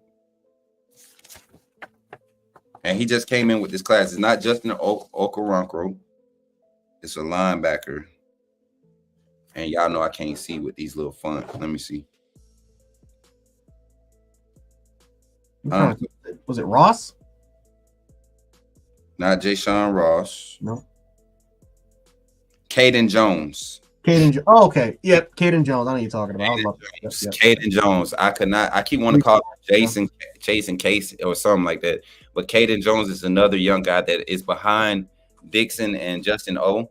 That I feel like next year he'll start to get somewhat of a relief look role. You got talent like QB Reese coming in, so I wouldn't so much go for any other positions other than what was obvious, which is that tackle, not necessarily tackles, but left tackle. And then probably getting some developmental depth at guard, right? To go behind Roberts, Booker, Ionota, and Montgomery, right? Just create more competitive edge. And then your corners, man. You got to go find at least 2 or 3 corners in the portal that can be ready, that can get ready, either already day one ready, like Will Johnson or Ricardo Hallman, or, guys that you can go in and see like, okay, this guy can develop. He got another year. Let's see what he does, with this first year. And throw him out in the fire if you have to. If you get push comes to shove, you have to put him in the fire. That's what you do. So, and then he says, I believe Miro and Bernard will be the best duo in college. I think you guys got like really mistaken on what this offense is going to entail because of how the defense was forced to play. I think Kendrick Law or Kobe Prentice will be the go-to targets in this offense. I think Bernard will have 2 or 3 plays a game, just like he had in the scrimmage, because of what those two are going to demand. But you're not going to be able to stop Kendrick Law and Kobe Prentice. But also, Caleb Odom will be a factor in this offense coming in. If I had to go and say true freshman of the year of the season upcoming, I'm willing to put my money right there with Caleb Odom on the offensive side. Mm-hmm. What about you? Caleb Odom, man, look, man, 6'5", 225 pounds, and he's learning fast, man. He is learning fast. We all know he's got the hands. We all know he's got the strength. He is learning fast, guys. I'm telling you, do not be surprised if he takes a lot of massive reps. Do not be surprised. My boy Ruff Mark Ross, I think offense is good and defense just didn't show their hand. My boy Ruff, hey, that's T Ross in the chat. That's my brother, man. That's my brother. I have to acknowledge all my personals when they come in here. These my people. Do y'all think Bama offense is that good or the defense is just not as good yet? Kind of what was the reply to your comment? Shout out to Coach Mook and Coach Ninja J. Roll Tide Road. Yeah, Devin, I appreciate you. Southern Red kind of alluded to my thoughts on it. I think the offense is really going to do what we saw, not necessarily maybe on that level. I think what we saw them display, that quick scoring ability in the first 3 drives, I think that's going to happen to a lot of teams this year. It's not just something that Alabama's defense. I mean, the defense didn't have a lot to work with. They weren't given a lot. They was basically, if you play football, do y'all remember going out in spring game? And Coach Jay, you how old are you, Coach Jay? 25. 25. So yeah, you probably went in the spring where you had 4 different plays on the defensive side. The defense was only going to run 2 or 3 different covers. Yeah, we ran 3 plays. Yeah, so that's what happened this past weekend. Y'all see that person in the stand with this light up? Look, They need to chill out. They need to chill out. Hey, I'm gonna need security. You know what I'm saying? But nah, it's cool to see. I think it was good to see the defense still compete, though, even though they know that they were they knew that things were happening. Coach Womack be like, "Hey, got cover 3 on the back end." Not saying this is what it was, but we got cover 3 on the back end. Then they stopped looking to the sideline for the call. Like they knew what defenses they was in, and it was more so of a match 3 all day. Saw some hard cover 2 looks to make the offense work. But I think this staff is more confident in the defense's ability to catch on, to be thrown extra add-ons than it would for this offense. This offense is just layers, man. And I think it's panning out right of how they're working it as far as how they want to progress the development of the identity of this team. Yeah, And like I said before, guys, I mean, yeah, like defensively, you're not going to be running out. You're not going to be showing your deck, man. You're not going to be showing your full deck. At least for my experience, I mean, like I said, we ran 3 plays. I remember 707s. 707s, they just show you a little bit of a playbook. This is what you're running. You're basically running these 2 or 3 concepts based on the look. You're just going to run it. And we didn't really change that much out of it. And so, I mean, like I said, by the time we get to fall camp, it's going to be a different beast. It's going to be a different animal. The intensity is going to be driven up a little bit more. The physicality, like you saw how players were not trying to hit as hard. They're not trying to hit as hard, right? Especially on the line of scrimmage, you're not going to go as hard as you think you would. You don't want to hurt your brother, man. Like you don't want to hurt any of your teammates, because you know how much of a detriment that's going to be. That's why, like, you ask any players, you ask Coach Moot, you can ask anybody that's played football. You don't want to hurt your teammate when the season is like right around the corner. Like you do not want to do it at all, especially because you're going to need them. Now, of course, like we kind of talked about before, there are some are there some things that we can look at? Yes, like I know there was some concerns about our defensive line from like the first 3 to 4 series, but what I liked about it was the adjustments that they made in the first team. They made adjustments that they were able to go ahead and they actually stalled Bama from scoring a few drives. And so, like I said, this is just, it's a fill out process.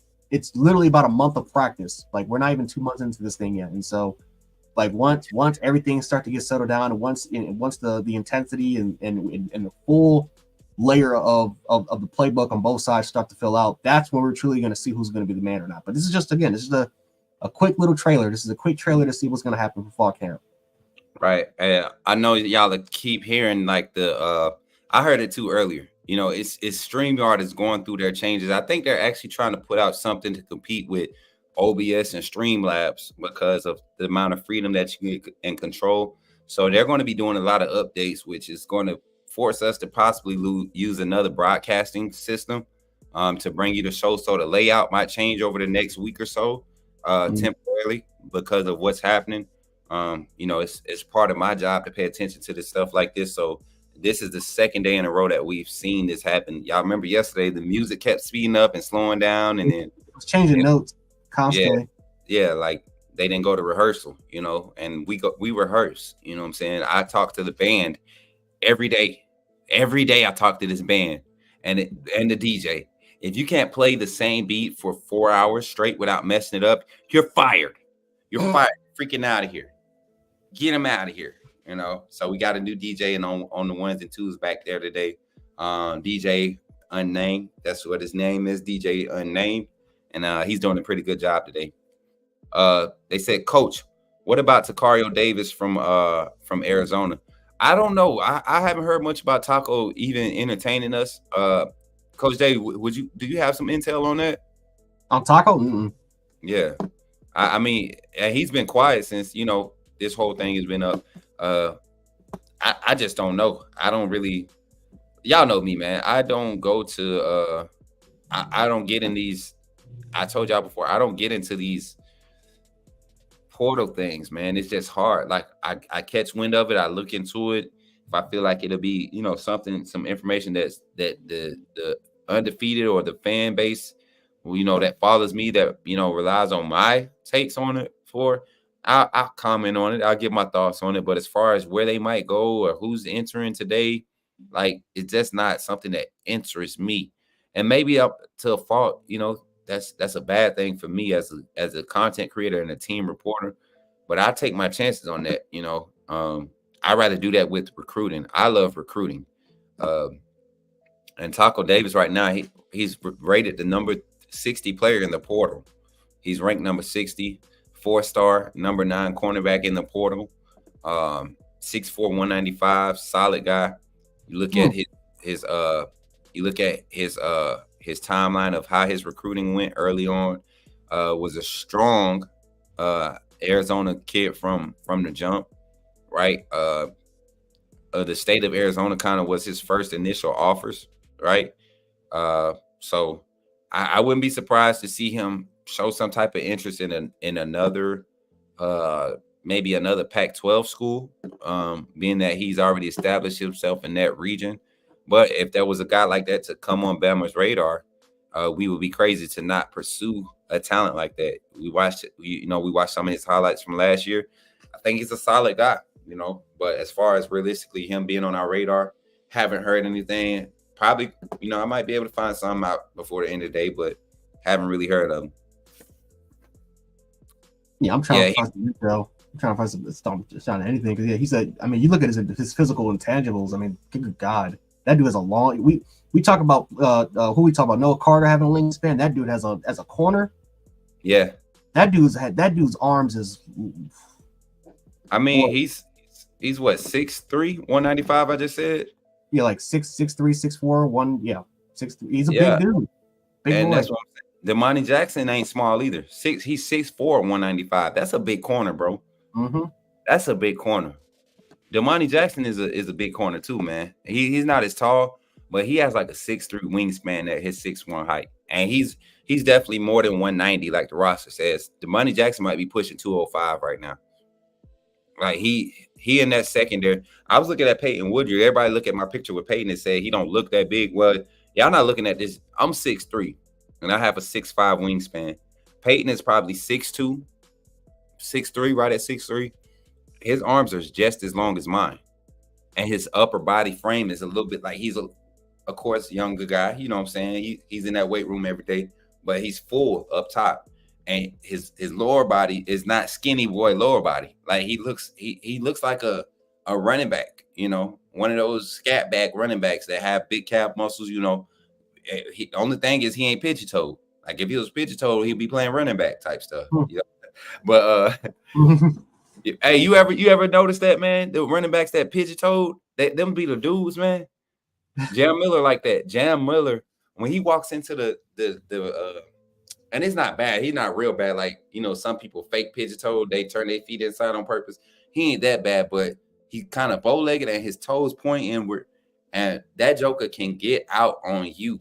I mean, when it comes to speed, planting, he be like, dang, he like he got elastic MCLs and stuff bouncing, the way he could sideways step, that side step and cut through. It's just crazy. But yeah, Peyton Woodard is one of those guys. You get a guy like Taco and Damani on the perimeter. Keon Sabb, not a huge guy, but rangy, 6'2", 6'3" height. You got Malachi Moore, 5'11", 5'10". You got Smitty sitting there, 5'10", 5'11".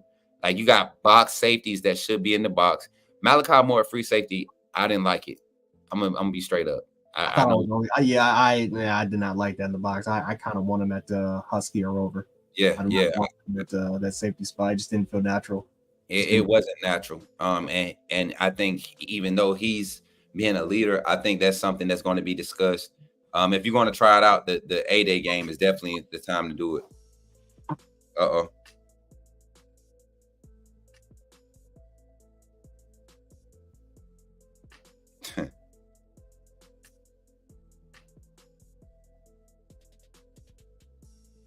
No, we got any intel? I just had a source reach out to me. Somebody's on the message board quoting Alabama football. Well, Kyle Henderson. They're quoting Kyle Henderson saying that we're releasing information that Will Johnson is in the portal. Hey, question. Undefeated. And I don't care about putting people on blast right here. How many of y'all, not putting y'all on blast, but I need to know. And you don't have to tell me. It's their choice.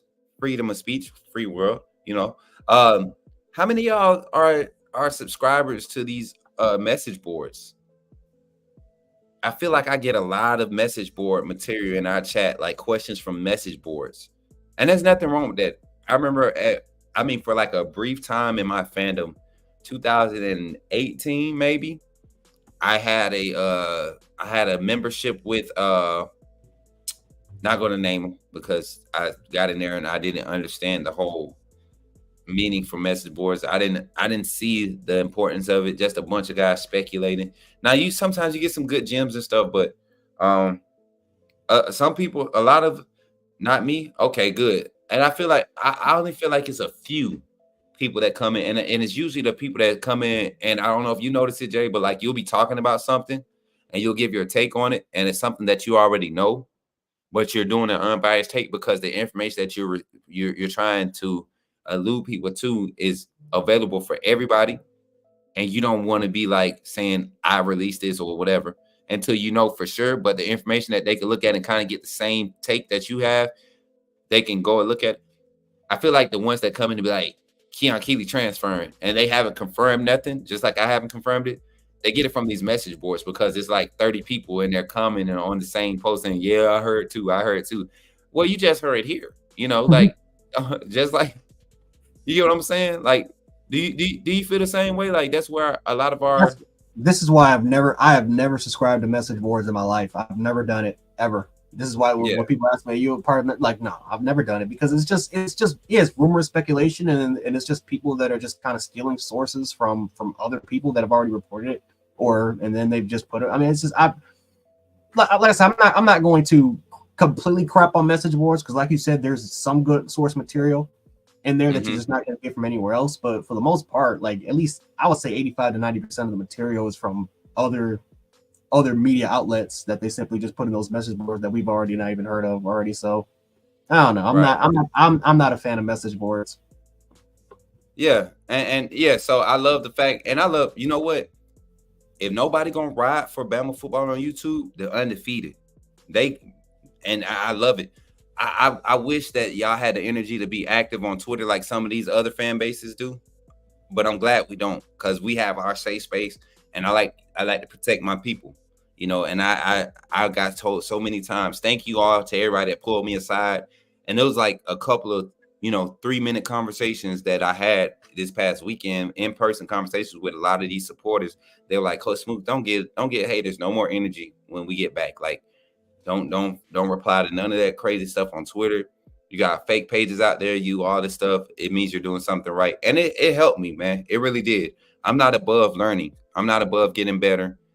You won't catch me sitting here front and act like I know it all. Like, I'm not above any of that. So to hear some of y'all's concerns, not from an aspect that y'all trying to control me or don't want me to be me, but I know that I'm part of a team, and what I do now can affect what happens with this team. So I do tread carefully, but to see y'all support and how y'all back it, that makes it a lot easier. But yeah, for anybody that's rubbernecking and watching and going to the message board right now, instead of coming in here and asking questions to get clarity, no, we're not saying Will Johnson is in the portal. We're saying, and Coach Smook is saying, not Kyle Henderson, not Coach Jay, not Jance, not Ty. Coach Smook is saying that he believes if Will Johnson goes into the portal, I know strongly, I'm about 100% positive, about 100% positive, meaning there's room for error, slight room for error, that Will Johnson will, if he enters the portal, his only destination is Alabama. I am very confident in that thought. I've had sources that confirm that that's the only realistic destination for what he wants to do with his career. And his father is also in lineup, even being a Michigan legacy. Alabama right now has the best opportunity for him to go to the next level. So, yeah. Coach Jay looking like he wants someone to hate on him today. He wanted some. Hey, listen, how to make Coach Jay. Y'all don't understand. Coach Jay bites his tongue a lot more than I do when it comes to replying to some of the stuff that we read and see. And because of the platform that we're on and who we representing and what we're representing, it's been a lot of times where we get off this mug and we have to vent to each other. Like, and it's not to talk trash about people. It's like, I can't believe people really think and move like this sometimes. Mm-hmm. And it's talking about football, college football. People will put their reputation on the line to try to be first. They don't care what they report. They will try to be first. And because it's on social media, guess what? When that page starts to get some bad flag, they shut it down and they create another page with another identity. Now you got burning pages because you can't stand up for what you're releasing, what you're saying.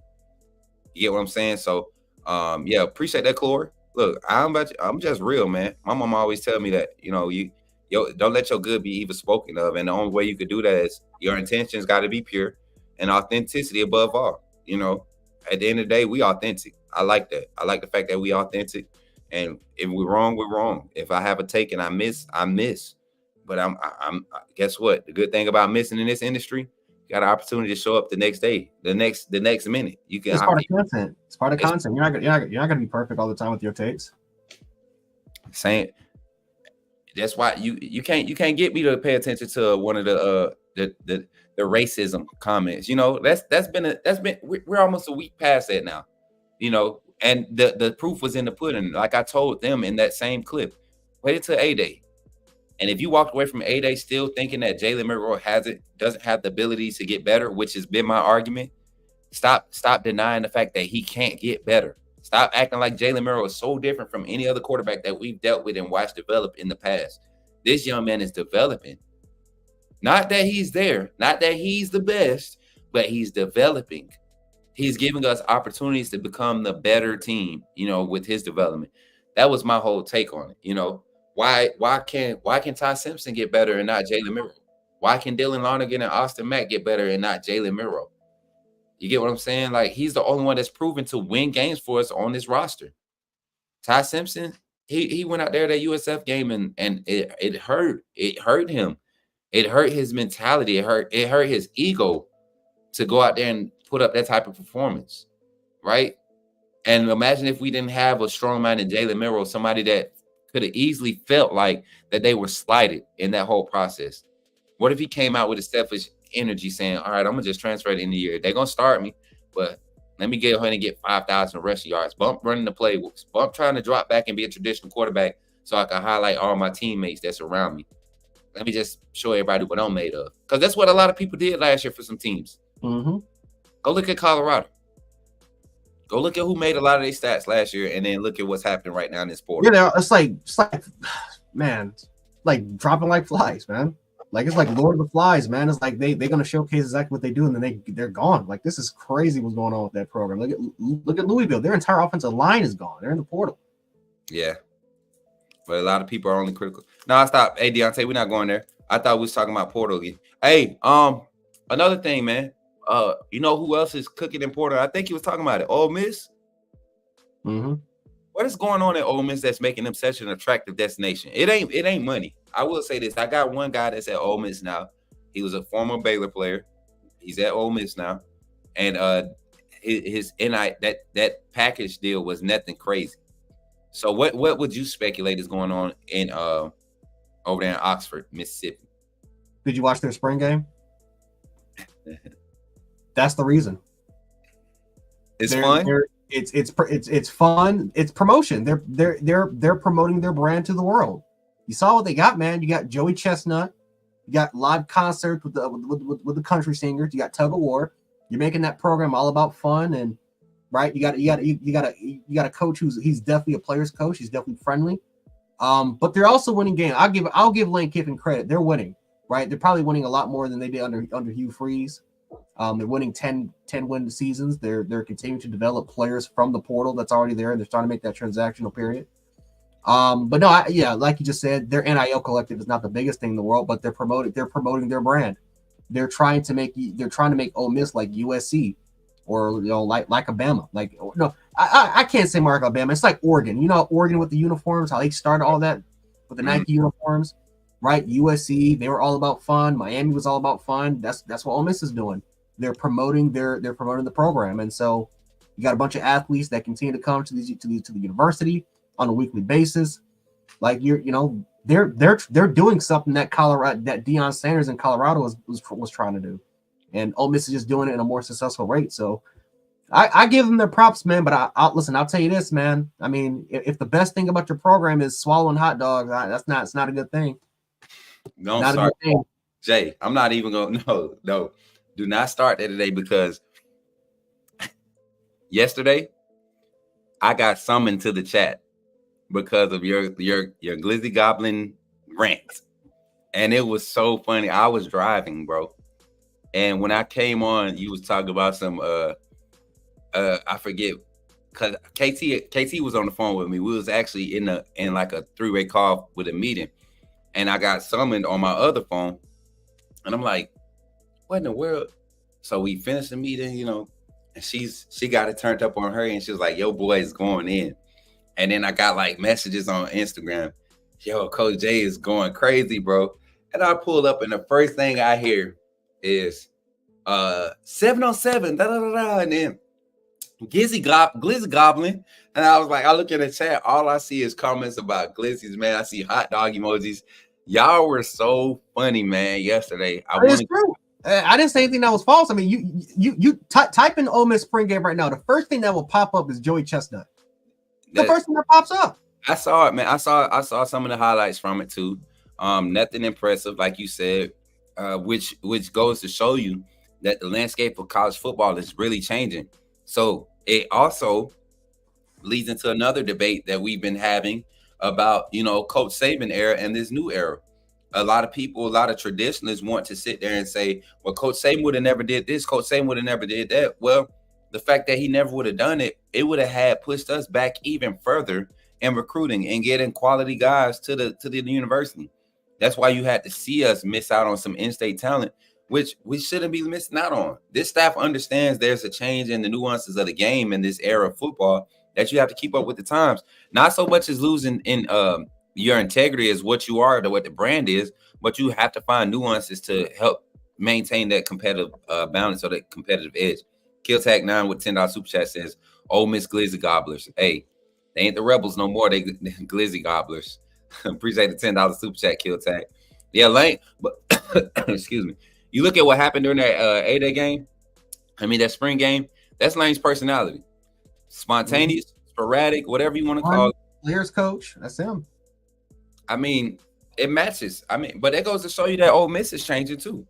When have you seen Ole Miss let a coach move like that, like the way Lane is moving? I mean, Hugh Freeze was there, and you know he had to hide it from him how he was moving. They didn't do nothing to support his stripper addiction, right? So, I mean, they got Lane there, got a good idea. He's catering to these kids and their mentalities. It is what it is.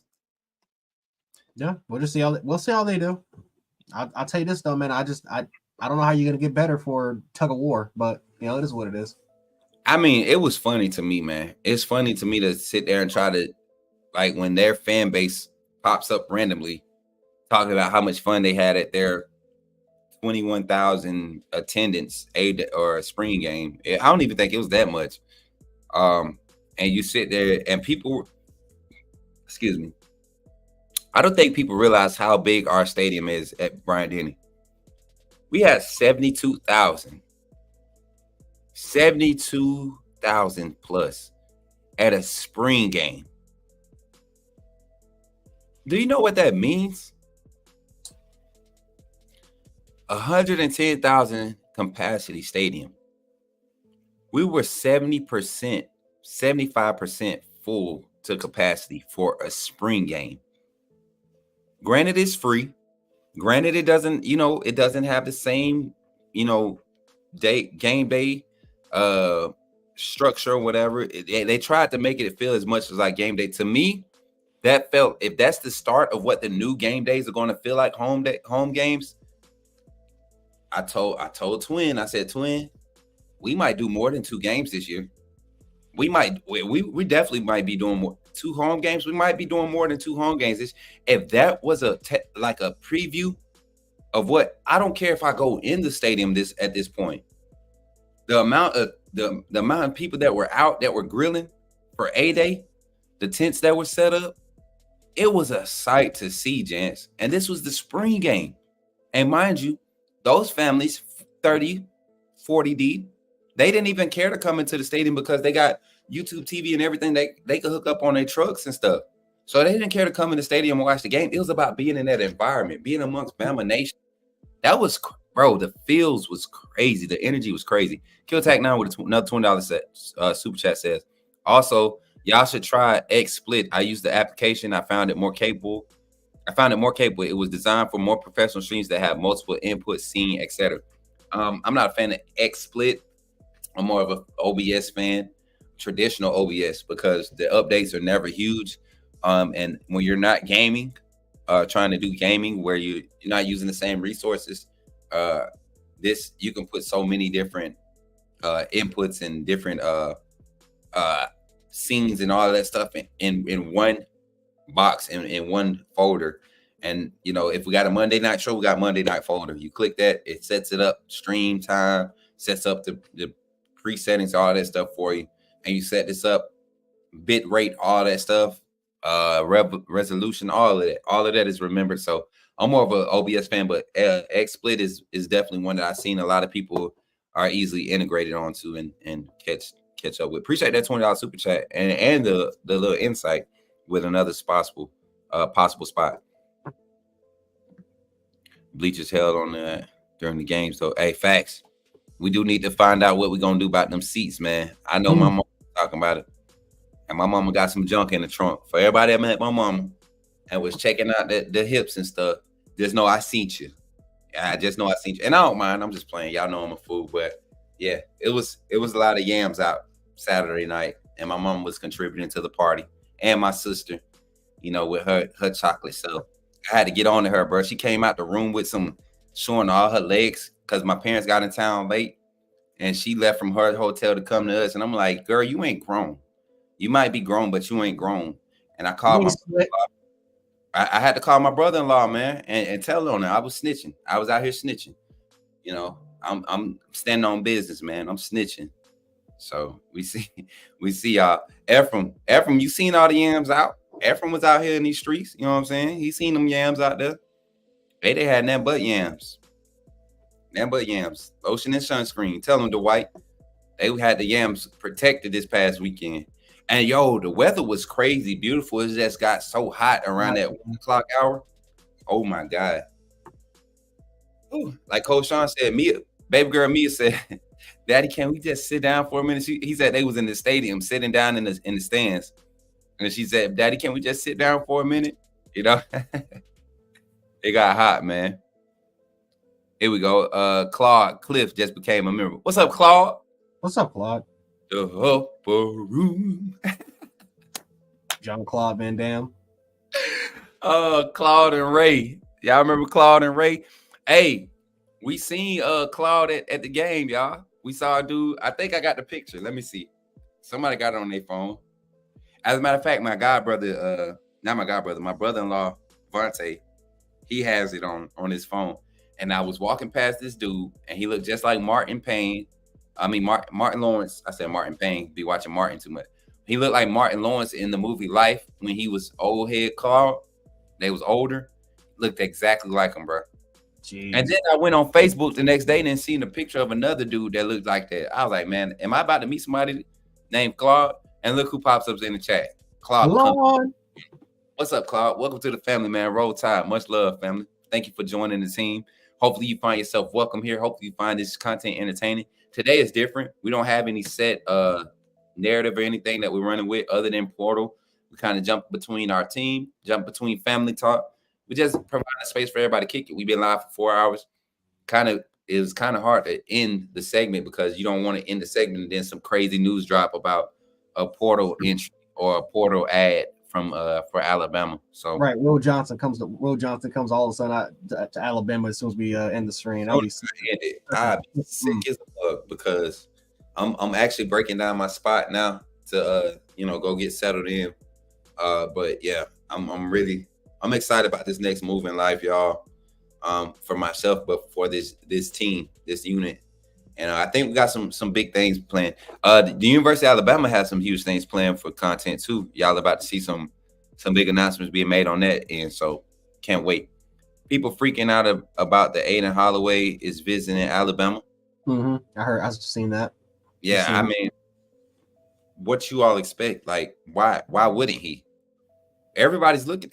Josh Pate told y'all, I'm not going to get excited.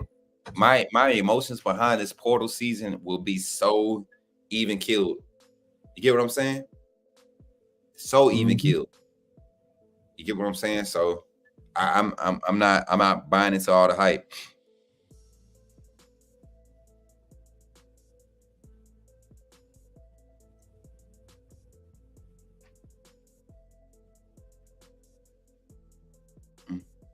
That would be crazy. I would say that though. That would be nice. I mean, like it wouldn't be surprising. I mean, like I said, Alabama has great guard play. I don't know if Mark Sears is coming back or not. I don't know if he's declared for the draft, but I can imagine Mark Sears with Holloway. That would be a nice combo, nice guard combination. Uh-oh, who is this?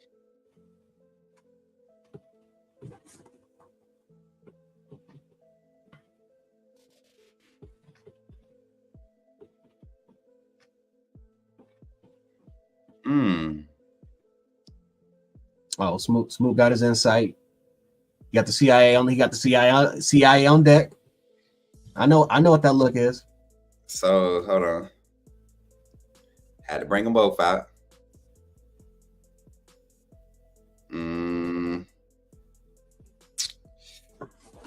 I don't know. I'm not gonna speak on that. I don't like that source.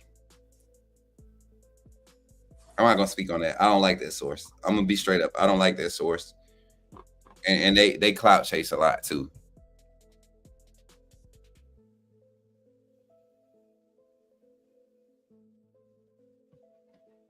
And this guy, this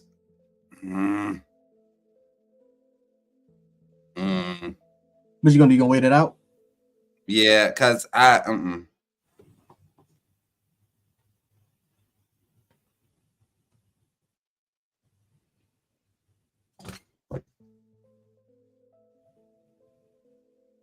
hold on. In your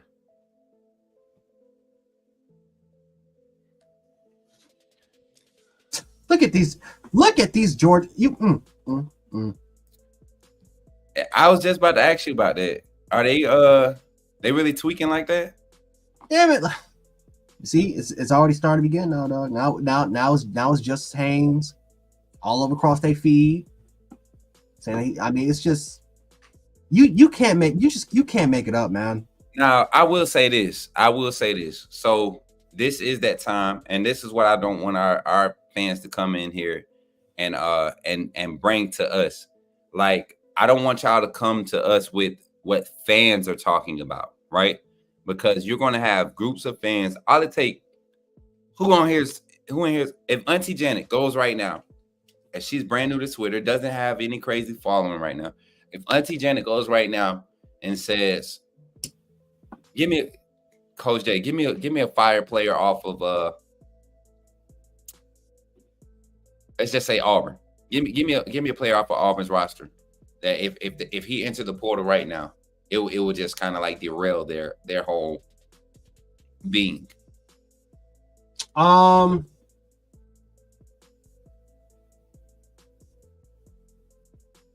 So you're not helping me out, man. That's bad. That's bad that you can't do that for Auburn. I can't name one. Let's see. Let's say Nico, the quarterback from Tennessee. Let's say he enters the portal, right?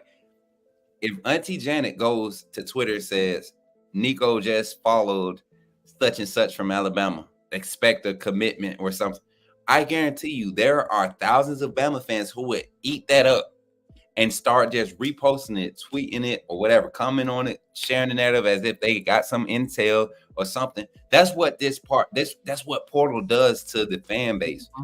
And if you take it serious, it'll aggravate you. But and the fact that you have like some media outlets, they'll take what a fan says and they'll actually say, "Oh, okay," and all of a sudden they'll put the eye emojis on, they'll start reposting it, just for them so they can get the first scoop. Like, stupid. So I'm gonna give y'all some sauce. The way Coach Smoot got put into the right circle was because I put the eyeball emojis and reposted something that I knew for a fact was not true. I literally had talked to the source itself to get the information that I seen, right? And so I said,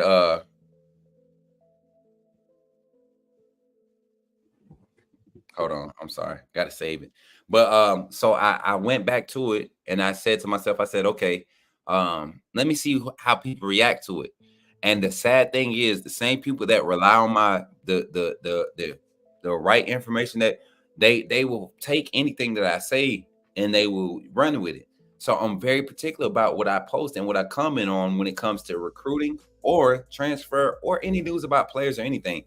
But if you see me, and I'm telling y'all right now, if you see me post emojis next to something other than my usual hashtag Smook Scoop or remember who said it, just know I'm not necessarily. And for my rubberneckers that's been hanging around for this past hour and a half, 2 hours, if you know that I'm sharing your stuff with the emoji, I don't believe you. You know, I'm giving you the same attention you gave me, right? I know that the people are following my page. I know people are watching. I want people to see you, so I don't get quoted for it. Because you sat here, you sat in my live, and you heard me having a conversation, and you heard one thing, and you felt like you can get some buzz off of it. So you went. Coach Smook said this, or Kyle Henderson said this. Nah, come through and watch the whole segment and see what we're talking about, and don't try to take it out of context. Because when you go and try to tweet it, it sounds exact. If it's literally what Coach J just said, and I know I ain't heard nobody say it, I know there ain't been no videos from certain pages being posted between the hours of 8 p.m. and 12 noon Central Standard Time. Ain't nobody got time to work like that. Not everybody has time to work like we do. So when I see stuff come out around 12:30, 1 o'clock, and it's literally what we were just talking about, we know what's up. So make sure you stick around the whole time. Give us that credit for being here and viewing. You know, we want our algo and our numbers to be straight. If you're gonna stick around and just take bits of pieces, stay around for the whole thing. Stay around for the whole thing. We appreciate you. Really do. Greatly appreciate it. Caleb Downs. Y'all remember the Caleb Downs situation when I said I don't expect him to leave, but if he does, it's that day and age. People are Downs not going nowhere. Coach Smoot said Caleb Downs ain't going nowhere. Kyle said Caleb Downs. Coach Sean said it would be crazy for Caleb Downs. Yeah, a lot of people said that too. But why are they quoting us? Because we had 1,700, 1,800 live viewers. People just wondering what they saying, what they doing. Like, bro, we work to put out great information. You got to take speculation and actual reporting. I'm not an insider. The inside scoop that I provide is literally information that is privy to everybody. Now, my space, people I do talk to, yeah, that might be inside information, but the information that I'm providing is just reactive news, man. I'm not the first one. I'm not trying to be the first one to break it. There's no point. In this day and age, there's no point. There's no point. Holloway. Aiden Holloway. Yeah, we just was talking about Aiden Holloway. Yeah, everyone's freaking about that right now. Anyone know of the name of the Auburn point guard that's in the portal and is visiting Alabama? I don't. Hey, Smook, the University of Alabama offer you an offensive analyst position. Would you take it? Hell yeah. Hell yeah. Not yes, but hell yes. That y'all know, I told y'all before, that's something that I would love. If I could drop this, stop being the Smook Scoop and stop doing everything, the only reason it would come is if the University of Alabama came to me and said, hey, Coach Smook, we have a staff position for you, whether that's in the administrative side of recruiting, player personnel, all of that stuff, the recruiting side, or being on that staff as an analyst, getting film and stuff together, sitting in those meeting rooms, film sessions, quality control, that type of stuff. Oh yes, that's a passion of mine. That's a passion of mine. Even when I coached, that was probably the most enjoyment of the job. Film breakdown, play discussion, schematics of plays, game planning, script development, like pass game coordinating. I would love to get under Jamarcus Shepard and Nick Sheridan and Kalen DeBoer and learn how to design a coordinate pass game structure, pass scheme, learning what they look at to build the intricacies of the passing game. Oh man, I would love to sit back and learn it from them, not speculate and use my own terminology, but learn it from them. Oh man, that's a dream. That's a dream of mine.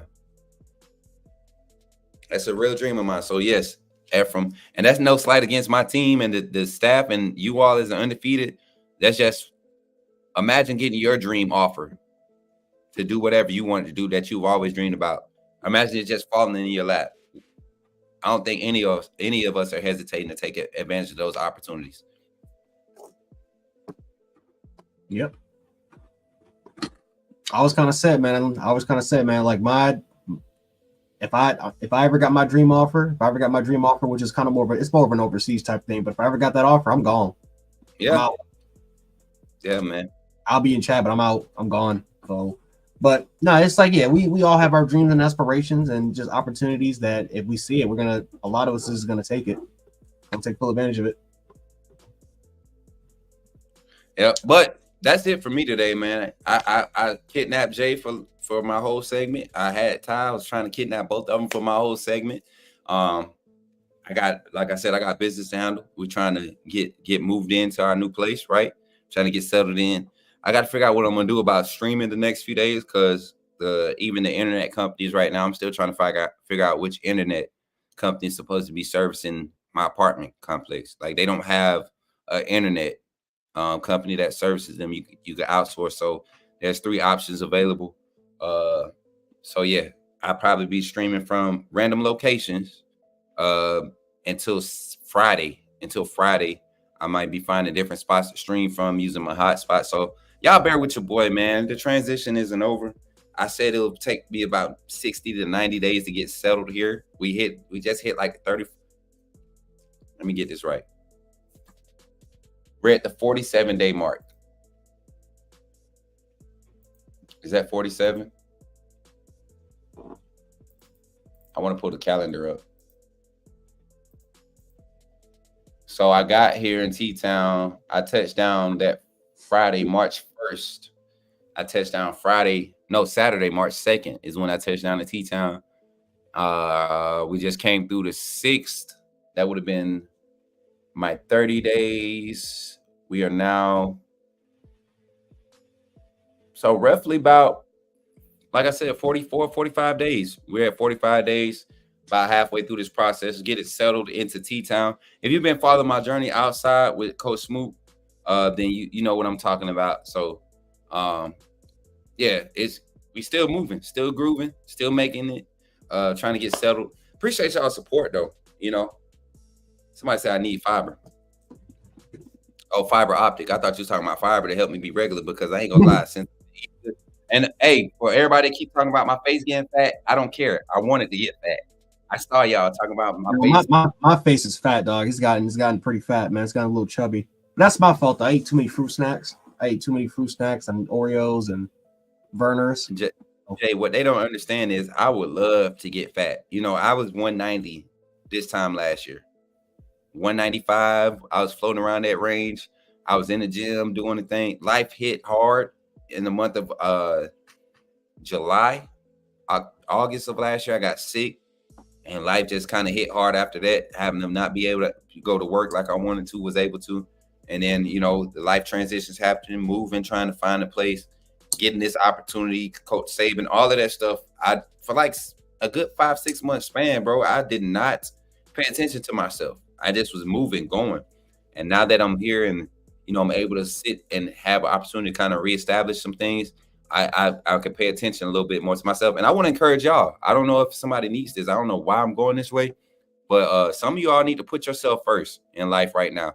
You know, yeah, we got college football. Yeah, this is a Bama football, but I like to have healthy, sound-minded people in the chat so that we can have great discussions and continue to create great memories. And the only way you're going to be able to do that is if you put yourself first. Sometimes not be selfish. It doesn't hurt for you to take care of yourself first. You can't take care of nobody else. A lot of you all have big hearts. A lot of you all have aspirations to take care of the people. Well, you can't take care of the people unless you take care of yourself first. So if I had to encourage you today, y'all know I like to leave with encouraging words during the day. Go throughout the day looking at how you can better yourself, you know, better yourself, not just for you, but, you know, not just for everybody else, but for you. You know, at the end of the day, you got to live with yourself. You wake up to yourself. You go to bed with these thoughts on your mind. You deal with these stresses in life. You know, put yourself first, you know, and it don't have to be 100% of the time, 70, 80% of the time you put yourself first. That 30, 20% will work itself out because you put yourself first to be in a position to handle it, whatever's coming at you.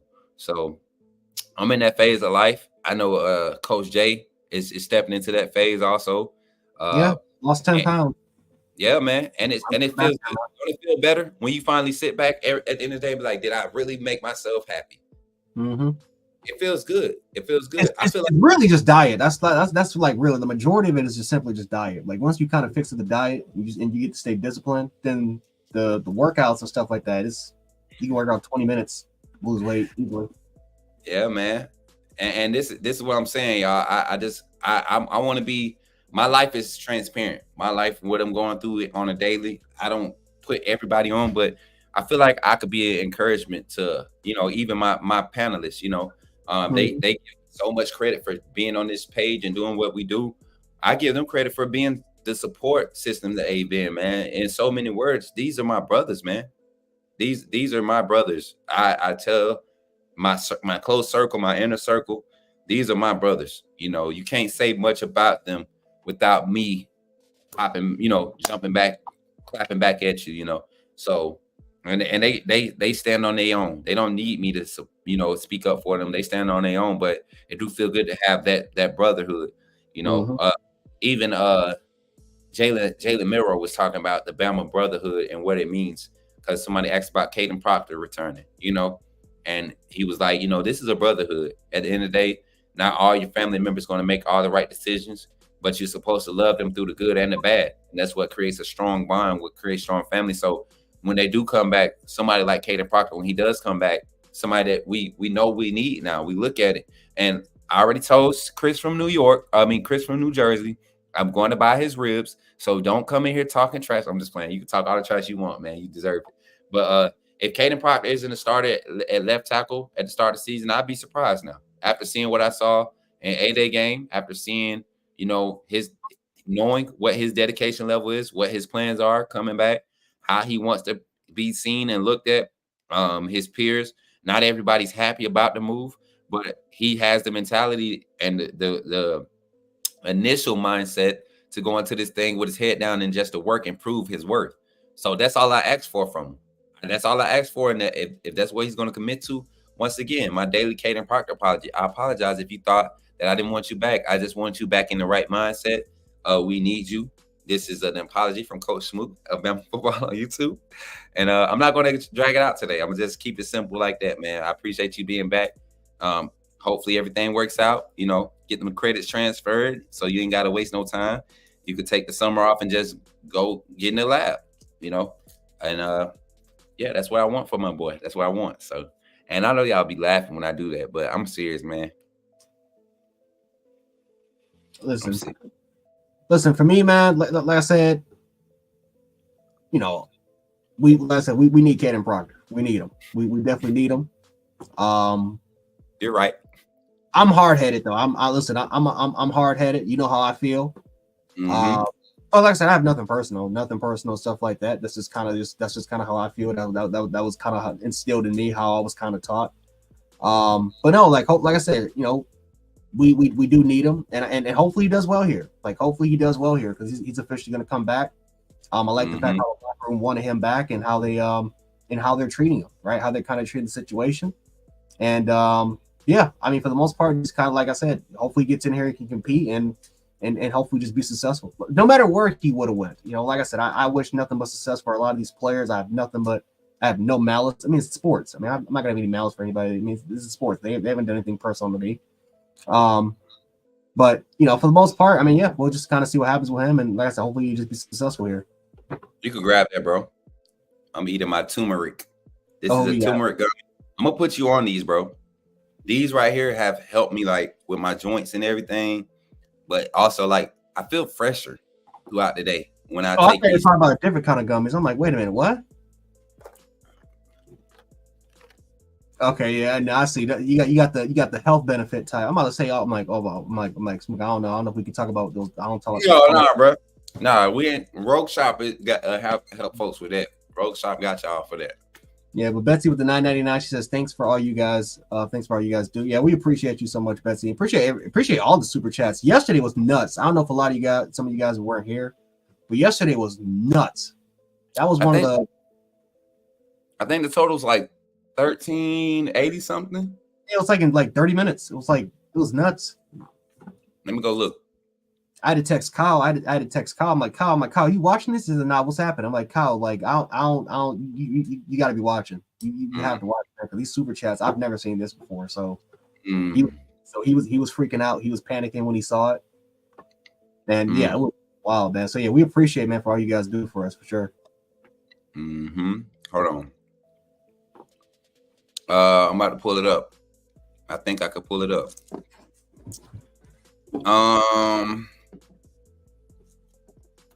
Updating live.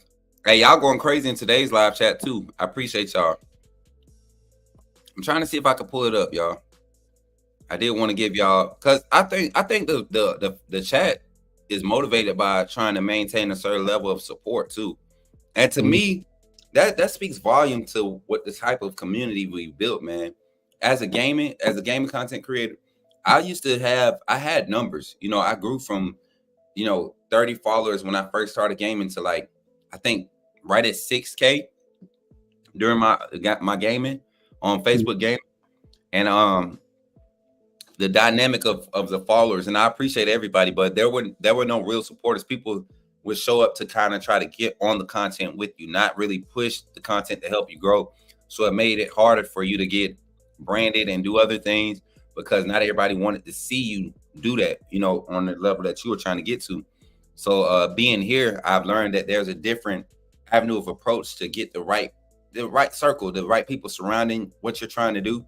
And it's been an awesome experience. You know, I'm not sitting here saying that we just solely rely on what you guys are funding, but the fact that you all are motivated to fund this because it does something for you all, that makes it easy for this, not just for me, but for the team to be passionate about doing. Like, you really telling people, like, I'm sitting here doing the same thing that they do, right? Talk Bama football. I'm just on the camera and on the internet. Like, that's it.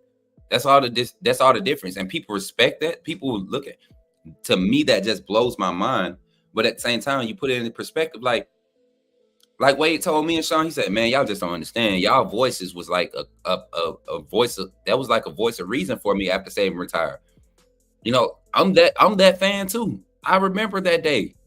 Jay, we still haven't done a live where we just kind of did our whole transition through Saban, you know, timeline. But I remember being in that mode. I was down for like a good few hours, like and Coach Saban retired. But knowing that I had to get up and get on this live and do research and do things to find out what the next move was, try to make sure that the people we were on for a long time. 18-hour live. Bro, yeah. The longest live we did one day was 20 hours, bro. Who does a 20-hour live? And mind you, this was a live where I think I got off at 9:30, 10 o'clock that night, and the Undefeated stayed up chatting until 1 o'clock in the morning. In the chat, we had 119 people at the end of the night when I ended the live. I woke up, I seen that we were still live, went to my computer at the time. I was on the PC. I seen that we were live, and I had to end the live. And I had fell asleep in the chat because I was on my phone chatting. And I fell asleep. The next morning, Kyle said, yo, bro, did you see how many people we had, you know, in the chat? I was like, bro, it was like 119 at 1 o'clock in the morning. Just talking, chatting. And I mean, that's what created what we have now. So it's good to be a part of it, steadily growing. I love it. I love it. I thought you was going to find me. Oh, yeah, I think everybody was down, y'all. I think we was... I think everybody was down. I think everybody was hurting. Derek Spencer coming in with the troll. Oh, I thought it was a big update. It's just okay, never mind. Update, but just a little update. All right. I'm not saying we get off and then all of a sudden a big update happens. And it's just, it will piss me off. I'm just checking. Hold on, mind if we...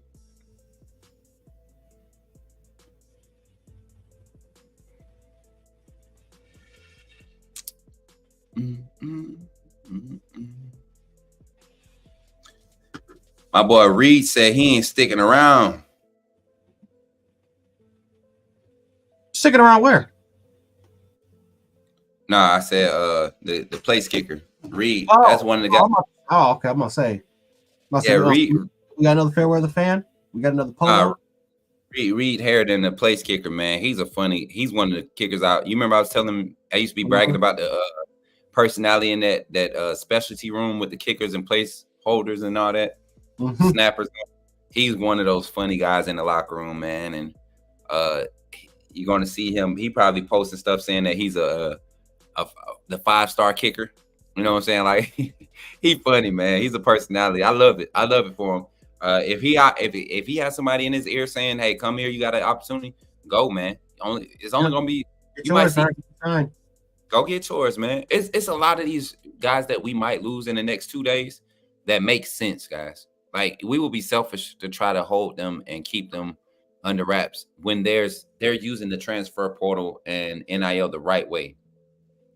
They're using it in the right way. So, hey, Derek Spencer, don't be trying to come in here with that troll message and then come back talking about some what's up undefeated. Nah, We already talked about Ty Simpson. The fact that you came in talking about Simpson just entered the transfer portal.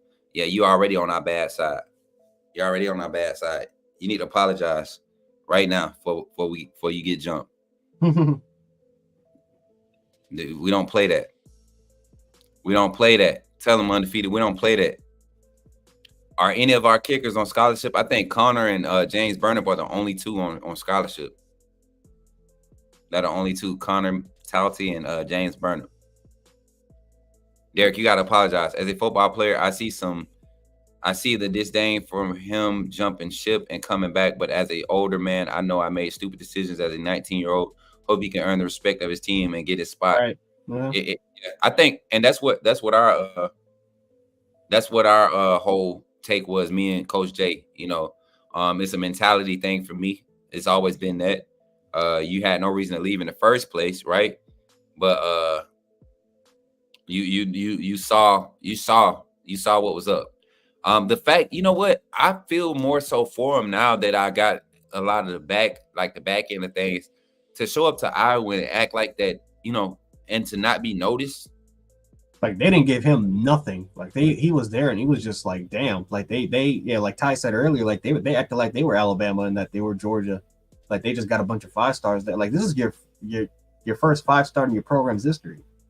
And man, that was rough. I'll give him, that was rough. That was rough, man. So he felt disrespected, and he felt like, yeah, this is not the place for me. This is not I made a big mistake. Yeah, and ain't nothing wrong with that, bro. We all make mistakes, like this comment just said. But I say avoid all that. Stick with your brothers. One thing that helped me, especially in sports, in practice, if everybody was saying the same thing, it wasn't nothing to walk on the field. You hear what I'm saying? It wasn't nothing for everybody, all 11 guys, to walk on the field because we don't like what coach is calling, or we didn't like how coach was called, what plays he was calling. Like, to literally just walk, be ignoring him as a team, showing unity and being rebellious. We did that at Russell County. I remember it would be times Coach Oliver Davis, bump him, I don't care. Coach Oliver Davis would send the play in for the offense, right? And he would, send it in by the wide receiver, running back, whoever coming in for that. And it'd be like, why are we running that? It's 3rd and 2. Why are we running 878? Why are we trying to throw a post and 2 fade routes out from under center when we got a quarterback who can literally, if you want to put him in that situation to try to take it over top, give him an option to where he could use his legs. And we're young kids saying this. I go to the formation, I'll be like, man, look, evens 28 or 22 dive, evens 24 dive. Coach said, exit, nah, bump that, hand the ball out, bro. Or my boy Jamon Forson comes to the huddle. Hey, formation, this, get the ball to J-Man on 3, ready? And he'll lead the huddle. He'll lead the huddle, but everybody was behind it, so it was cool, So to see that unity amongst us, man, it definitely plays a huge part in how we navigate in this community. But I'm not going to drag it along, y'all. I got to go. Like I said, about to go handle some business. It's the lunch hour. This is usually when they're coming back from their lunch breaks and all that stuff. So I want to be the first one on the phone, trying to get in contact with people. So y'all keep your boy in prayer, man. A lot of confusion today, but it'll sort itself out before the end of the night. And if y'all don't see me again tonight, I will definitely see y'all tomorrow morning. All right. I just seen a message from Ty. Yep. I need to go check that out. Hold on. Oh, he got some information? Let me see.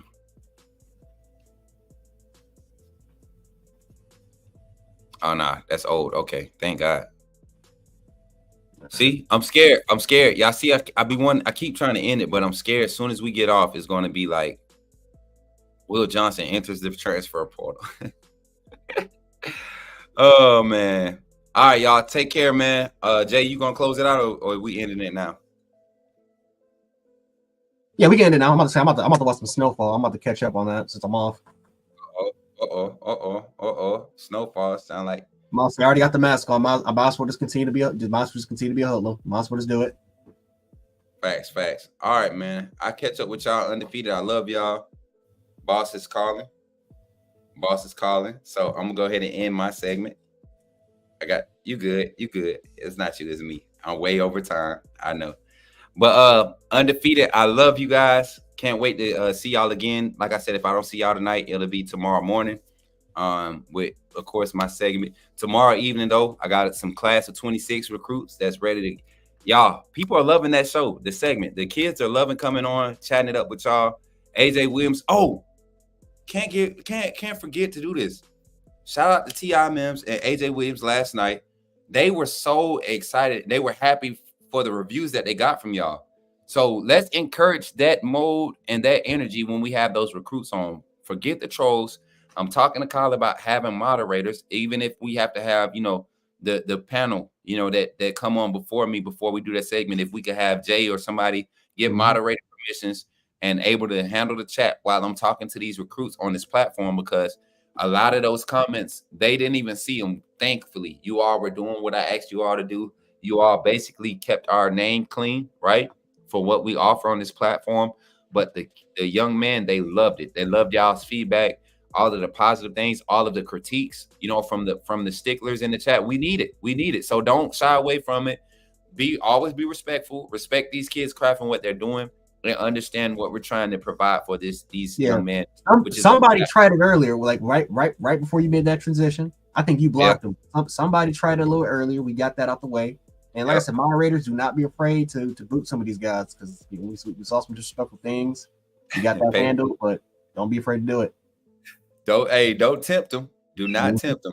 But y'all, I'm gonna catch up with y'all. Much love, y'all. Roll Tide, and I'm out, man. All right, y'all. Roll Tide.